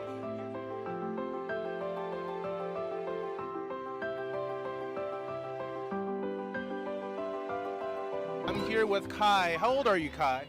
5. You're 5. How long have you been to this festival now? I don't know. Victoria Hunter back with you at the Millbrae Art and Wine Festival, and we're closing up shop, and we're going to be going to the Skycam in just a second to show you some of the fun we've been having. In the meantime, I think it's time I had a glass of wine. It's been sitting here in front of me all afternoon, and it's been calling to me, and now I'm going to accept the call. I've had a blast. I love doing this show. This is a wonderful community in Millbrae. They have so many wonderful volunteers and people who make Millbrae great. And not only that, arts, crafts, music, food. It's a great day. And there's one more day tomorrow. So if you get a chance, come on down and enjoy the Millbrae Art and Wine Festival. And while I'm having my glass of wine, I'll be wishing you a very happy year. And we'll see you next year at the Millbrae Art and Wine Festival. For MCTV, Victoria Hunter saying, cheers.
MCTV would like to thank the following for their generous support of this program: the City of Millbrae, a city in the sun; the Millbrae Chamber of Commerce, Millbrae Lions, and Rotary.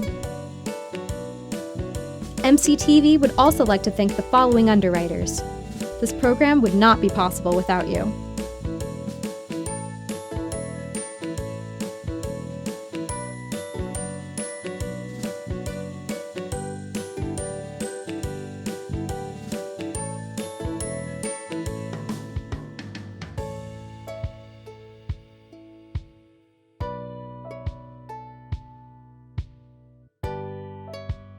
A special thanks to our in-kind donors.